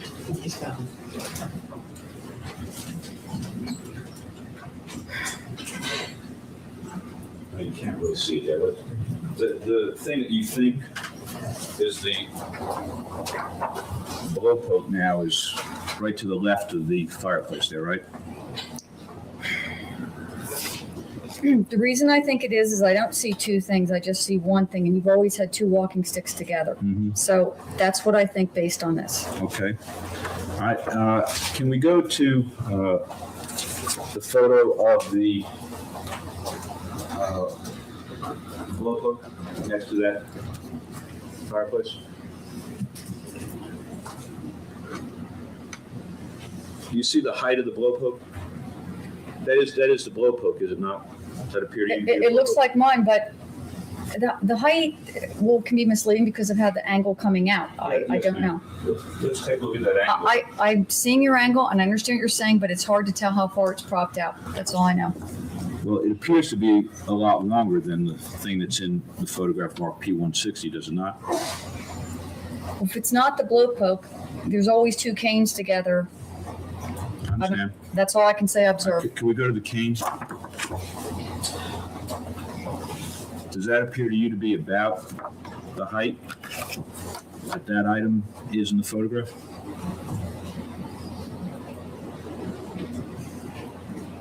Roughly, yes, but I don't see the other cane. Can we show the two of them together? You see how much taller the blowpoke is than the? I still have my thing about the angle. That's all I have to say about it. Okay.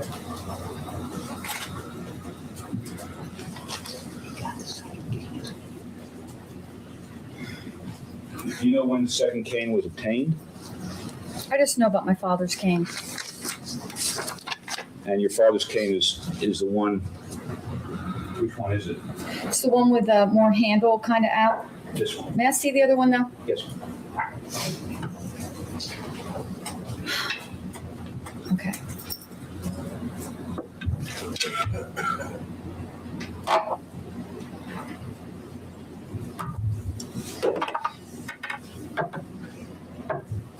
Okay, this is my father's cane. I don't see any evidence that someone would use it for a fire. This one is a bulldog. I assume it was a gift to Mike where he bought it for himself. That looks like a bulldog to me. I don't know anything about it though.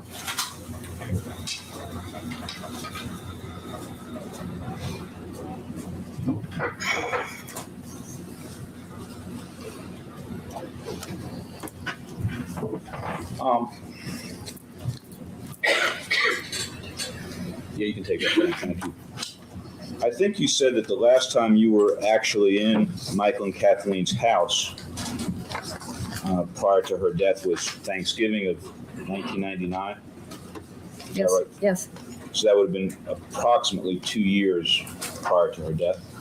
Yes. And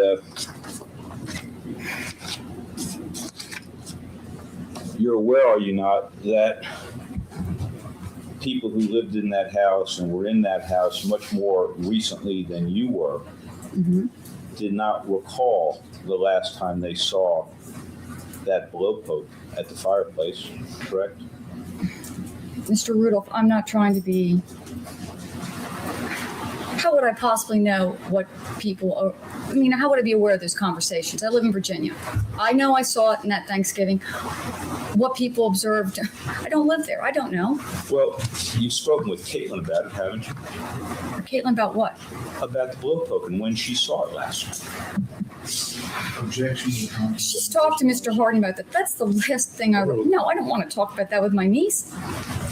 Well, are you familiar with a email that Caitlin sent to Mr. Holland in February of 2002? No, sir. I do not know Caitlin's emails. Has she ever told you that she can't honestly remember the last time she saw that? Objection. Can I? Yes, ma'am. Objection.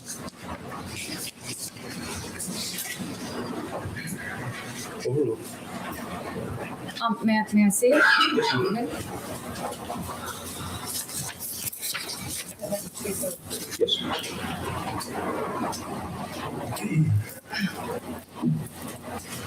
I can only assume when Caitlin wrote this statement,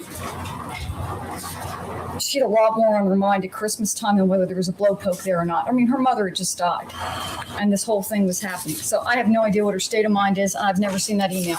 And she never told you that she can't honestly remember when the last time she saw that was, but I don't think that they were there by the fireplace in the kitchen all that recently? I have not discussed with Caitlin the blowpoke. It's too hurtful. That's all I have. Thank you. Read the rest. Rudolph, ask you whether at some point you had indicated to police whether it was on the night of the 10th when you talked with Officer Bullock or at some subsequent time, whether you indicated that Michael and Kathleen had a truly loving, respectful relationship. Do you recall him asking you about that? I most remember writing it in my statement, writing that statement. All right. With respect to that statement, was that the way you felt at the time? At that time, I felt that way. I was not aware of all the other secrets that came out later. Not at all. So Object to that, Your Honor. Overruled. when I wrote that statement barely a month after my sister's death, I was totally unaware of what actually the defense was going to present in this courtroom about private aspects of his life. I had no idea. Do you still feel that way, that there was a truly loving, respectful relationship between them, based on what you now know? Sitting here today, I have no idea who Michael Peterson is. None whatsoever. He is who he held himself out to be and who he's turned out to be. No, I have no idea who he is. I could have some more, please. Yes. That's not a fair question. Because she wasn't there 24/7 And when she was there, they always seemed like a nice, wonderful, loving couple. Kathleen didn't know about the boyfriends or escorts or whatever they were. She didn't know it, so she couldn't have told her sister. And all appearances, they had a nice, happy, loving relationship. So that's not a fair question to ask her. Because they had a nice, happy, loving relationship up until she found evidence of the affairs, and that, in my opinion, that was the motive. So that's not a fair question to ask because nobody knew about that until after she died. So you can't go, knowing what you know now, do you still think they had a happy, healthy relationship? That's not a fair question. Because nobody knew that, not even Kathleen. So I don't know if that's something that can be objected to. I don't know what objection you would use for that. But it's not a fair question to ask.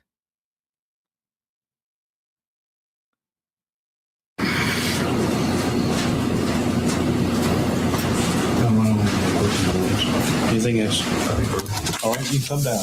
Thank you very much.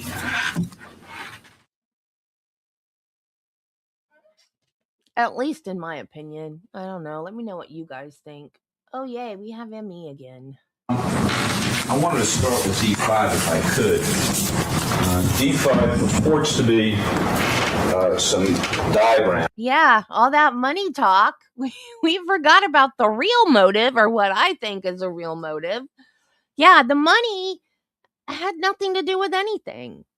That was just poor money management on her part. Had nothing to do with Dipsy Doodle, the guy that's just sponging off of her. It'd be stupid for him to kill her because of that. He'd be killing his cash cow. No, he killed her because she found out that he was calling up male escort services.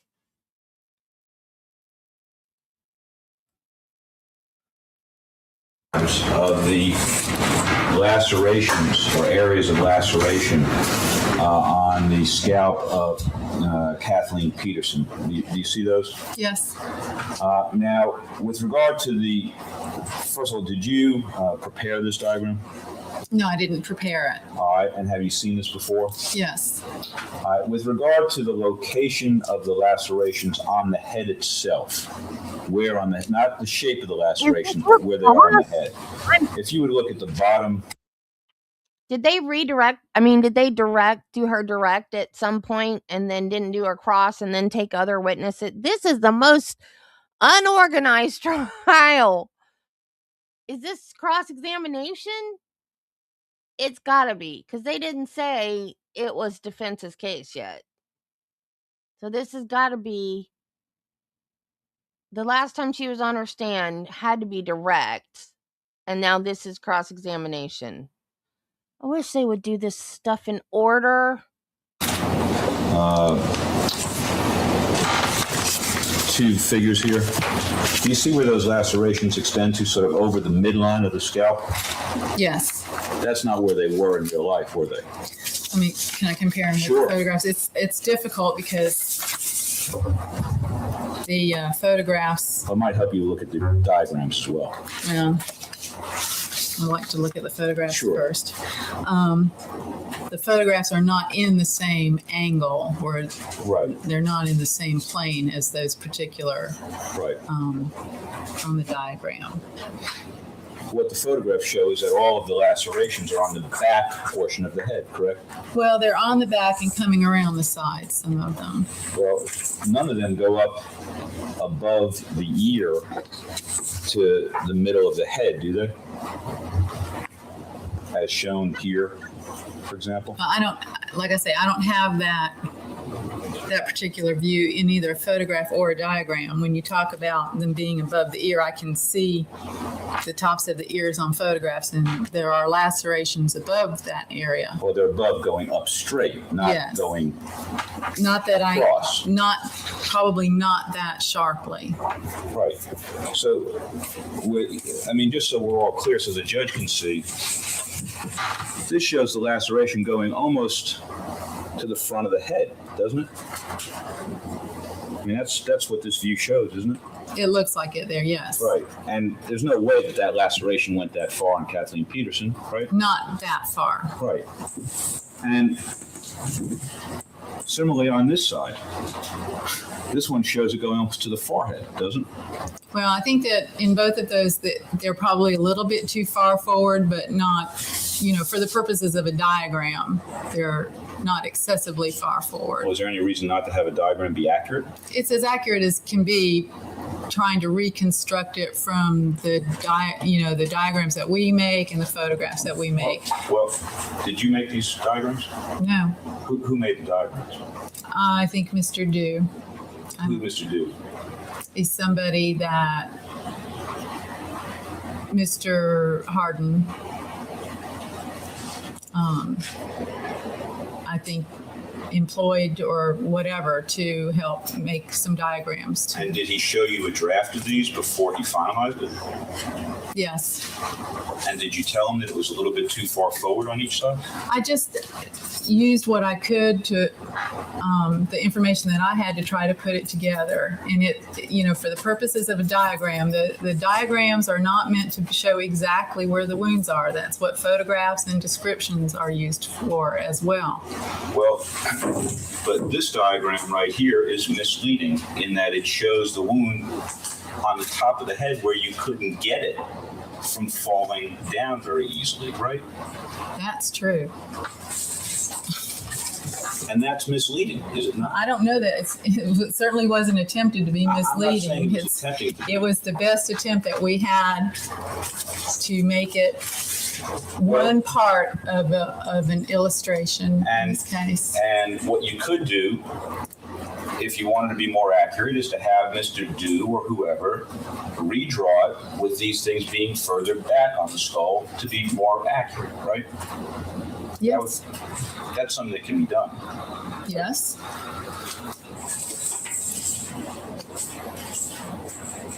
And similarly, these two views here, the ones in the middle, that shows the middle laceration being almost in the center top of the head, does it not? Well, these are oblique angles, and it might look like that, just like it might look like that in a particular photograph. But I think that those middle ones are accurate as a diagram can be. Well, when you say as accurate as a diagram can be, you understand that this is for purposes of showing something to the jury and trying to get the jury to understand something, right? That's right. And what this shows the jury, if the jury were to look at this, is that the laceration is much higher up on the head than in fact it was in real life. Isn't that true? I don't see it that way. You don't? No.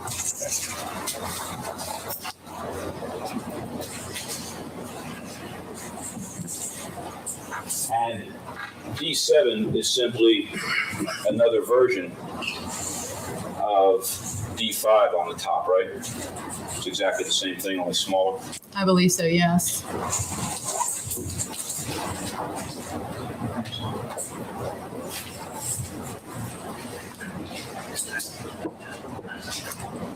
Can I see your diagrams here for a moment?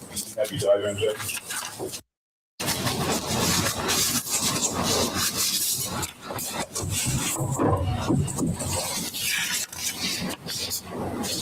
The head.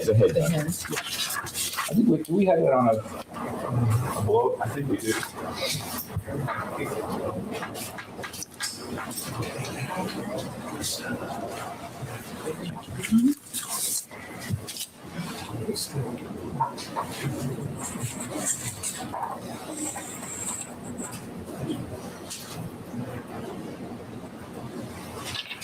Now, can we zero in on the one at the bottom there?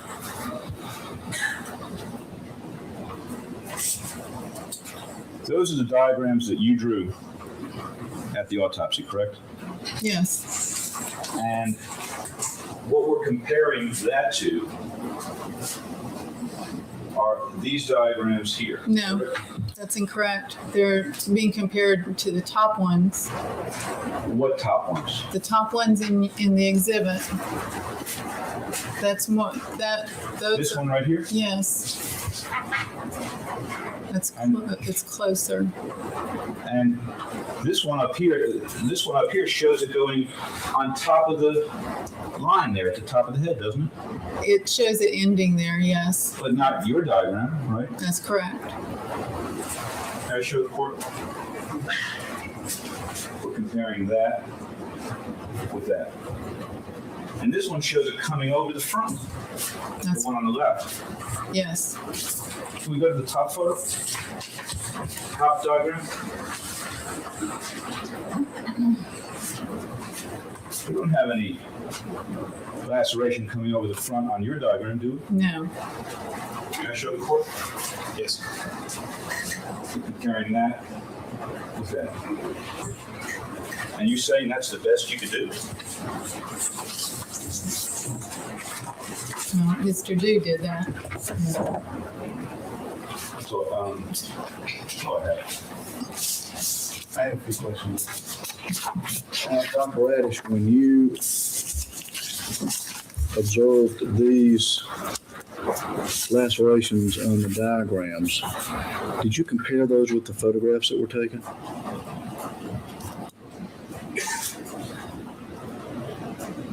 Well, the diagrams are made at the time of the autopsy, as are the photographs, but they're to be used in conjunction with each other and not as substitutes for each other in helping to describe the locations and presence of the injuries. And with respect to the diagram that you prepared with the autopsy, I mean, that's completely two-dimensional, and you can't see any context of three-dimension in the diagram that you actually prepared. Is that right? That's correct. With respect to what is marked as State's Exhibit D5 in particular, there is at least an attempt to provide some three-dimensional context to the various heads that show these wounds. We'll stipulate it's an attempt if they'll stipulate it's a misleading attempt. I'd like to answer the question that I asked. Yes. They rejected you also. It was an attempt to try to show the two-dimensional diagram lacerations on different angles in a more like a three-dimensional picture, so that it would be more like what was really seen. Right. And with respect to what's marked as State's Exhibit D5 and those various heads that are represented there with the several lacerations, did you compare that when Mr. Dew sent these to you with the photographs to make sure that they were at least as close as we could do in this diagram format? Yes. Based upon that, do you believe that, at least in the context of this two-dimensional format, these lacerations as depicted on these 6 skulls are representative of what is shown actually in the photographs?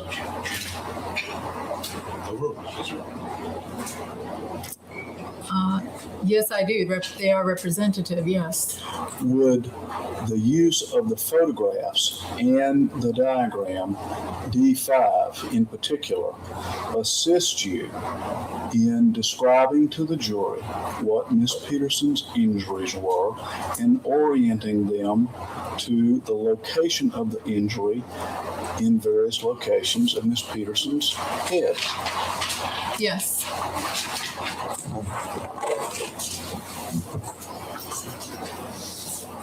For the purpose of illustrating the location of those various wounds on Ms. Peterson's head, would you believe that it is appropriate to use that as you describe those wounds to the jury? Objection to what Dr. Radish thinks is appropriate. I think that's up to the court.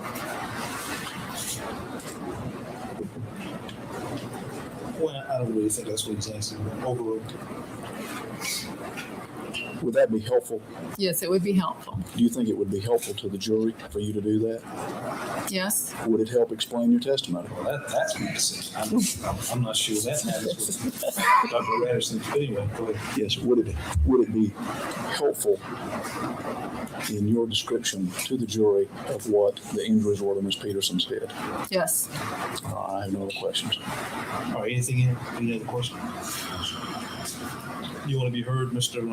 Rudolph? Understand you think it's misleading, but Well, Judge, they have the diagrams. They have the photos. Dr. Radish is free to use what she did to describe whatever she needs to describe. She has admitted that this is not accurate in terms of where things are displayed on any of these three sets of diagrams. There are no lacerations that go over the top of the head shown on the front. There are no lacerations that came all the way up the side to the front of the head, nor are there any lacerations that crossed the midline of the scalp and crossed into the front. That's what's shown on here. And whether it's the best that Mr. Dew could do or not is not the issue. Because Mr. Dew may need to do better in the future. But he didn't do what he should have done now. I'd object to us doing anything with those photographs, with those diagrams. Well, this has been a wonderful exercise, you know. Mr. Rudolph, you and Mr. Maher, you do a wonderful job in your trial ed course of teaching students how to get exhibits into evidence and how to keep them out. I know I've been there, I've seen you do it. As you know, this exhibit is an offer by the state. The state is the proponent. And the issue is the exhibit relevant because it shows what the proponent says it shows. And there's a threshold level there that you have to cross. I think the state has done that. Is it a perfect exhibit? The state says it's not a perfect exhibit. The witness says it's not a perfect exhibit. You can cross-examine her on that in front of the jury. I don't think it goes to the admissibility of this document. I think it goes to the weight the jury should give it. And I understand why you don't want those pictures in front of the jury, but truthfully, you can explain that to the jury. She can explain that. I don't think the fact that I can cross-examine Dr. Radish about that, or the fact that I may be able to show that they're misleading, means that they ought to come in even though they're misleading. And I don't think the issue is solely... I don't think they're misleading for what the proponent is offering it for. And the state has explained why they're offering the exhibit. If the jury thinks it's misleading for some other reason, that's a different issue. The issue is what the proponent is offering it for. And the state is not offering it to show the size of the wound, or that's exactly where the wound is. And I think Dr. Radish has explained why she can use that exhibit. So, objection's over. Are we ready to proceed or not? You got all these exhibits all over the place. They're not in evidence at this point.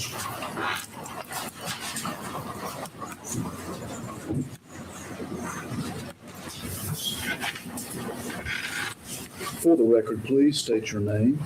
Dr. Deborah L. Radish. How are you employed, ma'am? I'm employed as the Associate Chief Medical Examiner of the state of North Carolina in the Office of the Chief Medical Examiner in Chapel Hill. If you would, please take a moment and describe what your educational background and training has been as it relates to your profession in the Office of the Chief Medical Examiners. So I graduated from college from the University of North Carolina at Chapel Hill in 1976, and then was admitted to and attended Bowman Gray School of Medicine of Wake Forest University, graduating from there in 1980 with my medical doctorate degree. I then returned to Chapel Hill, to North Carolina Memorial Hospital, and to the Office of the Chief Medical Examiner to pursue a residency training in anatomic, clinical, and forensic pathology. This went from the middle of 1980 until the middle of 1986. At that time, after completion of my residency and fellowship training in forensic pathology at the Office of the Chief Medical Examiner, I took an examination offered by the American Board of Pathology, passed the examination, and board certified in the fields of anatomic, clinical, and forensic pathology. And when did that occur? That was in May of 1986. Okay.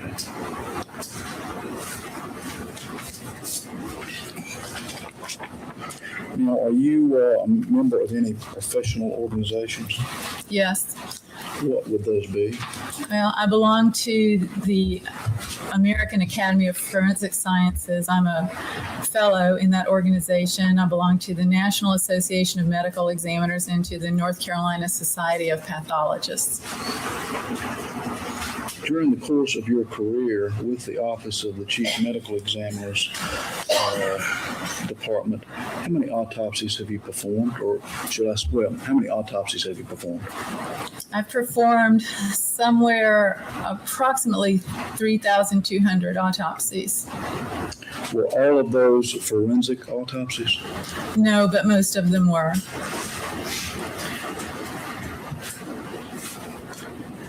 And if you would, please describe to the jury what the difference, at least in your mind, is as it relates to a forensic autopsy and the other types of autopsies that you may have done during that time period.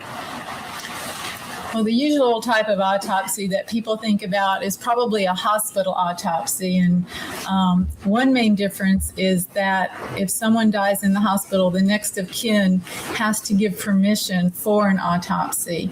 And in the North Carolina medical examiner system, the medical examiner takes jurisdiction of a body which might fall under medical examiner jurisdiction for a variety of reasons. And the medical examiner then determines whether an autopsy should be ordered. So the family essentially doesn't have that say-so in those cases because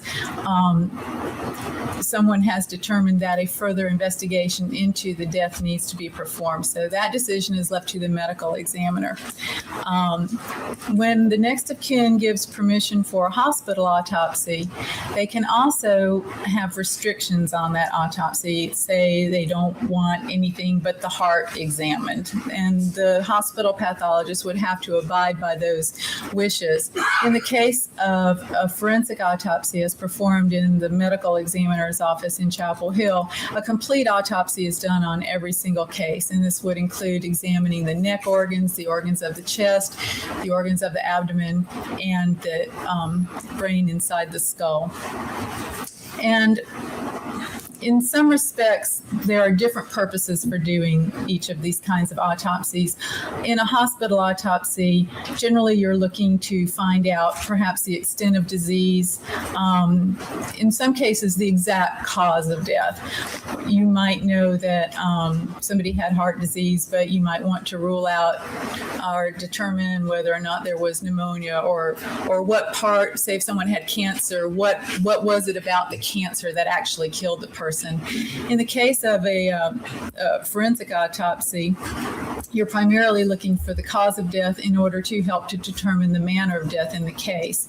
And the cases that we generally would autopsy in the medical examiner system are those cases due to some type of external force, violent types of deaths, and that can include homicides, accidents, or suicides. In cases of suspicious deaths where there's something suspicious about the scene, or in cases of sudden unexpected deaths, people who don't have a medical history and they're fairly young and suddenly die.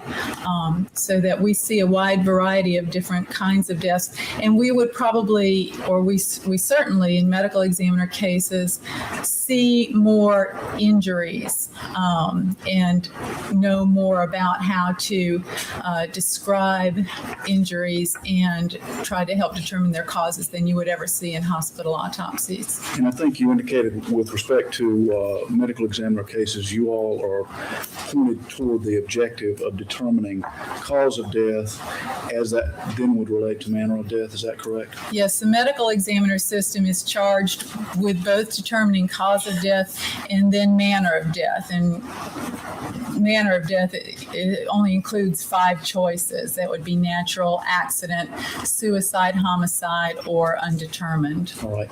Now, with respect to the decision that you make regarding the manner of death, do law enforcement authorities consider that, or do they consult with you after you've made those determinations as it relates to any charging decision they might make? Not necessarily. Probably a good example of that would be if somebody were driving a vehicle and a drunk driver hit that vehicle and killed the non-drunk driver, we would call that an accidental death, but that would not keep anybody from charging the drunk driver with a crime in that death. Okay. What official relationship does the Office of the Chief Medical Examiner have with any law enforcement agency in this state, if any relationship exists?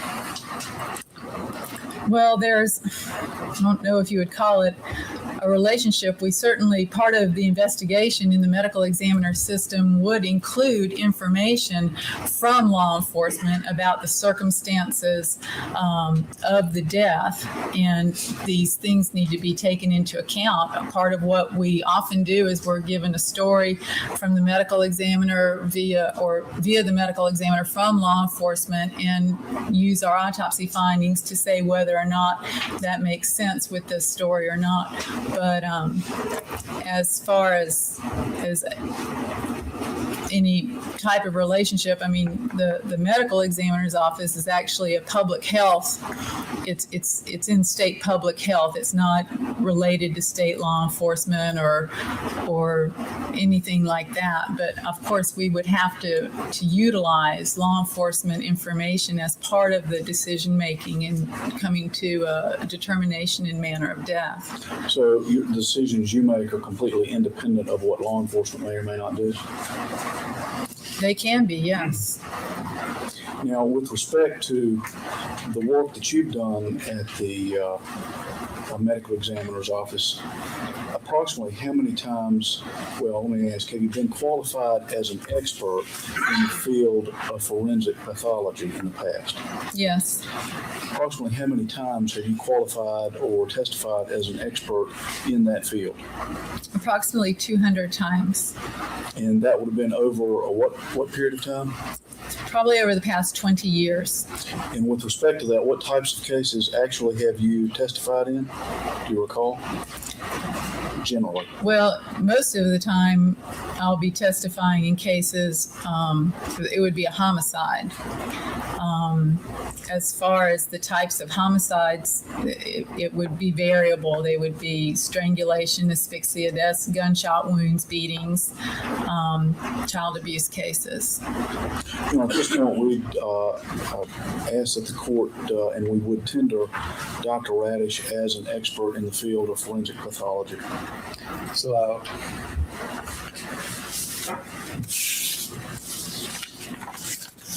now, Dr. Radish, let me direct your attention to the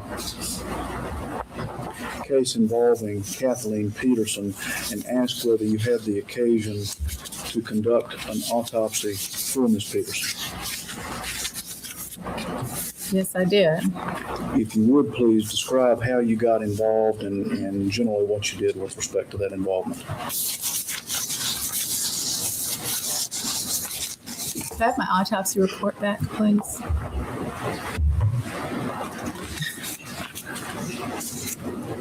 You had your own copy? I did.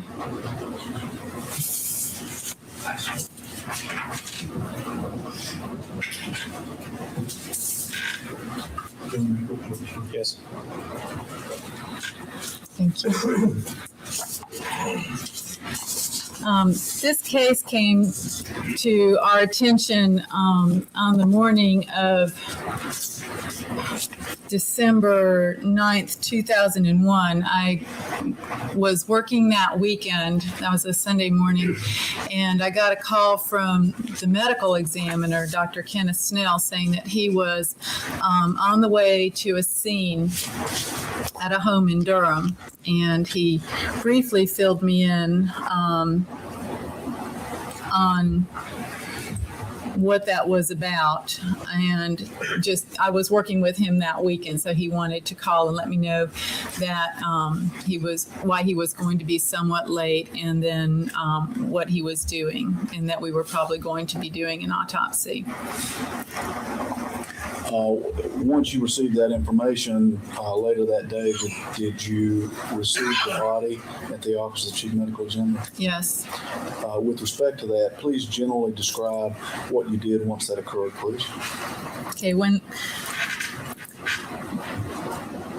before the body was received, Dr. Snell did come into the office and said that the circumstances, or gave me information about the circumstances of the case. In other words, in this case, this was a 48-year-old white woman who was found dead at the bottom of a flight of stairs in her home. And he had some scene photographs, which they were Polaroid photographs, which we examined before the autopsy was begun. And then when the body arrived in our morgue, we began the external part of the examination. This is the very first part of an autopsy examination, when the body is looked at as received in our facility, weighed, measured, any types of evidence, if it's applicable in a particular case, are looked for on the body, and if such evidence is found, then it's retained. The clothing is documented and again removed, and if it's needed for evidence, then it's preserved and submitted as evidence. And then an external examination of the body is performed in order to look for any scars, marks, identifying characteristics, and especially traumatic injuries which may have caused or contributed to death in a particular case. In this case, these things were done. The decedent was 120 pounds and 62 inches tall, or 5 feet 2 inches tall. And she was clothed in a sweatshirt, kind of a brown sweatshirt, and a pair of gray to white sweatpants. Excuse me, Dr. Ash, before you go on, let me make sure I understand. When you initially were informed that there was going to be an autopsy of Ms. Peterson, or that there was a necessity for one, I think you indicated that you had the opportunity to look at some scene photographs, and you talked with Dr. Snell. Is that? That's correct. Did he also provide you a copy of the report of investigation by him? He had not filled that report out at that time. He did it probably at some point during the course of the autopsy or before he left the office that day. Do you recall specifically what information he gave you regarding the circumstances that were at least reported about Ms. Peterson's death? I don't remember specifically what he told me that morning, because, you know, I've read the report since then. That's what I have more in my mind now, but I don't think that there was any difference between the information that he gave me than what showed up in his report later that morning. Okay, at least from that perspective, generally, do you recall what information was provided to you as it related to at least the reported circumstances? Well, as I do remember, he told me that the history was that this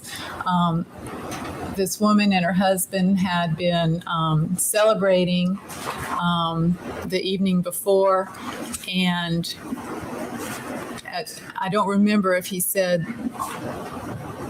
where the woman's husband was, but that the husband had found her at the bottom of a flight of stairs. And so it initially looked like this might have been an unwitnessed fall down the stairs. That EMS had showed up and had determined that she was dead. Those are the main things that I specifically remember about his history to me. All right. At least with respect to when you initiate the external exam, I mean, you've got those things in your mind. Is that a fair statement? Yes. All right. And you were describing the initiation of the external exam, and I think I cut you off. You were at the point where you had described that Ms. Peterson had certain clothing on. If you could pick it up from there and describe what the remainder of the external exam showed to you. Yes, there was, as I said, the clothing consisted of just a sweatshirt and a pair of sweatpants, and these were removed and submitted as evidence in the case. They were noted to have some blood on them as well. During the course of the examination of the body, at this point, the hands were examined. There was no tissue found underneath the nails, although there was dried blood found beneath her fingernails. There were a couple of pine needles found stuck to the blood on her hands. And again, this was some information that Dr. Snell had given that there was a Christmas tree in the house. So that was consistent with that history finding, those small, like Fraser fir pine needles. And then the examination of the body proceeded, and there were multiple blunt traumatic injuries on the body, especially around the face and the head. And at this point, those injuries were measured and diagrammed, noted on a diagram and photographed. All right. Your Honor, at this point, I'm at a breaking point. I'm noticing the hour. If you want me to proceed, I can, but I'm getting ready to get into a lengthy subject matter. No, we'll break at this point. Members of the jury, I'm going to send you on your afternoon recess at this time. Remember the instructions the court has given you throughout the course of this trial. We'll see you tomorrow morning at 9:30. 9:30.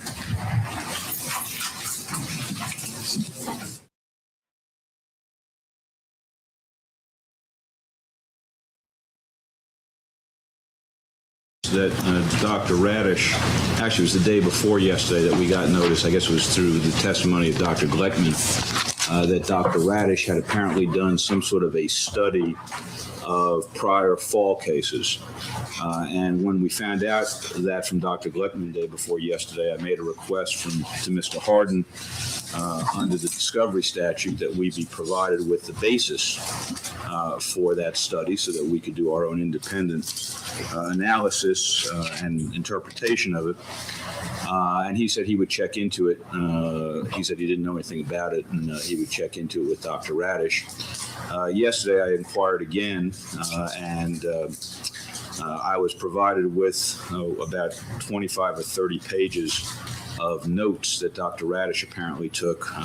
My understanding is that what happened was that she went into the database. There were about 289 cases involving falls from 1991 to 2003. Out of those 289 cases, apparently, the best I could tell from her notes, she went into a subset of ages 35 to 49. There was, I think, 29 cases in that subset. She took some notes with regard to those particular autopsies, and those notes were provided to us. I asked Mr. Harden for copies of the underlying autopsy so that we could glean whatever additional information we wanted to glean from those autopsies and being able to conduct a cross-examination. And Mr. Harden informed me that he didn't have copies of the autopsies. I would point out that we provided to Mr. Harden several months ago a CD-ROM with copies of all the autopsies. I think there was something like 257 that we might in some way use with our witnesses. In any event, he told me that they didn't have any copies of the autopsy. So yesterday at 3:30, as soon as I got out of court, I sent my secretary over to the medical examiner's office to attempt to get at least the 29 that Dr. Radish had looked at, as well as the other 260, frankly, because there's 289 total, and I want to get a look at all of them. We were told that with regard to the vast majority, they are no longer in Raleigh, that they are in archives, and we were told, and I don't know if this is true or not, that it will take 2 weeks for them to pull those out of archives. This morning I went up and asked Dr. Radish whether she had made copies of the ones that she had looked at to do her study, and she informed me that she had not made copies of those, that she had simply taken notes and sent them back to archives, apparently.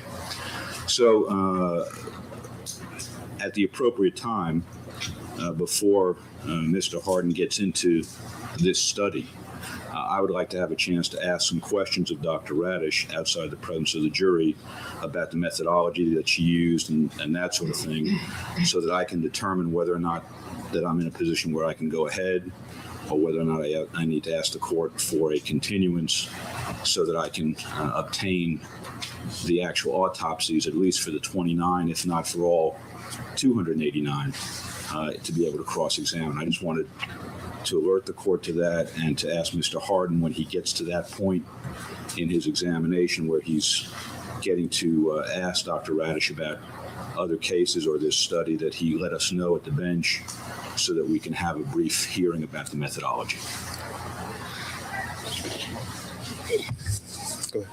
Well, I'm not sure exactly which statute Mr. Rudolph is referring to. What I can tell you is that this exercise by Dr. Radish is not a study. She had already formulated her opinions about these cases and had rendered those to the state, and that had been provided to the defense long before she ever went back and reviewed any autopsies relating to fall cases. We provided the notes of the review. They've been provided with a printout of a listing of the autopsies. The defendant himself has gone over and looked at, I believe, 10 years worth of autopsies. So they've already got that information, or at least had the opportunity to look at it from their own endeavors. So it's the state's position that we've provided them much more than they're entitled to. This is not an experiment. It's not a test. From our perspective, it's not a study. And with respect to Rule 705, the opinion has already been formulated and doesn't have anything whatsoever to do with the review of these autopsies. And I think that she can render her opinion in each of these cases without regard to that, as it would involve experience or a review of other autopsies where fall cases were present. I believe she can talk about those as well, and we don't have to provide all of that information that is being sought by the defendant. What's been provided is more than I believe would be contemplated by any rule of law as it relates to discovery or a rule of evidence relating to expert opinions. So that's the state's position. Mr. Rudolph. Well, Judge, I think the rules of evidence make clear that if the witness is going to rely, if an expert is going to rely on anything in terms of giving an opinion in court, that we're entitled to go and look at the basis of that. Now, as I said, I provided all of the autopsies that we looked at that we might use to the state because that was appropriate, and I don't believe in sandbagging. We got no notice, even though Dr. Radish did her study in May and had a list of 289 autopsies that could have been provided to us in May. We got no notice of that until Dr. Gletman was on the stand, and he revealed that there had been a study. Well, it's not clear to me, Mr. Harden, whether you're saying Dr. Radish used the information that she compiled or she did not in formulating her opinion. I don't believe that she did, Your Honor. Well, she'd already formulated the opinions. and again, rendered those in the form of the autopsies that she submitted and published that were public record. And that's fine. And if she's not going to rely on this study in testifying before the jury, then that's fine. I have no problem. I guess that's what I'm asking. Does that mean that she's not going to rely on it, or she is, or you don't know? I don't believe she's going to rely on, and I hesitate to call it a study. It's not a study. It's a review of some autopsies relating to a specific issue about falls. We have to call it something. Okay, whatever, a review.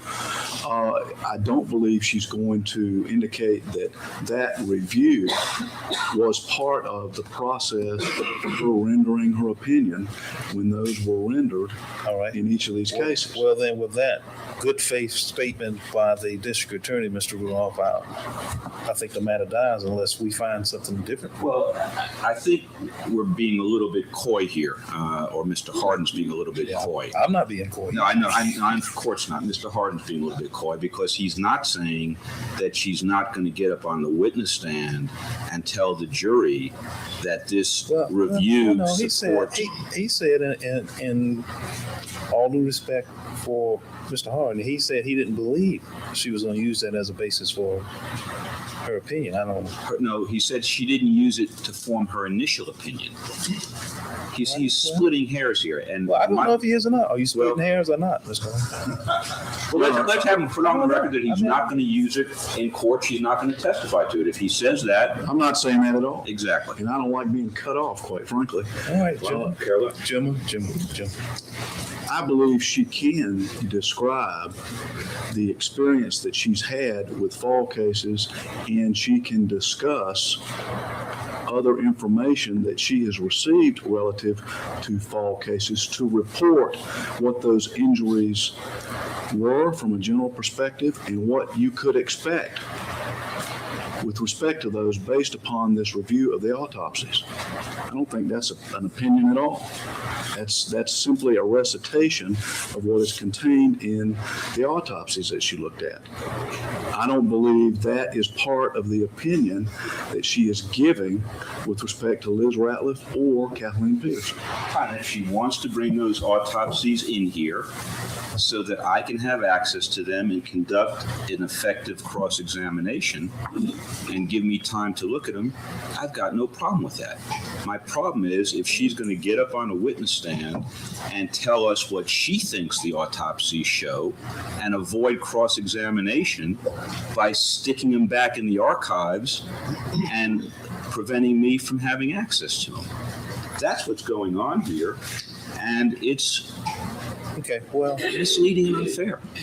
I don't know what Dr. Radish is going to testify to, so when she testifies and we get to a point where, Mr. Rudolph, you believe you're entitled to have a hearing, we'll address it at that time. Thank you. All I'm asking is that when Mr. Hardin gets to that point, that we alert the court so that I can ask for it at the appropriate time. All right. Mr. Hardin, will you do that?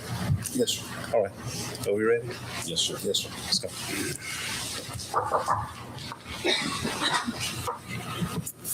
And Dr. Radish, when we recessed yesterday afternoon, we were at the point where you were describing the gross examination of Miss Peterson's body. So I'd like to take that back to you. I think you had indicated that the clothing had been removed and that you were in the process of conducting an overall exam from a visual perspective of the external surfaces of her body. Is that right? Yes, that's correct. If you would, please go ahead and generally describe how you went about that process and what you found with respect to the gross physical external exam. Well, as I said yesterday, the clothing was inventoried basically and removed. Before that was done, it was also noted that she had hairs grasped in each of her hands, and those were removed and packaged and submitted for evidence. So at this point, the body is unclothed on the table, so then there's a systematic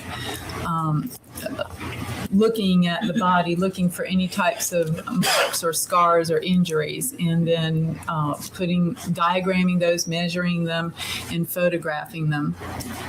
And so the first injuries were those found on the face of the decedent, of Mrs. Peterson. She had 3 bruises that were very small, more or less in a line pattern over her right eyelid, from the middle to the outer edge of the right eyelid. Well, before I go any further, when we're talking about blunt trauma injuries, there's 3 main types of injuries. One is a contusion, which is simply a bruise. So if I use the word contusion, I mean bruise, and vice versa. There's a laceration, which is an actual tear, in this case in the skin or the tissues underneath the skin. So again, if I use the word laceration, I mean tear, and vice versa.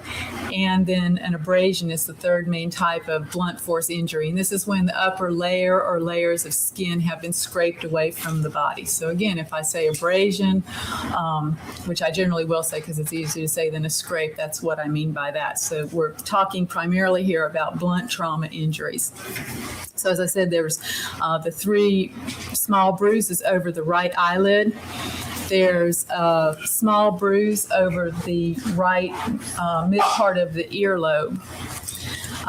Over the left eyebrow, sort of on the left forehead, there were 3 linear or line-like abrasions. Again, it's kind of in a diagonal arrangement over the left eyebrow, and a little bit more towards the midline, almost above the nose on the forehead. There's a small area of abrasion with a very faint area of contusion.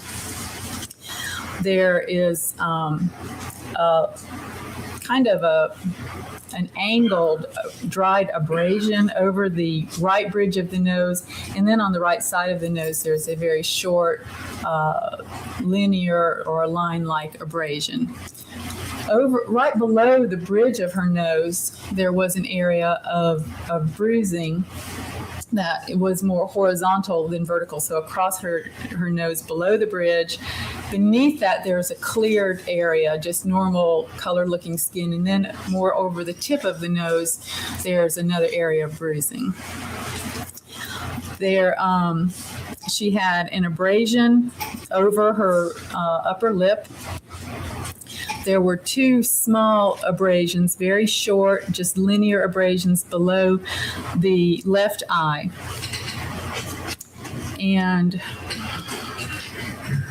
let's see.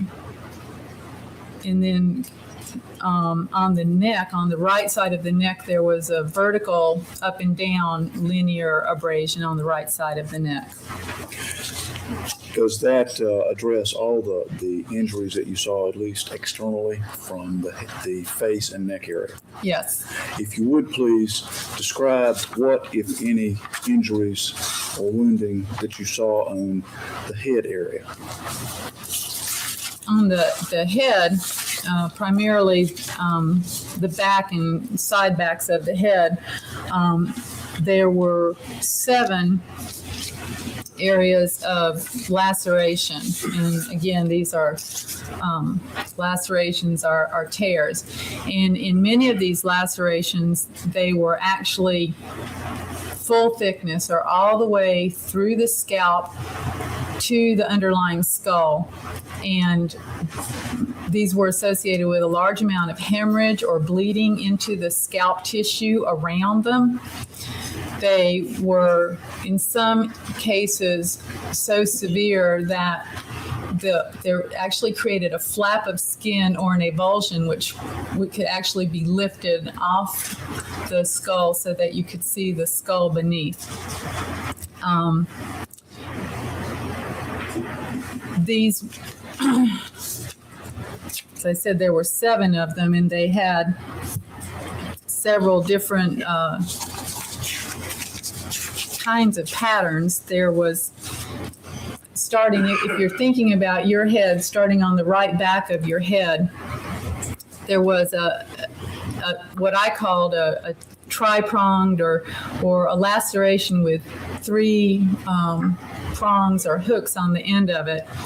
And then one with one of these extending down beneath it. It looks it's a difficult thing to explain. Kind of looks like a rake or something like that, a very small rake. And it had a length of 3 inches. And this was more of a pattern, and not all of this was full thickness to the skull. Now traveling from the right back of the head more towards the center of the head, there's another tri-pronged laceration, or a laceration with 3 ends on it, but it doesn't look like the first one. And this is one that actually did have this areas of an avulsion where you could actually, as I said, lift the scalp off the underlying skull. And this measured 4 1/8 inches vertically. At the bottom, at the base of the skull, near the what would be above, maybe high up on the neck, but still at the base of the skull, there were 2 lacerations that were horizontal. So the two previous lacerations were vertical, up and down. These are horizontal, going across. The one more towards the right of the head was shorter. It measured 1 inch in length. Then there was 3/8 of an inch of scalp between the 2, and then the one more towards the center of the back of the head measured 1 1/2 inches in length. And above these areas of laceration, there were also scalp contusions. That's something else I wanted to mention about almost all of these scalp injuries, is that they had associated abrasions or areas where the skin had been rubbed away along the edges of the lacerations. Okay, on the left back of the head, there was a very long 4-inch vertical, again, laceration traveling from the back of the head towards the neck. And there was a contusion at the bottom of this laceration. And this had an element of avulsion to it as well, and it was full thickness to the scalp. There was another vertical laceration close to this, which measured 5 inches by 1 inch, that had a flap of skin, which, as I said, could be lifted up off the wound. And then towards the, over these 2 lacerations, there is another short 1 1/8 inch vertical laceration that doesn't go through all the way to the scalp. You know, with respect to the head, at least from an external perspective, were those all the injuries that you saw? Yes, all the external injuries. And if you would, please, would you describe what injuries Ms. Peterson had on her trunk area, if you found those? There was really just one notable injury of her trunk, and it was over her left back towards the bottom of her left shoulder blade. And this had a central cleared area surrounded by a faint purple contusion. And my assessment of that was that it was consistent with a pressure mark, or the skin or the body lying against a firm object and creating blanching of the center of this wound. With respect to that, could you tell whether it was pre-mortem or post-mortem? When you find a pressure mark, you try to figure out if the body were in such a position that it would have caused that. And in my opinion, seeing scene photographs before the autopsy was begun showed that this was consistent with her back being against the edge of one of the steps. So I presume that was an immediate post-mortem injury. All right. Now, with respect to the extremities, did you examine those as well for injury? Yes. If you would, please describe whether any existed on Ms. Peterson's body in those areas. Okay. Let's start with the left arm. Excuse me. The left arm, around the left elbow, both above the left elbow and towards the body side of the elbow and below the left elbow were 3 contusions. These were didn't really have a pattern or anything, but were more vertically oriented than horizontally oriented. And then there were several smaller, more round contusions right over the elbow. On the back of her left hand, there were 2 line-like, very short abrasions over the base of the index finger, and then over the first joint of the index finger, there was another bruise. The left thumb showed a bruise. There was also an area of bruising at the base of the index finger near the abrasions that I talked about.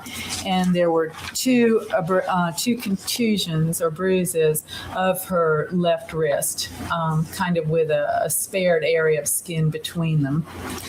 Then on the back of her right arm, there were about 3 contusions around her right elbow, and an area of contusion of the back of her right hand, and on the lateral or the outside aspect of the right wrist, there was also a contusion. All right. Now, with respect to the external exam at least, did that complete that process? Yes, it did. May I approach the witness, please? Yes.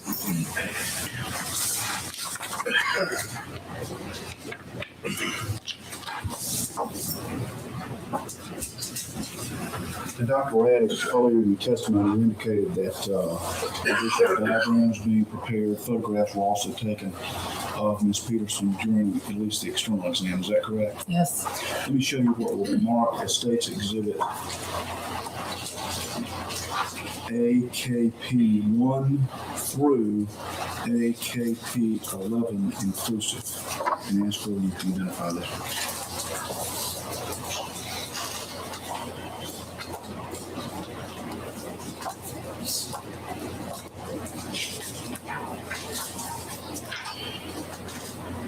Yes, I can. What are they? They are a set of the autopsy photographs taken at the time of autopsy of Kathleen Peterson. You know, at this point, state with medical evidence what's marked as State's Exhibit AKP 1 through AKP 11 inclusive. Dr. Raddish, with respect to this series of photographs, would it be helpful to use those to describe to the jury more particularly the injuries that you found on Ms. Peterson's body regarding the external exam? Yes, I believe so.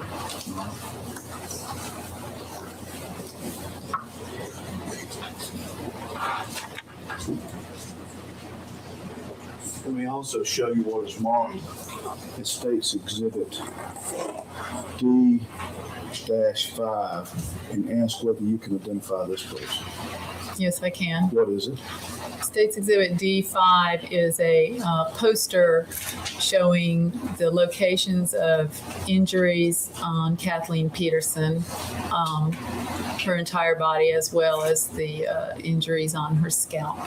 With respect to what is marked as State's Exhibit D5, would it assist you in conjunction with the photographs in describing the injuries that you saw on Ms. Peterson's body from an external perspective and help you orient to the jury the locations of certain of these wounds?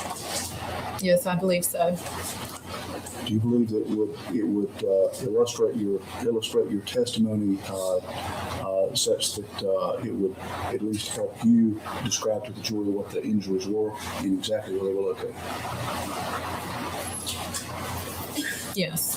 At this point, we move into evidence what's marked as State's Exhibit D5 for illustrative purposes. Judge, I'm going to object to that to the extent that that exhibit is in fact different than the diagrams that the doctor did, which I think they are.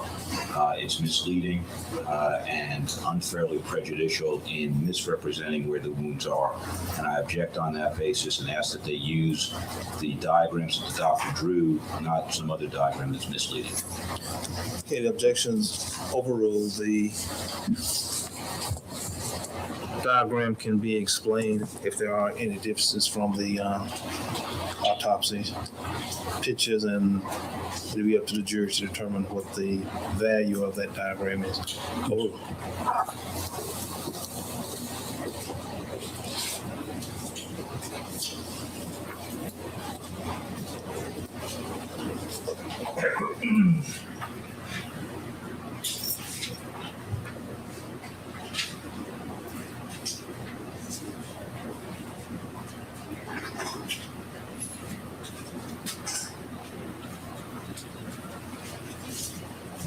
Dr. Radis, let me also show you what is marked as State's Exhibit AKP12 and ask whether you can identify that, please.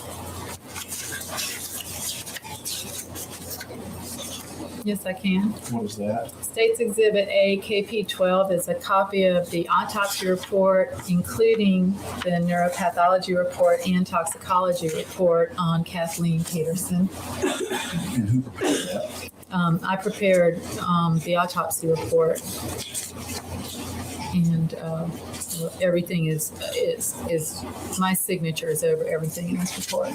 Right. And does it reflect the actual findings and conclusions and diagnoses that you made in this case? Yes, it does. Now, at this point, we move into evidence what's marked as State's Exhibit AKP12. Object to the extent that we've already objected to some of the opinions that are contained there. Objections overruled. Submitted. Now, with respect to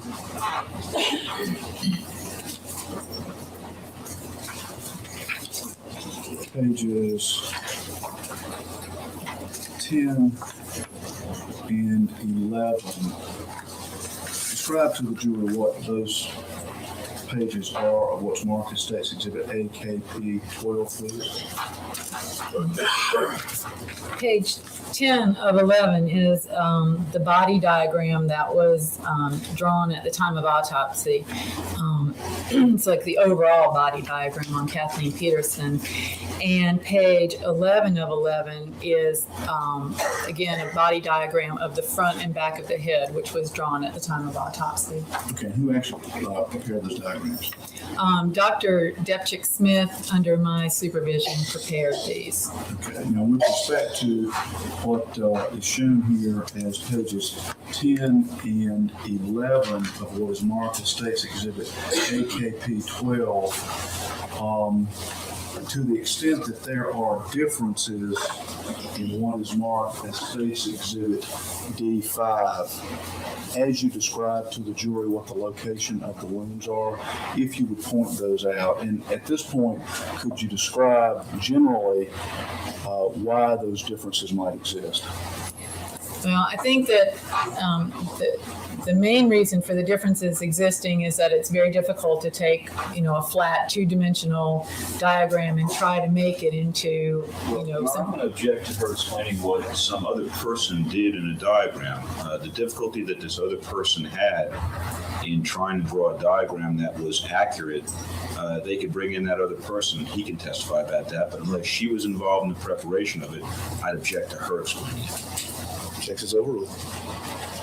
You can answer. Just trying to turn a flat two-dimensional diagram into something trying to show the dimensions of something round or sphere-like or whatever, like a head.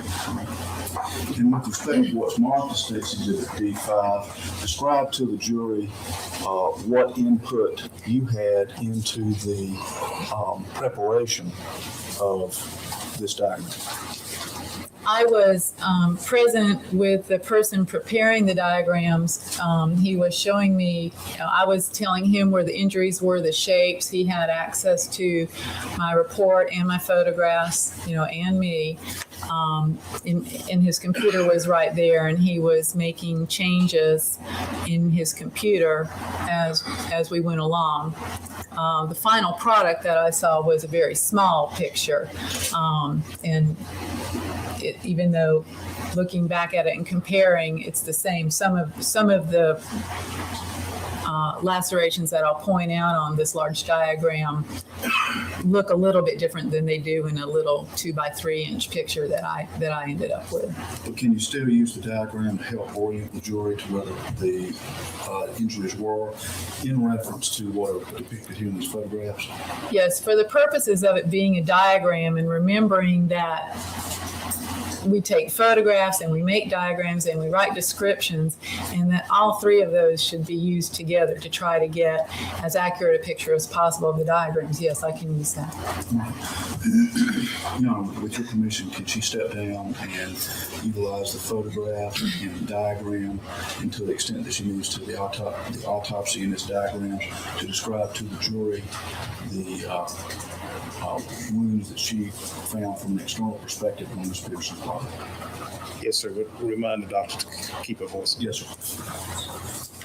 John, and we're going to ask that the doctor or the district attorney also show the jury the autopsy diagram, not just the new diagram, so that the jury can compare the two. Mr. Rudolph, Mr. Hardin's going to try his case the way he wants to. Yes, sir.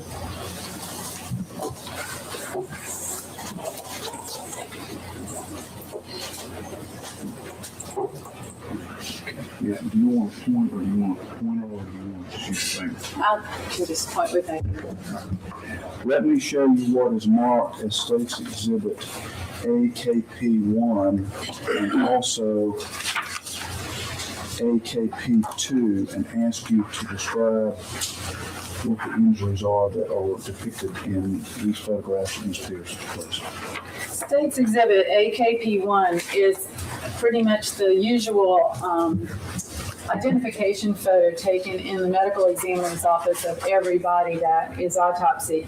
And this has the unique autopsy identification number in the photograph. So, but in this photograph, there are incidentally injuries of the face that I've already described. There are close-up photographs of those as well.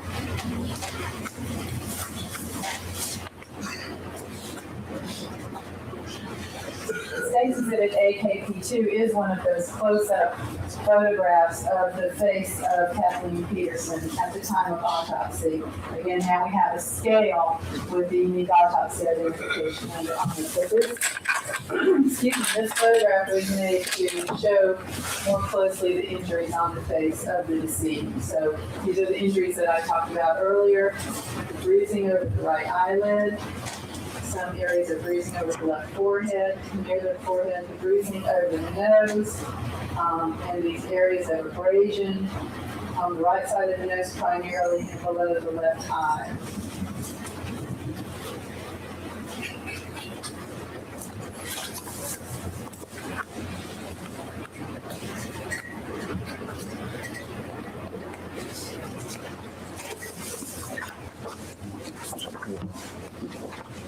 Let me show you what is marked as State's Exhibit AKP3 and ask for you to describe the injuries that you saw present on Ms. Peterson's body. State's Exhibit AKP3 is a closer photograph of the right side of Kathleen Peterson's face. And this is to show, again, the bruising over the right eyelid, these areas of abrasion of the right side of the nose, and in this photograph there's also the abrasion of the right side of the neck. See the eyelid and the nose, then I'm going to point to the neck.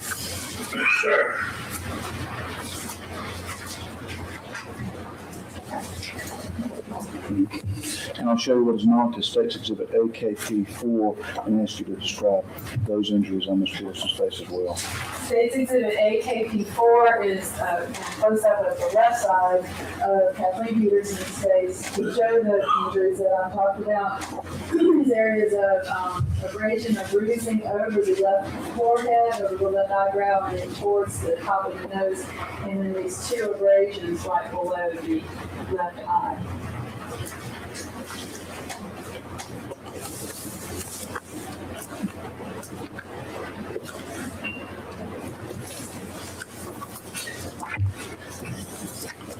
Now let me show you what is marked as State's Exhibit AKP5 and ask for you to describe the injuries depicted here. And if you would also use this in conjunction with what's marked as State's Exhibit D5 to orient the jury to the location on the head of the wounding seen in what's marked as State's Exhibit AKP5.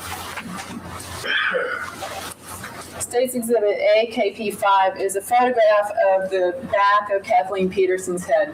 I didn't explain this when I was talking about the autopsy, but obviously we have had to shave the hair away from the back of the head so we could actually see what injuries were there, how many, and be able to characterize them, which is, of course, one of the reasons to have done the autopsy.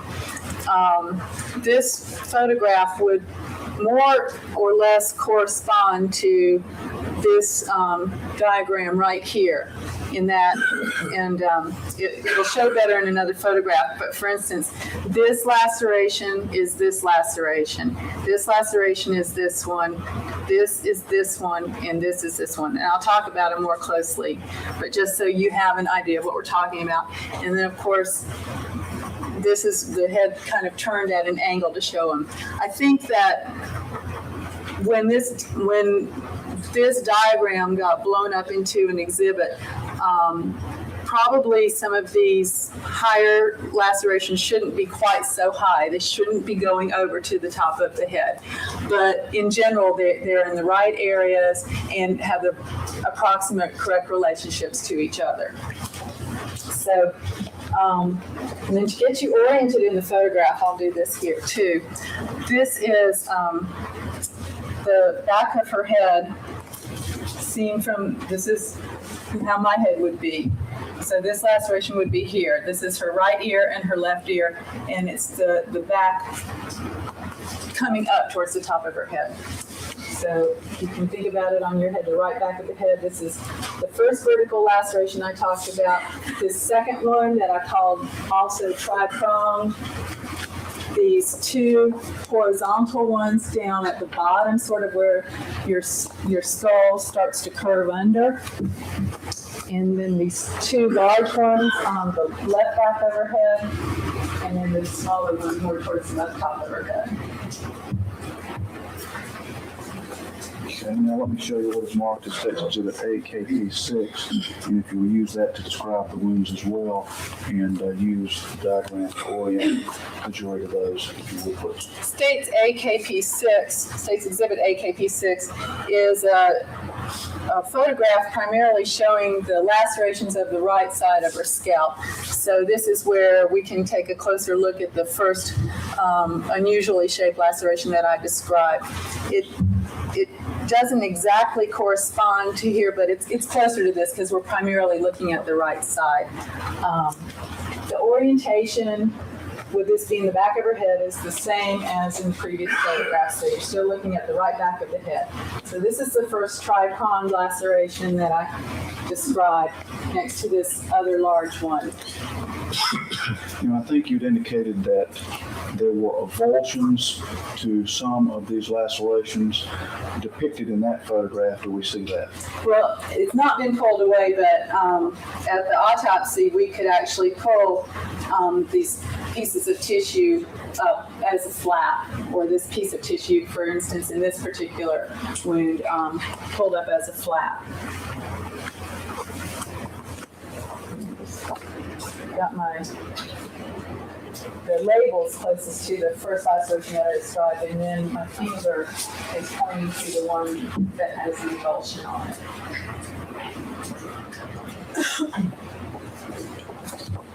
Let me show you what's marked as State's Exhibit AKP7 and ask you to describe that and orient the jury to the diagram as well, please.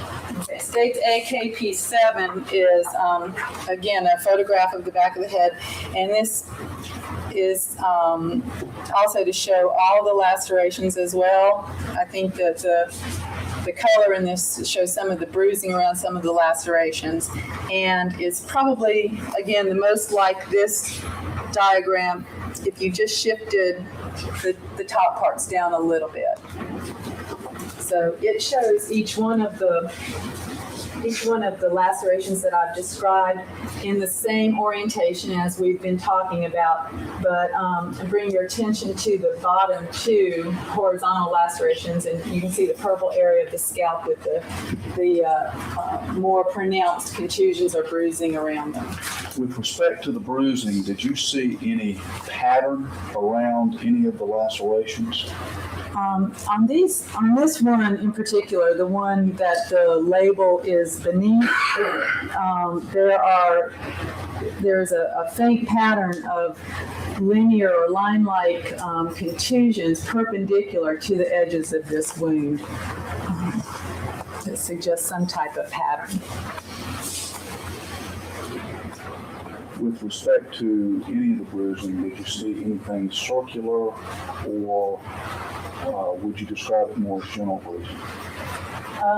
There's nothing else particular. I mean, some of these look round to oval, but nothing that you could really point to a particular item and say that was the pattern of that weapon or item. Let me show you what's marked as State's Exhibit AKP8. If you'll describe what's depicted here and orient the jury to that with the diagram. State's Exhibit AKP8 is a close-up photograph. This is showing the left side of Kathleen Peterson's scalp and the lacerations there. These are the two large vertical ones on the left back over scalp. Again, this is the same orientation as we've had for all of these photographs. And this one you can see, probably better than the other one, where you could actually lift this flap of skin off. So this is an avulsed laceration. And can you point that out on the diagram, please, to make sure we're clear on that? That would these correspond to these two primarily. Of course, we incidentally have some other ones, but this photograph is mainly to show these two, and then also there's this other small one up at the top of the head. But you can see this is actually a flap of skin attached to this laceration.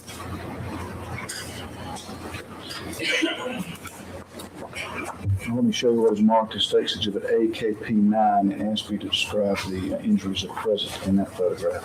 State's Exhibit AKP9 is a photograph of the left back and then the left back of the arm, primarily around the elbow area of the decedent. Now, I'm going to point, first of all, to the left back. That shows that pressure mark that I talked about. Show that to you because it's in this photograph. But the actual antemortem injuries are those the bruising around, above and below, and over the back of her left elbow.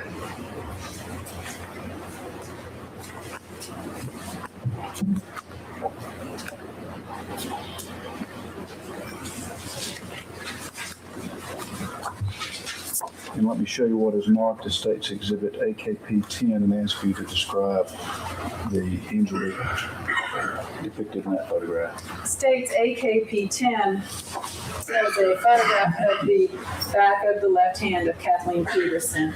And this shows the numerous injuries that I've described.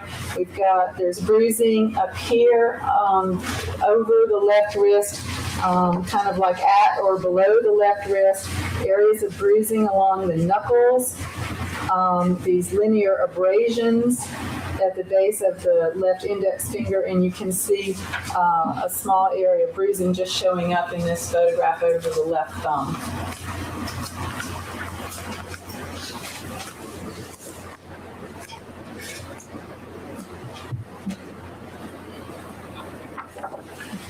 And I'll show you what's marked as Exhibit AKP 11 and ask for you to describe the injury seen there.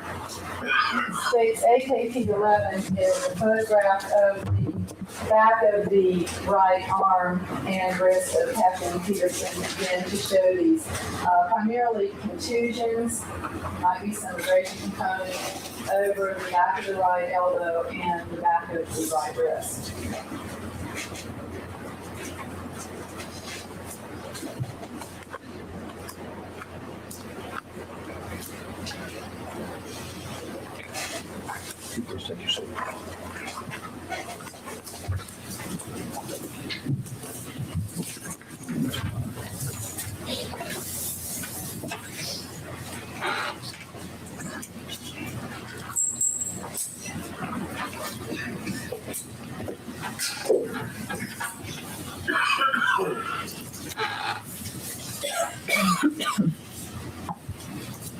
And Dr. Radish, after you conducted the external examination that you've just described, what did you do? Well, when the external examination was complete, and that would be collecting evidence, diagramming, photographing all these injuries, then the internal examination was performed. If you would please generally describe what was included in that, please. As I told you yesterday, all the autopsies that are performed in the medical examiner's office are complete autopsies, and so the body is opened, the organs are examined, all the body organs are examined as they are found in the body. At that time, before anything's removed, a toxicology specimen is obtained, a blood sample is drawn before any of the blood vessels are cut, and at this point, it's a good time to look for any type of natural disease processes or any types of internal injuries that might have caused or contributed to death. So we would look at the neck organs, the organs of the chest, the organs of the abdomen, and then cut the scalp and open the skull and look at the brain. If you would please go ahead and describe what your findings were with respect to the brain area and just under the skull area of Ms. Peterson. Well, as I've said, and we've seen in the photographs, primarily there was a large amount of hemorrhage through the scalp, and many of the lacerations were deep and complex and severe and through the scalp. However, the skull showed no fractures. And the skull showed no fractures. It was cut open, and the brain was examined, first of all, as it sits within the skull. And it was noted at the time of autopsy that there was a small amount of subarachnoid hemorrhage, primarily over the left side and left back of the brain. And this is a small amount of bleeding right over the surface of the brain, confined to the compartment over the brain that also carries the cerebral spinal fluid. The brain was then removed and it was weighed and then fixed in formalin for closer neuropathology examination. Those were the only injuries of the brain that we saw at the time of autopsy. With respect to your weighing various parts of the body, is that something that the medical examiner's office typically does? That's standard procedure in any autopsy. All right. Do you attempt to do that with precision? Well, we have scales to do it. It's not an estimate. It's weighing organs on scales. Okay. Is that part of the forensic pathology process, or is that just generally a pathology process? That's kind of baseline general autopsy pathology. Okay, or at least it should be. It always has been in my experience and in my training. Okay.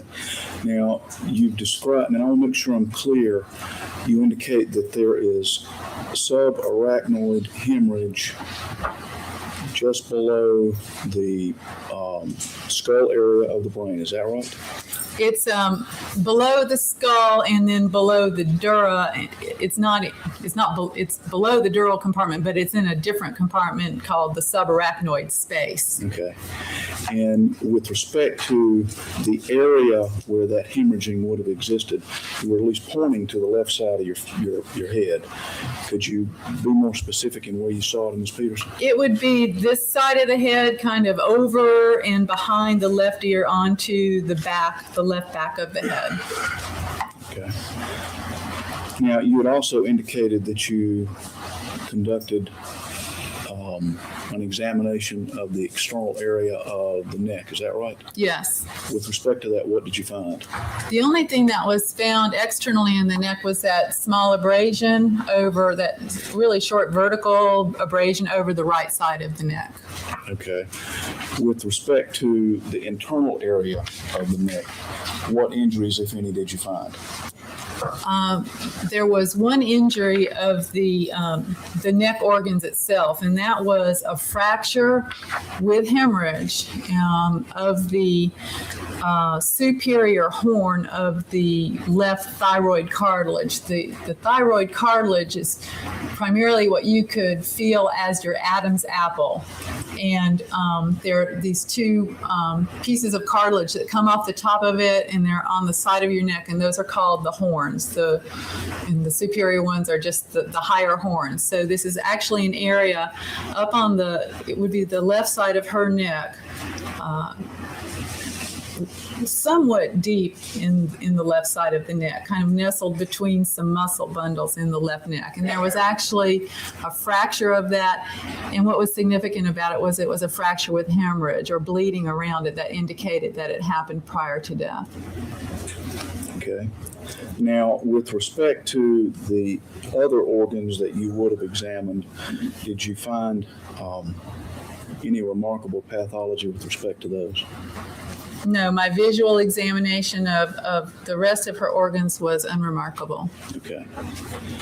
And I think you indicated, at least in this report, that you requested a neuropathologist be consulted as well. Is that That's correct. And who was that was involved in this case? In this particular case, it was Dr. Armayo and Dr. Tom Bolden. All right. And what was the reason that you wanted a neuropathology consult with respect to Ms. Peterson's case? In cases involving head trauma, not head trauma like a gunshot wound of the brain, but head trauma that might be from a fall or a beating, where there might be a need to really closely document the locations and extent and type of any possible injuries or maybe some subtle injuries. It's my practice to ask for a neuropathology consultation so that, a subspecialist comes in and can make those observations and studies. With respect to his findings, were you made aware of those? Yes. Were those part of the conclusions and diagnoses that you made in this case? Yes. With respect to those, just generally describe what he told you, if you would, please. Well, again, what they would do after the brain had fixed for a period of time. Yeah, I don't know if she's the oldest or the youngest, or the middle. I don't know. But the two sisters are always sitting together. I have been trying to figure out what is going on with my eye all day when I look in the camera. I think it's a reflection of the computer screen in my glasses. Yeah, that's got to be what it is. It's been freaking me out all day. I'm like, what is going on with my eyes today? What? Like, why do I look like a monster today? Like with black eye, like demonic eyes. Like, what is happening? Yeah, that's her sister. I don't know which one, but it's her sister. And in this case, let's see, I think it was about,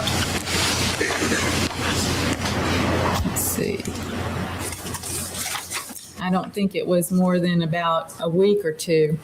The brain is then washed just to remove the formalin solution and examined. And they start off like we did. We examined it grossly, which basically showed no abnormalities except an area, again, of subarachnoid hemorrhage. And they described what they saw at the time,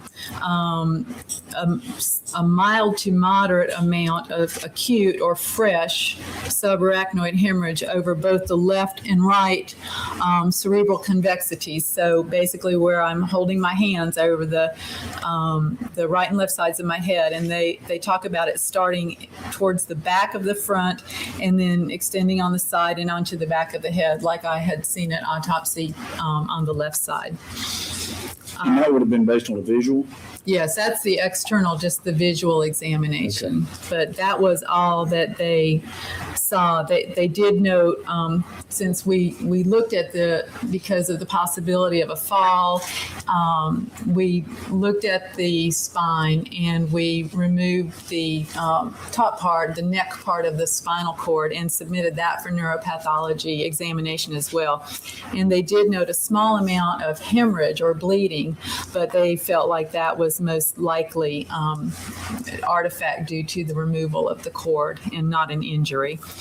Other than that, they noted no lesions. And with respect to the spine, are you familiar with the technique of drawing spinal fluid to determine whether someone had a stroke? Do you mean if somebody's dead or alive? I mean, if they're dead. Are you familiar with that technique? That's nothing that I was ever taught to use as a medical examiner or a pathologist, no. Okay. Now, you had indicated that you also had a toxicology report with respect to your documentation. Does that mean that you asked for a consult with respect to the toxicology as well, or how does that happen?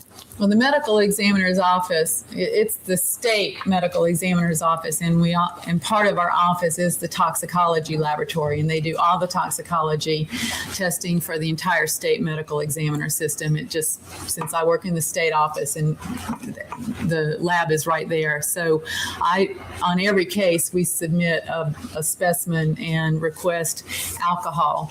And in this case, other drugs were requested because the medical examiner had provided me with a list of medications that Mrs. Peterson was supposed to be taking. So what we would do is draw the appropriate samples and then submit them for testing in our lab. And then when the testing's complete, they would provide us with a report that would be entered into the case file. Now, with respect to the results of the toxicology analysis, what was, in fact, the conclusion that was drawn? Well, the results indicated that there was a blood ethanol or beverage alcohol concentration of 70 milligrams per deciliter, and that's equivalent to a 0.07 on the breath alcohol testing that's used in traffic enforcement. In addition, there was 0.15 milligrams per liter of diazepam or Valium. And is that, in terms of quantity, how much Valium is that? It's difficult to say for sure, but depending, there's some physiologic factors, but anywhere between the ingestion of a 5 milligrams or 15 milligram Valium shortly before the time of death. Okay, now is that a large dose of Valium based on your experience? Well, I think it depends upon, it certainly isn't several pills. I think that Valium, or the effects of Valium, or whether it's a large dose or a large effect, depends upon the experience of the person taking that medication. Okay. Now, you had indicated that in this process you had collected certain things, and I think you described that you collected evidence relating to clothing. Did you collect other evidence as well? The evidence that was collected in this case consisted of 2 blood specimens from the decedent, obviously, a liquid blood specimen and a dried specimen on paper. The hairs that I've talked about from her right hand and her left hand, head hair sample from her own hair, her clothing, and then in the process of examining the wounds on the scalp and shaving the scalp hair, a small little splinter of wood was found and just in the hair, and this was also submitted as evidence. Okay. Now, with respect to the injuries that you saw, the neuropathological consult and the information from that and the toxicology report that you received, and based on your training and experience, did you formulate what you would conclude as the cause of death of Ms. Peterson? Yes, I did. What was that? In my opinion, the cause of death in this case was due to blunt force trauma of the head. With respect to and in relation to the cause of death, were you able to determine, in your opinion, what the manner of her death was? Objection. Overruled. Yes, I did. What was that? In my opinion, the manner of death in this case is homicide. All right. Now, with respect to some of these external injuries, and in particular, I'm talking about those on the extremities, the arms, the hand in particular.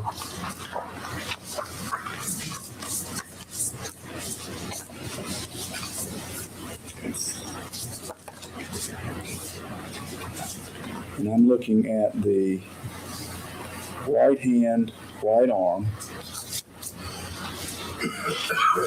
the left wrist area, the right wrist area, the right arm, the left hand, and the left arm. Can you characterize for the jury, in your opinion, what those injuries are from?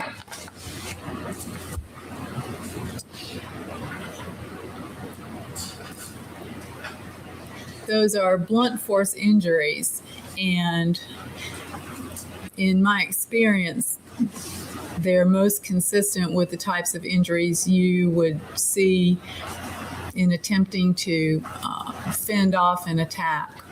Okay. Is there a phrase that's typically used to characterize those types of injuries? Some people use the term defense injuries. Okay. With respect to each of these various, Your Honor, may I approach the witness, please? Yes. With respect to each of these individual injuries,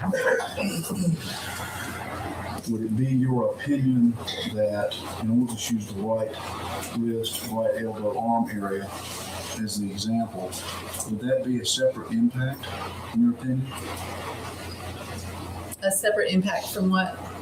From whatever would have caused the injury?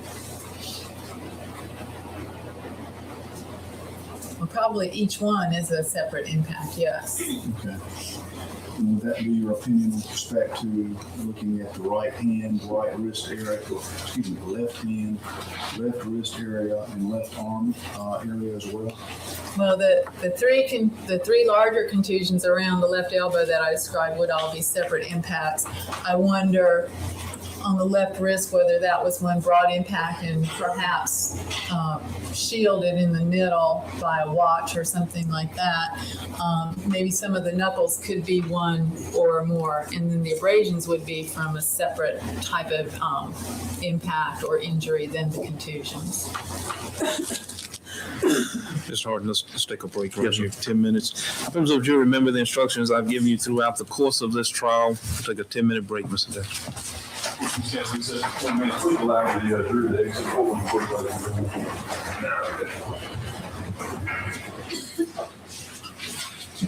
Yes, sir. Yes, sir. Dr. Radish, you could describe to the jury various injuries on Ms. Peterson's face. Let me show you these photographs again. Those being AKP1, AKP2, AKP3, and AKP4. With respect to these, do you have an opinion as to how these various injuries on her face, the left side, right side, and on the front would have occurred? Yes. What is that opinion? Well, in my opinion, as I said, there are a variety of blunt trauma injuries. The injuries that are the most characteristic of things that I've seen in my experience are these line-like or linear abrasions, and those are what I characteristically see as a result of nail marks or fingernail marks in the skin. The other injuries, the bruises, there's nothing necessarily special about them other than that some type of blunt trauma. All right. And with respect to these injuries and, say, contact with a flat object, would you expect injuries of this nature to be caused by that type of scenario? As in a fall against a flat surface? Mm-hmm. Is that the injuries, for instance, of the right eyelid, the injuries, the abrasions below the left eye, I would not expect those to occur as a result of falling against a flat, firm surface. They're in areas that are normally protected. They're not prominent areas or areas that stick out. They're areas that are fairly well protected by bones that stick out around them, so they wouldn't have contact with a flat surface. What types of injuries would you expect from contact with a flat surface? Those would be more injuries, again, over the prominent areas, like over your eye, the outer aspects of the bone around your eye socket, your eyebrow, cheeks, maybe injuries of the nose, maybe injuries of the jaw, but places that would present themselves more readily to the flat surface. All right. Now, with respect to any injuries within Ms. Peterson's mouth, were there any if you found them? There were no bruises or tears in her mouth. There was noted to be on the diagram a chip of tooth number 10, which is this upper tooth on the top. Could you tell when that would have occurred? No, that wouldn't be something that I could just look at and say how fresh that was. Okay. With respect to Ms. Peterson's airway, did you find any blood at all in that system? There was no grossly visible blood in her airway, not in her windpipe, not going down to her lungs, or not in the branches of the airway that go into each individual lung. Did you have any evidence whatsoever based on that she had aspirated blood or expelled blood in any way? Object, compound question. Overall. There was no evidence that she had aspirated blood or breathed in blood into her lungs. If that had occurred, there would have been something that I would have been able to see grossly. And then the lungs also take on kind of a speckled appearance once the blood gets into the lungs and lodges in the very small airways. Because there wasn't any evidence of aspirated blood, there wouldn't have been any evidence of expelled blood, because it would have had to be aspirated before it could have been blown out and expelled. Now, you had indicated that there was a fracture of the thyroid cartilage, is that right? Yes. And using what's marked here as face exhibit AKP1, specifically identify where that would be on this photograph? In this photograph, that was on the left side of her neck, and probably the area where it would be is somewhat hidden in this photograph by the left side of her chin.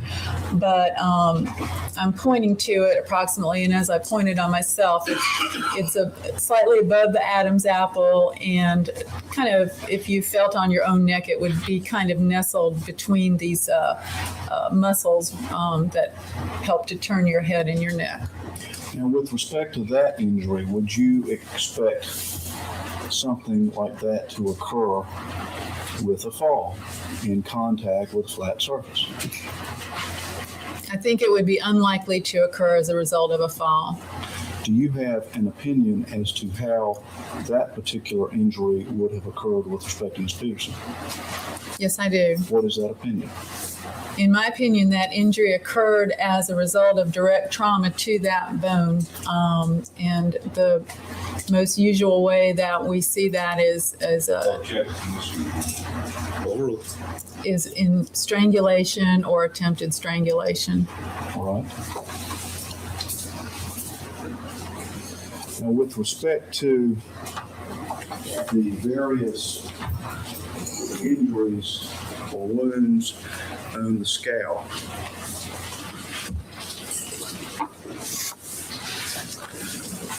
let me ask you whether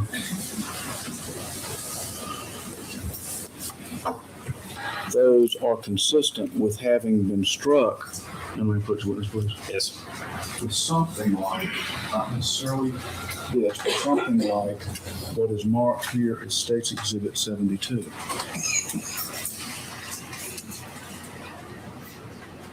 Yeah. Yes, in my opinion, they could be. Can you describe to the jury why you would have that opinion with respect to something like that article? Well, this item is not, it's not solid. It's a cylinder, and so it has weight to it, but it's not solid. As I stated before, there are no skull fractures in this case, even with the severe scalp injuries and lacerations and avulsions and the hemorrhage. I would expect anything that was solid metal to have caused at least some skull fracturing. This is metal, but it's hollow metal, and under the right circumstances may have been sufficient to cause severe lacerations without leaving any skull fractures. And if you would, please describe how that would have occurred, because obviously the skull and the head area is rounded or has some circular shape to it. How could something like what's marked as State's Exhibit 72 cause the lacerations that we see without fracturing the skull? Well, some of it depends on the physics, the makeup of people, the fact that the scalp to some extent, or the skull to some extent, is elastic, and even though this is a metal, and I don't mean it to be solid, but it's not, as I said before, it's hollow. It's not full metal. But this also has a tendency to have some give with it. And so when it strikes the scalp and the skull, it dissipates the energy over a broader area and may actually bend. And when the energy is dissipated, there's less of it available to cause a skull fracture, even though there was enough there to cause the scalp laceration.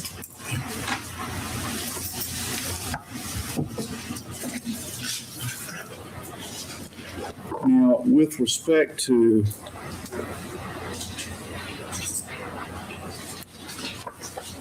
the cumulative injuries that you found on Ms. Peterson, do you have an opinion as to whether they collectively are consistent with a fall down the steps? Yes, I do. What is that opinion? In my opinion, all the injuries found on this body are not consistent with a fall down the stairs. With respect to these injuries cumulatively, do you have an opinion as to whether they were caused by some object, whether it's something like this or something else that was used to strike her? Yes, I do. What is that opinion? In my opinion, the injuries were a result of being struck by an object or having the head struck against an object. Which begs the next question. Do you have an opinion as to whether any or some of these injuries could have been caused by Ms. Peterson's forcible contact with the stairs, by someone causing that?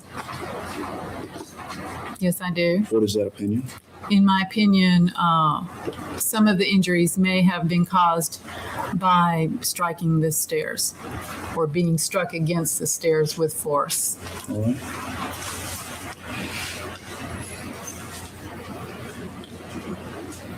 Your Honor, may I have just a moment, please? Yes.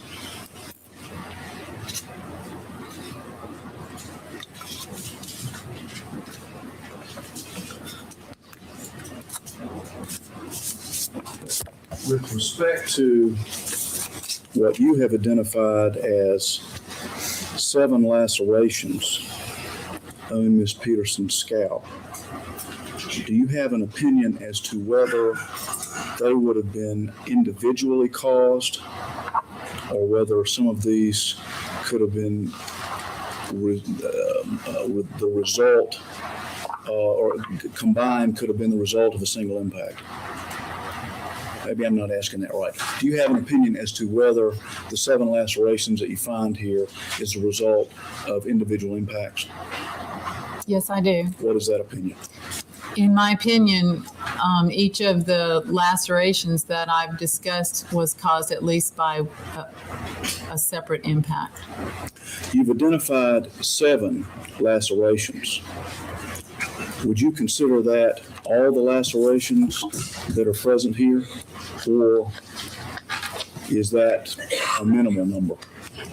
Well, that's the number of lacerations I counted. Whether they may not correspond to the number of impacts causing the lacerations. I tried to be conservative in counting them, but there's at least 2 very complex ones which may have resulted from more than one impact.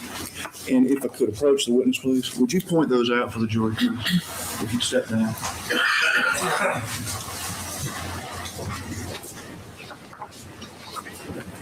Is AKP5 the best one to do that? Okay. Let me show you what's marked as State's Exhibit AKP6. If you'll show the jury and describe what you mean by that last response. If you remember, State's Exhibit AKP6 shows primarily the right back of the decedent's head, and these are the 2 lacerations that, like I said, they're complex. I describe them as tri-pronged or 3-pronged, but so I only counted them as one laceration, but it's possible that more than one impact may have caused them to be complex lacerations.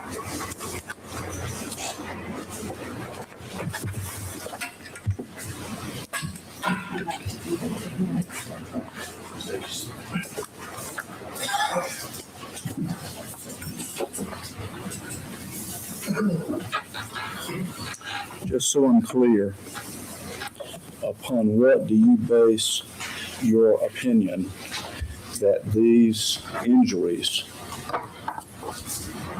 are inconsistent with a fall down the steps?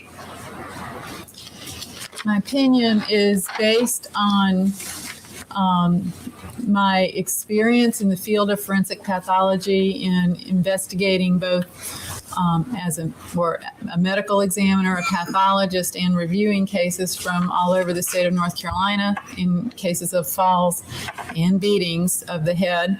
My education, my training, and literature and reference review. Now, with respect to all the activities that you were engaged in as it relates to this particular autopsy, I think you've identified the autopsy report Yes. as your work product. Is that right? Yes. All right. With respect to that,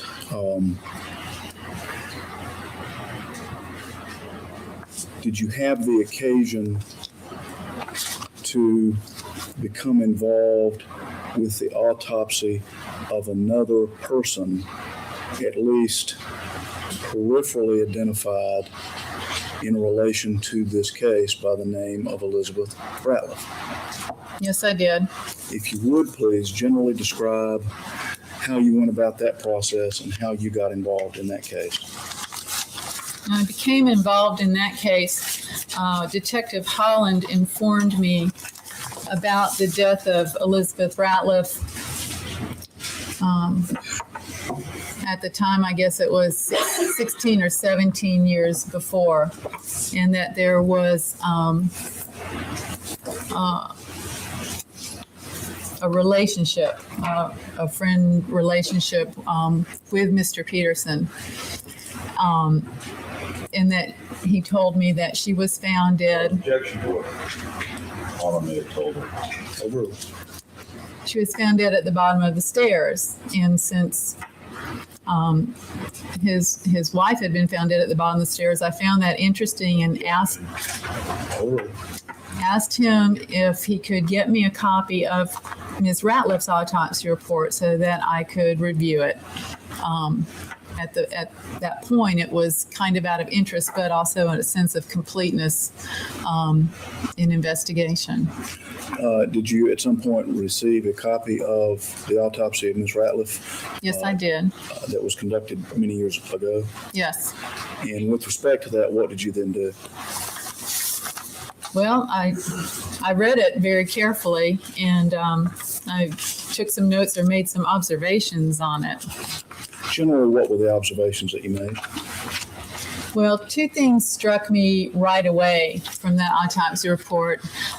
The first one was the cause of death, which was listed as intracranial hemorrhage, cerebellar brainstem secondary to von Willebrand's coagulation abnormality. And I had never, in 20-something years of experience in anatomic, clinical, and forensic pathology, heard of that as a cause of death. It just seemed like an unusual cause of death. And then reading through the report. Excuse me, was that in the context of a fall or just generally? Well, that was just in general, really. And certainly had never seen it in relationship to a fall. Okay. Either way. And then the second thing that struck me reading through the description was that the pathologist who did the autopsy described multiple deep lacerations over the posterior and parietal areas of the scalp.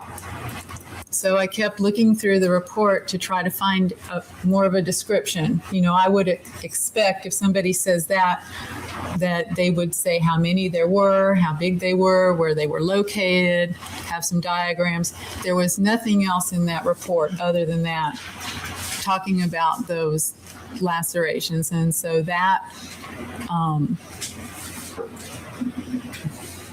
made me wonder, you know, especially in light of another person being found dead at the bottom of the stairs with multiple deep scalp lacerations, what these looked like. Okay. At some point, did you have the occasion to then conduct an autopsy procedure of Ms. Ratliff? Yes, a second autopsy, that's correct. If you would please describe to the jury how you generally went about that, please. Well, that autopsy procedure was done generally in the same way, although it was an exhumation autopsy. By the time in April that the autopsy was performed, Mrs. Ratliff had been buried for approximately 18 years. And until you're right there doing the autopsy, you really don't have any idea what you're going to be faced with in an exhumation. People who are buried and exhumed after several months may show very bad preservation. In this case, the preservation was excellent. The vault had not had any problems apparently. The casket was intact. In fact, it was difficult to open the casket at the time of autopsy. It was so well sealed. And the preservation of the body was excellent, so that we were able to get a very good look at what turned out to be multiple scalp lacerations. All right. Again, if you would please generally describe how you went about the process of autopsying for a second time Ms. Ratliff, and you generally described that with Ms. Peterson and indicated that the process was generally the same. But if you would, go ahead and describe it as it relates specifically to Ms. Ratliff. Well, as in the other autopsy, we start with an external examination, and in this case, that would include categorizing or documenting items found in the casket, removing Mrs. Ratliff's body from the casket, and looking at her clothing. Again, this is a little bit different because the body's already been embalmed, obviously, and so looking for certain items of evidence isn't going to be applicable anymore. In this case, she was wearing like a two-piece dress, kind of a gauzy dress with some lace inserts. She was wearing a slip. She was wearing a pair of knee-high white hose stockings, and a matching set of lace bra and underwear. And the items of clothing were removed, and that revealed the previous autopsy incision, which we call a Y-shaped incision. It has that shape, but it had been packed with gauze and closed up. But the rest of the external examination was to look at any injuries which would have been on the body at the time of death. And primarily there were scalp lacerations noted, and we tried to we had to remove some hair to look at them, but tried to remove as little hair as possible.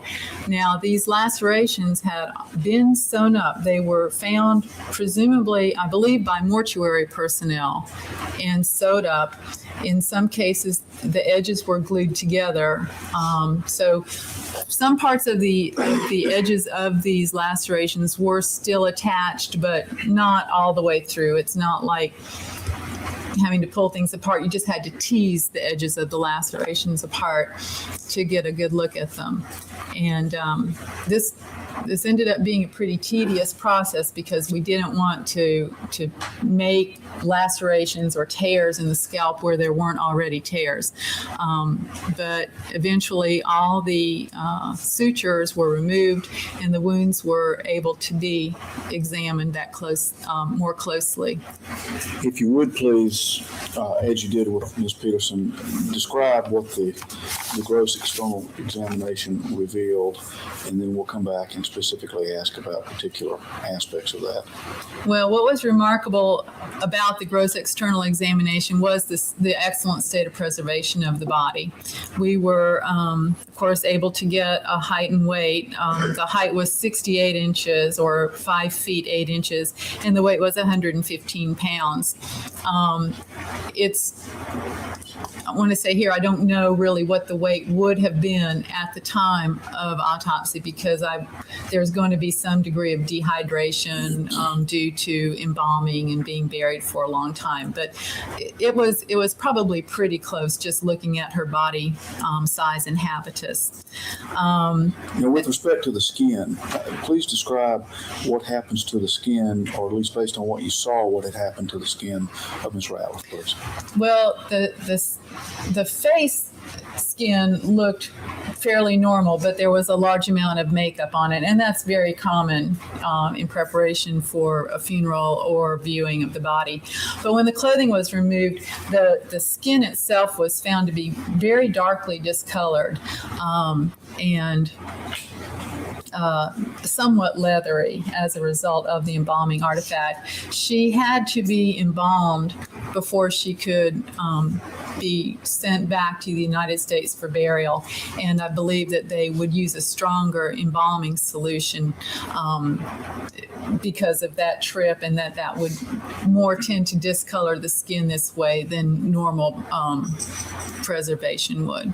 All right. And you were at the point where you were generally describing the gross external examination. Would you go ahead and complete that process, please? Right. Well, again, in this case, there were some marks on her body, not just on her head. There were areas of like dried abrasions. They were again line-like, kind of scabbed abrasions. They were parallel to each other over the skin of her lower chest, over her abdomen, over both of her hips, the right and left hips, and then there was one of these longer abrasions of her back. Now, with respect to those abrasions, could you tell whether they were pre-mortem or post-mortem? I couldn't tell that at this time. Okay. They're in interesting distributions, but they could have even occurred as a result of moving the body after death, but they were there, so we noted them. In addition, there were some areas of dark discoloration over both of her knees, and so we actually cut into those areas to see whether there was any bleeding associated with them that would indicate bruising, and there wasn't. Those were just dark discolorations for whatever reason, most likely a result of embalming artifact. However, there were some areas on the back of her left hand and the back of her left wrist which looked similar, and we cut into those and we did find evidence of bruising. This is going to persist after death. I mean, when I talk about bruising, what happens is there's a blunt trauma injury to the small blood vessels, in this case in the skin. The blood leaks out into the tissue.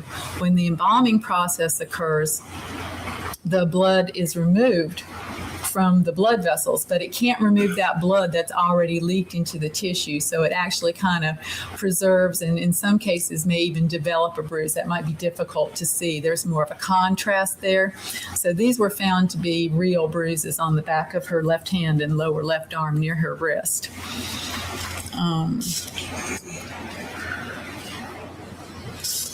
When we looked at her face,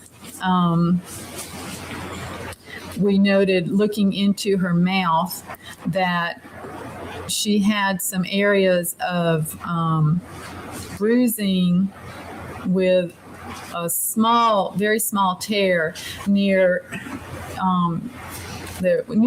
tooth number 7. That's the tooth on top, the one closest to your large central or right central incisor.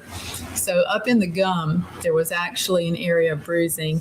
And then down below, sort of right underneath that area, the tooth below that in the bottom jaw also showed similar small bruising with a little bit of tear in the gum.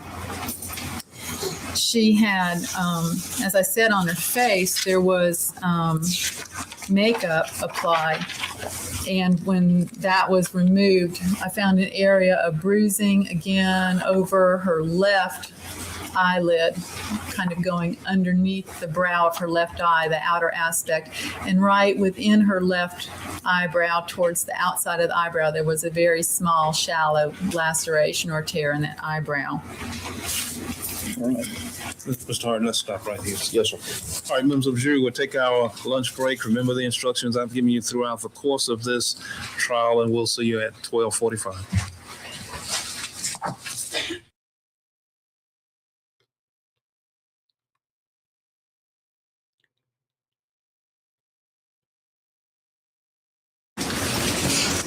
You had described to the jury the gross findings of your external exam of Elizabeth Ratliff. Is that right? Yes. Senator, may I approach the witness, please?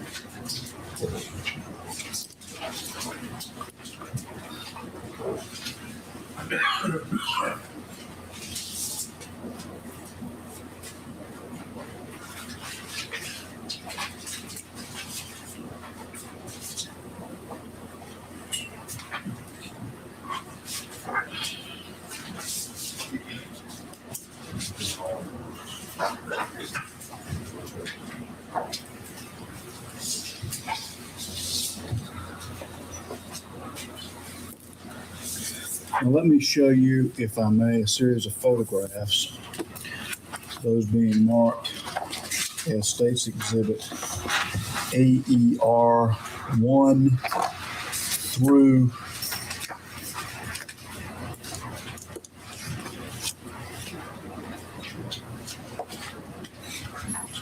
and to include AER 18, and ask whether you can identify these, please.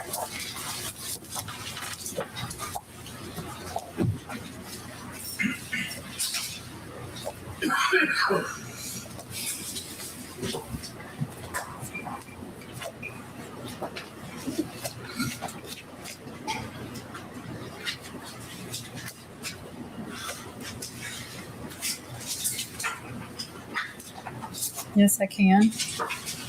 And what are the photographs marked as State's Exhibit AER 1 through and to include AER 18?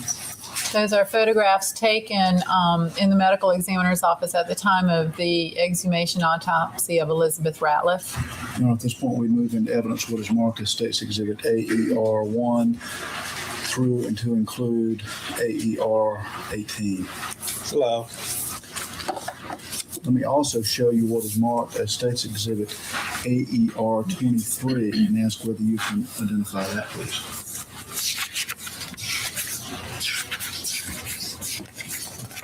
Yes, I can. What is it?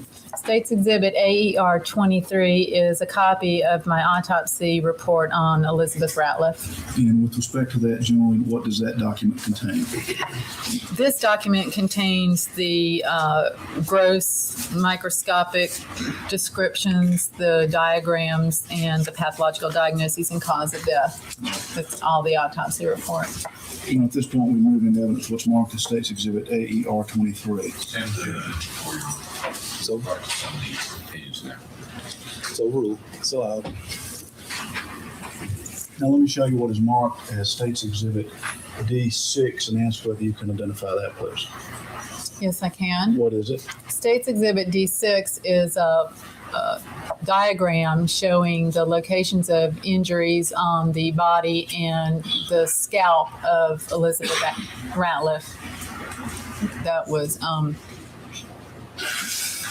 made taking information from my autopsy report. And with respect to what's marked as State's Exhibit D6, describe your involvement in the process of this diagram, please. It was similar to the one made on Mrs. Peterson, that I was together with Mr. Dew with my report, my description, my photographs, his computer program, attempting to try to place these as accurately as possible, you know, again, on a trying to convert kind of like from a 2D to a 3D diagram. All right. And with respect to what's marked as State's Exhibit D6, would this assist you in describing to the jury the location and description of injuries that you found on Elizabeth Ratliff's head and scalp? Yes, I believe it would. And at this point, we move into evidence what's marked as State's Exhibit D6 for illustrative purposes only. Same objection with regards to the misleading nature of the location of the wounds. Objections overruled. It's allowed. With the court's permission, could Dr. Radish step down and describe aspects of the photographs or report as it relates to what's marked as State's Exhibit D6? Yes.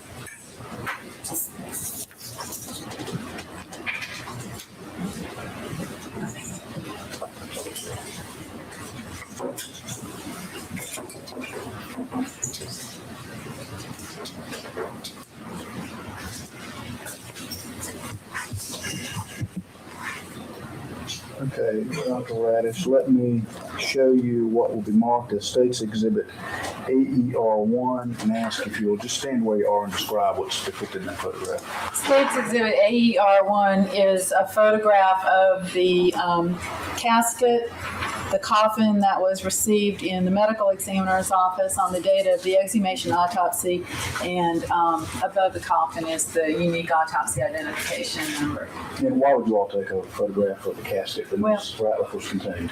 Well, it's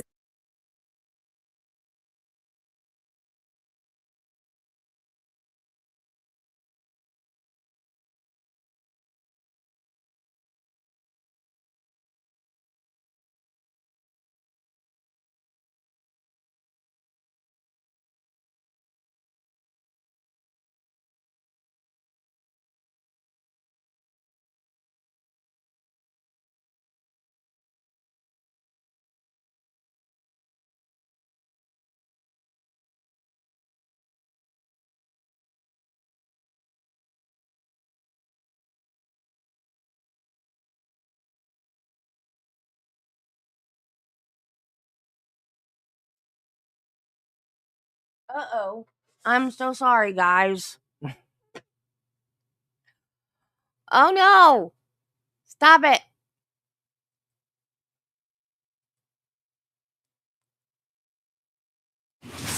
All right, Mr. Hines? Yes, sir. And Dr. Radish, at the luncheon recess, you had described to the jury